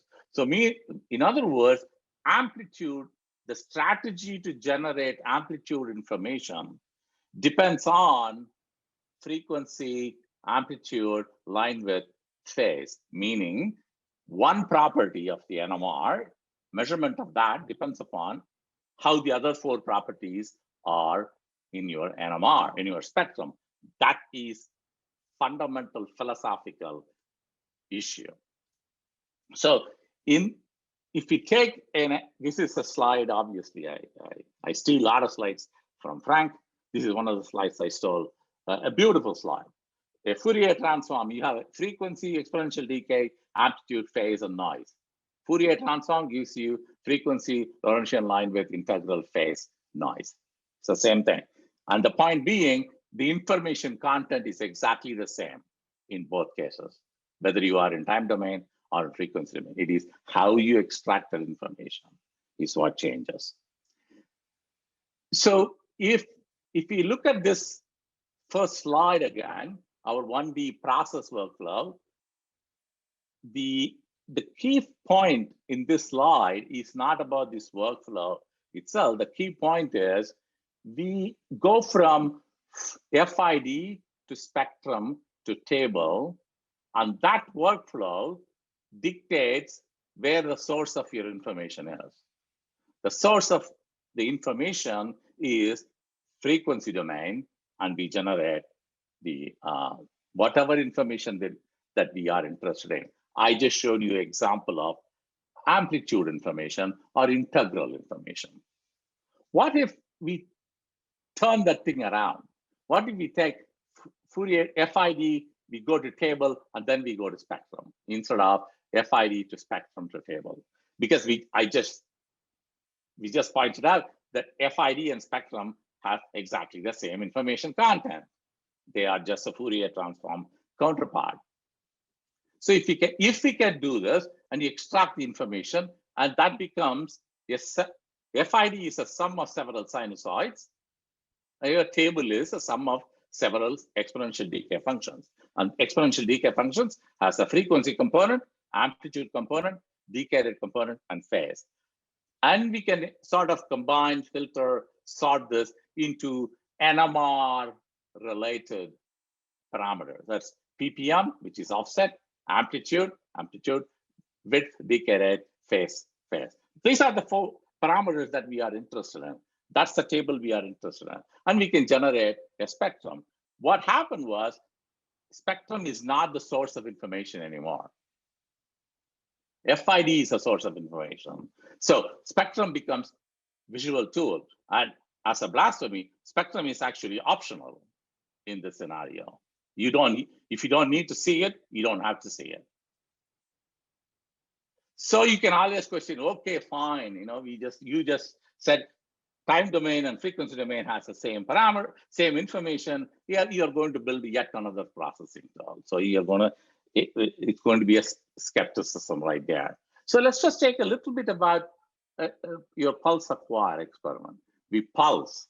So let us say there are 3 magnetizations. You have, they are all blue, green, and red. They are pointing in somewhere in space in the XY orthogonal Cartesian coordinate or laboratory frame of reference. They are pointing in the same direction. The amplitude is the magnetization at that point. But if you collect the data, they all decay. They decay as precess at different rates depending upon their frequency or decay rate and their frequency and decay rate, essentially, they precess. So now you have this FID. The information at t equals 0 is the amplitude integral. The decay rate is rate of change of that amplitude with respect to time. Nothing to do with each other. One is amplitude at t equals 0. The other one is rate of change of that amplitude. So decay rate, which is the line width, should have no influence, or it should have nothing to do with amplitude if you measure it at t equals 0. If you happen to have a little bit of time after the pulse, you are to the phase, which is most of the time that's the case because you have some hardware reason or some software reason, whatever that may be. They are all pointing in slightly different direction. That is your phase, and they all process the same way. Each one processes at their own speed. They process at their own speed, decays at their own speed, and we are collecting data at that time. So we have now 4 parameters: amplitude, which is a magnetization at time equals 0; decay rate, that's the amplitude, rate of change of amplitude; phase, angle with respect to that arbitrary coordinate at time equals 0; frequency is the rate of change of that phase. Again, all 4 parameters are independent of each other. So that's the advantage. We don't have to worry about one influence of one over the other. Phase correction becomes obsolete. We'll talk about that in a minute. There's one more thing that I used to talk about in the past. Quite a few people listen to it. This is, I call it a story of a singlet. So you have a singlet. Let's say you have a singlet. I look at this peak width and peak chemical shift width. I said that's a singlet. If I were a conventional way of interpreting it, I want to quantify that. I look in my database and look for a reference signal. I find a reference signal that's 0.0005 ppm apart, and similar line width. I match the two. I match the height. I match the line width, and so on and so forth. The conventional way of doing it. I come up with 1.458. And if I am if I am a sloppy guy, I look at this and say, that's a out of phase signal. That's simply because the 2 frequencies are slightly different. So the subtraction of the 2 gives me some dispersive signal. I will walk away with this. But actually, that singlet is not a singlet. So the point, it is actually when you do a time domain analysis, it comes back and says, there are 2 models. One is at 6.022 ppm, and the amplitudes are 1:2, and so on and so forth. This, I know this is correct because this is a synthetic signal. Absolutely, you are going to say, oh yeah, you are cheating. You knew it and you are throwing it in. The point is not about whether this is right or that is right. The point is, in this process, we first made a definition that is a singlet. And then we said, I'm going to find a process which that singlet is going to fit to. That process can be anything, but I just happen to pick spectral matching routine. But that definition that it is a singlet was made because I looked at it, it looked like a singlet, it smelled like a singlet, it is a singlet. I made a decision that it is a singlet by purely visualization tool. And I said, everything with or within this line with ratio, I'm okay, that is perfectly acceptable. Whereas here, there is no such decision made. It came back and then said, there are two, I can fit this into two models. And then as a scientist, as an NMR guy, as a synthetic chemist, I can say that is chlorine 37 to chlorine 35 isotope is really belongs to the same resonance or same molecule. I'm going to add them together. So the decision of that it is indeed a singlet is made after I know there are two peaks in there. So the logic is opposite. That's a fundamental difference. Now, over the period of time, I graduated. Krish, graduated from a singlet to a doublet, to a pair of doublet. Let's take a look at this one. Before I go to this one, let's take a look at here. Here, the two frequencies differ within the line width of the resonances. That's why they fall into it. That's why it looks like it's a singlet. Now let's take a look at a case of a doublet, a pair of doublets. This happens to be an interferogram of a toxic spectrum. There are two peaks in here, and at 150, they are separated by each one is actually a doublet. I'm giving you the answer. This is a doublet, that's a doublet. They have a J coupling of 16 Hertz. So 1 over J is 62.5. If your T1 max is 33.6, that's 115 points.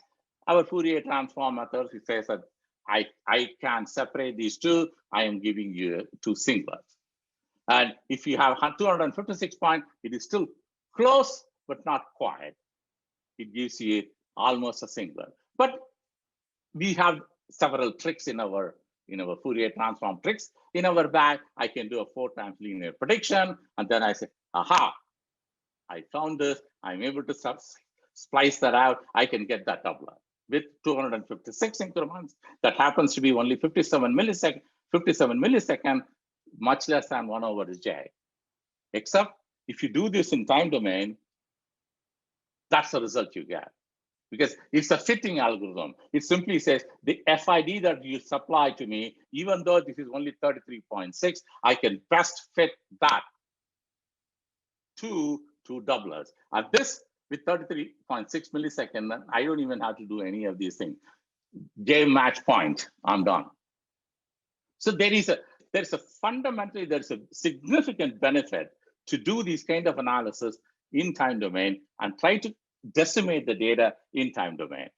So in other words, when I go from fit spectrum table to fit table spectrum, the parameters that define an NMR signal become independent parameters. They don't have dependency on each other. Phase, there is nothing called a phase and baseline correction. What is an error? What is there in terms of phase error? Phase is a phase. It is just error with respect to an absorptive peak. That's because we want it to be absorptive. So that's the advantage. So craft, up until now, I'm just explaining what craft is. Craft is just that. It takes time domain to tabular domain. I'm not going to go into any of these details. These are all more or less automated, and so we can sort of focus our attention on how do I take this table of information and extract information that I am interested in.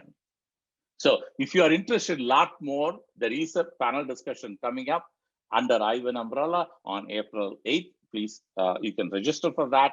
But today I'm going to talk about slightly different. I'm going to talk about MISTA. I'm not sure if I have the time. I'm only doing 18 minutes. I still have the time.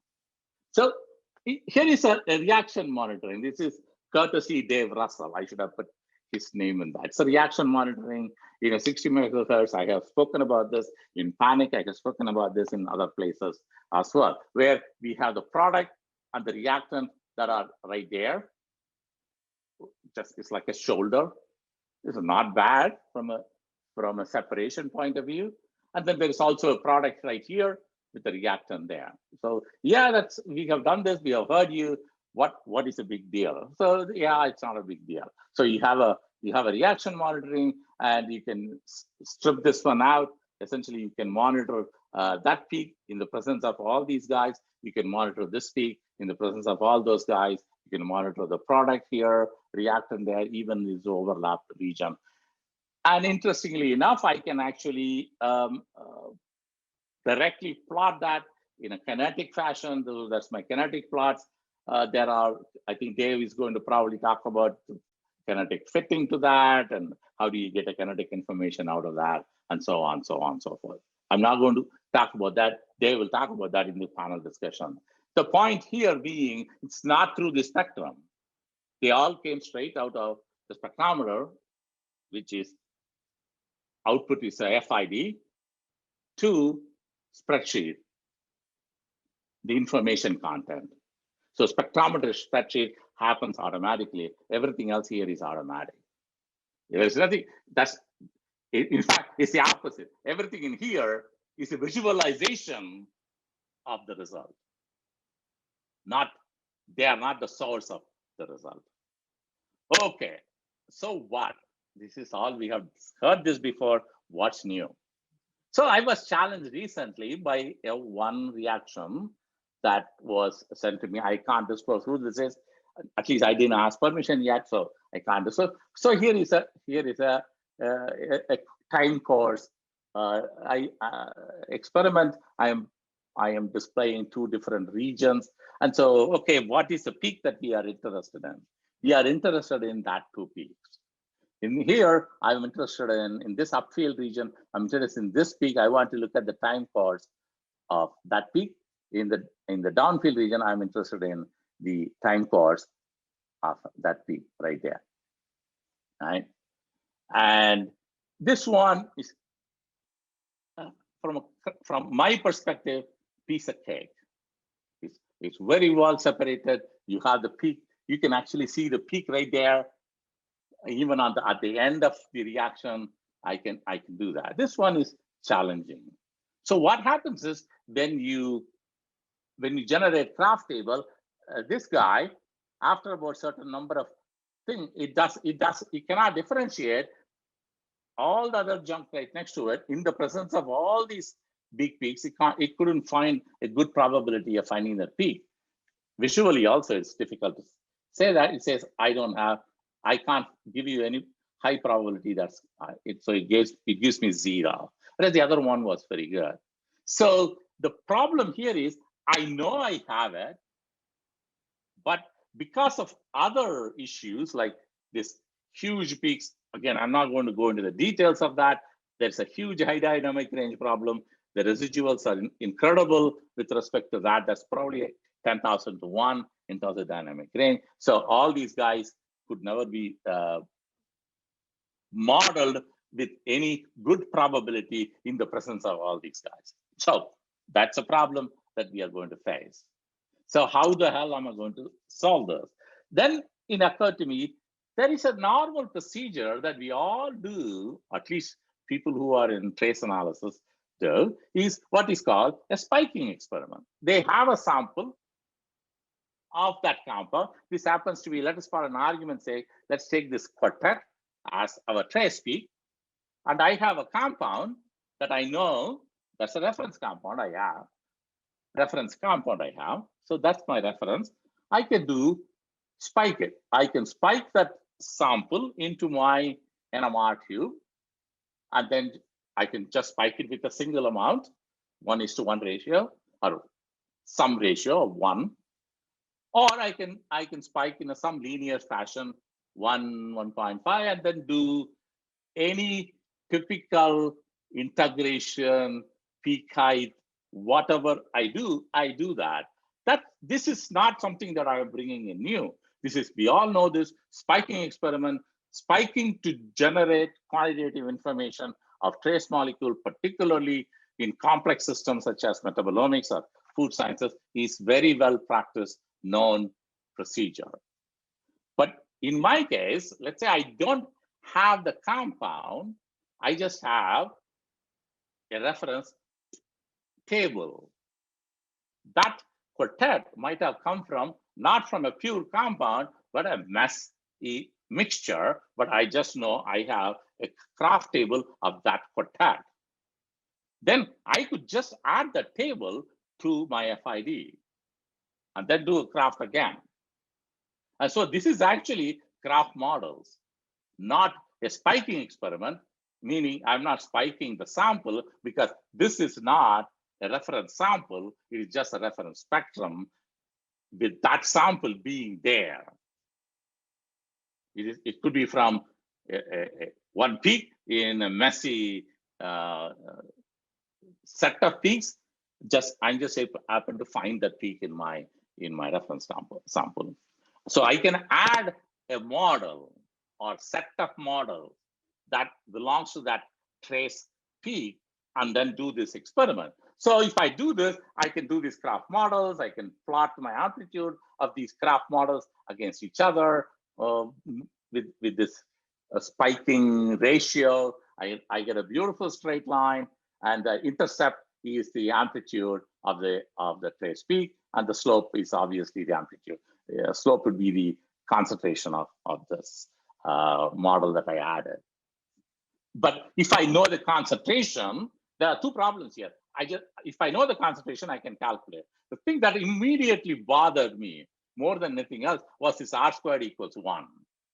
This came out of Excel spreadsheet. R squared equals 1. To me, it just bothers the hell out of me because it's just too good to be true. But it's actually not 1, it's 99999 something. Then I say, okay, that I believe.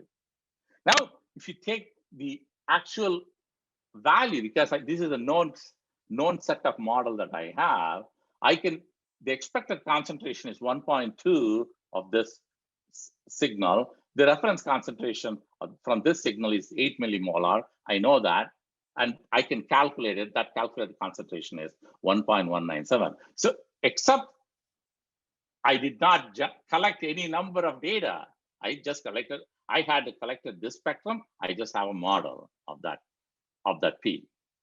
So the moment I say that I just have a model of this quartet, which I know, and then I can add it to that, all models, adding any or all models is a fair game. I have a huge opportunity in front of me. Let's take, for example, this particular example that we talked about. Now, I don't even know what that peak is, those two peaks are, but I can do a graph of the first trace, which is the reactant, where the concentration of that signal is maximum. Amplitude of the signal is maximum. I don't know what it is, but I know it is maximum. And that's a graph model of the first trace of just that one peak. In the presence of all these models, I just have that one model. I can add that one model to all the traces if I want, as long as I know how much I added. I added one equivalent of that model. So if you look at the pinks traces here, that's 1-to-1 ratio of that model to every one of those traces added. And same thing here. Now, all the traces have that model or that signal either equal to the first trace or more than the first trace. So if you can do craft on the first trace, you can do craft on all the traces. Once you do that, I know exactly what I added, which is the first trace. I can take it out. And I can do this. So in general, this is a general principle, meaning that as long as you have a model that you have in your hand, you can in silico spike your FID at any ratio you want, any number of ratios you want, and do this analysis and generate the amplitude that you are interested in. If that happens to be a product, I will take the last trace, because product will be maximum in the last trace. It will be probably 0 on the first trace. I can take the product and then add it to all the traces and do this craft analysis on that. Again, you can now see that I can do crafting of this difficult peak as easy as this easy peak, just by simply taking the first trace the model from the first race and add it to everybody. With that, I'm going to close. I just want to thank you for attending IVAN conference and stayed here to listen to my podium, talk on a podium, whatever. So please come for the panel discussion on April 8th. And I want to thank Dan for many tools that he has built for me over the period. And of course, there is no miracle here. This is just looking at it from a different way. With that, I'll close. Thank you.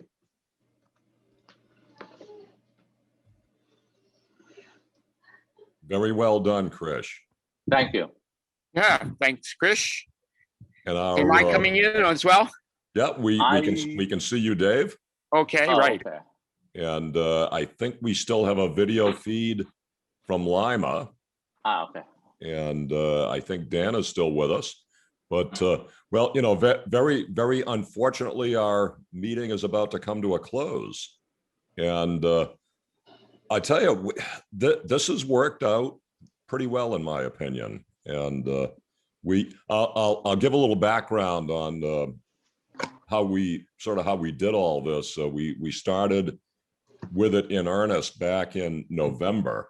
And well, we've put an awful lot of time behind it, into it. And the one big underlying theme that went throughout this and pretty much started the whole thing was we have to run a good meeting, have some great speakers, but a piece of it has to be done from Asilomar. And we did just that. Obviously opened up this morning with the brave early risers right on the beach, surfboard in hand. And we wanted to put together the production itself. We wanted to put together some great speakers, which we did. And we knew underlying, we needed to focus very heavily on the technical aspects of putting this whole production together. You heard me joke around a couple of times about double redundancy and triple redundancy, and we certainly had some amount of that built in. God knows the last couple of weeks or so, we've been hit with computer crashes and power outages, and I had a UPS go down the other, on and on and on, and it's like, what are the NMR gremlins coming out of the woodwork for at this point? But like I say, we started with all this back in November. And I personally want to thank, obviously, Dave, Dan, and Krish. The production was run by Eric Schatzline. We've had a lot of assistance from Shelley Hammond, Don Bouchard, and a number of others were involved in this project. It really was, I guess, kind of an experiment. And in these very challenging times, like I mentioned right at the very beginning of the meeting, we wanted to come up with something unique and creative. And well, I guess we did. I hope everyone had a good time with this. Oh yeah, we haven't forgot that last $500 drawing. Is this a good time to step to the drawing? You see the drawing? Yes. All right, here we go. $500.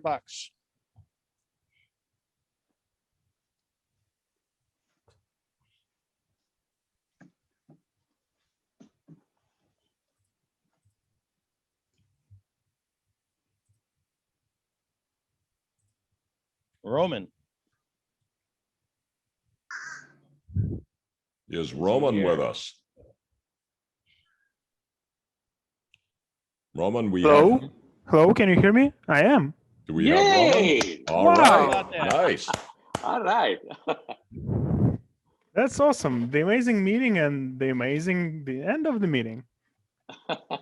Roman, where are you, and what organization are you with? University of Delaware, Newark, Delaware. We're very glad to have you and certainly everyone else that's joined us today. And please do, as with the others, send us an email to prizes@mrr.com with all of your contact information. and we will get that $500 Visa gift card out to you. Thanks a lot. That's amazing. You are entirely welcome. I'm a little bit sad that our meeting's coming to an end. I know, it's only 1 o'clock. Well, fear not, as Krish mentioned, we've got yet another Ivan roundtable workshop coming up on April 8th. And, we have in April, we have 2 roundtables coming up. One is on 8th, another one is on 29th by Frank. Aha. Oh, and I certainly do need to mention that as tomorrow, of course, ENC officially starts. Obviously, it traditionally starts on a Sunday afternoon. So once again, we hope we could fill in fill a bit of those shoes today.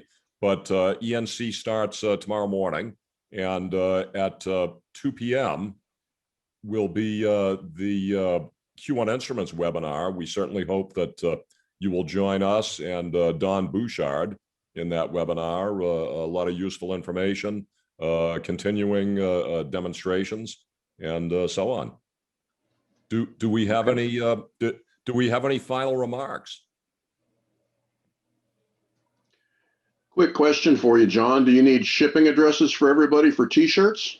Yeah, what we're going to do, Gary, is as I mentioned at the very beginning of the meeting today, that we've got wonderful our wonderful Ivan spring clothing line has just been released, and you know, it's certainly the runways of Paris, Milano, and New York, Fifth Avenue, New York City. It's the hit of the season, I'm sure. What we're going to do is we will send an email out to all of the participants today and ask you for your contact and shipping information in that email. And we will send out the polo shirts to everyone. And again, to all of the prize recipients, if you could send that email to us, prizes@mrr.com, we will arrange to we'll arrange to get the loot to you, the loot and the swag and the merch, as they say. Great meeting, John. So if anybody's curious, Thank you, Gary. if anybody's curious about Lima's live Zoom feed, we just thought it would be appropriate to do the final drawing at Merrill Hall. So we're sitting just outside of Merrill Hall. And she's got a view of the ocean from here. And I have a view of Merrill Hall. Not very And good is view. There you go. Do we have one more cutting board to give away? I think we do. It's not on the list. Not in the list. Well, let's do it anyways. What the heck? Okay. Let me share my screen again. Oh, I gotta. Oh, I already exited. It took me I a can second. do I it. wasn't. I can. Okay, I have Krish. it. Yeah. Why don't you do it, Krish? Okay. Okay. We are going to start the drawing. Let us see. There you go. And this, by the way, will be not for a Q1 Instruments cutting board. This will be for a very rare Ivan cutting board. We had just very limited production on those, and we have one left. Oh, there it goes. So Salvatore. Salvatore Mamone.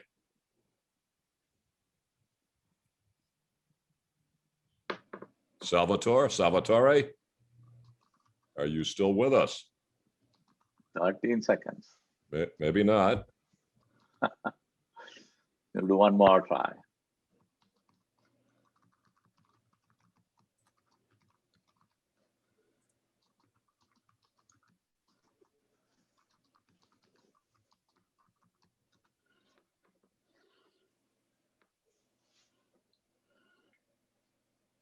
Oh, wait, I'm showing up.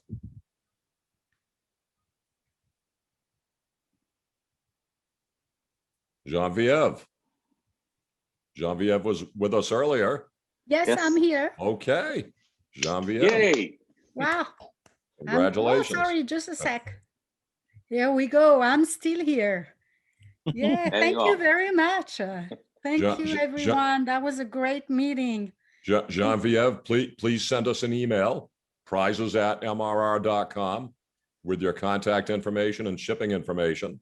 And we will get that very rare limited edition Ivan cutting board out to you. Okay, thank you. Sounds good. You're Thanks entirely, again for the you're meeting. entirely welcome.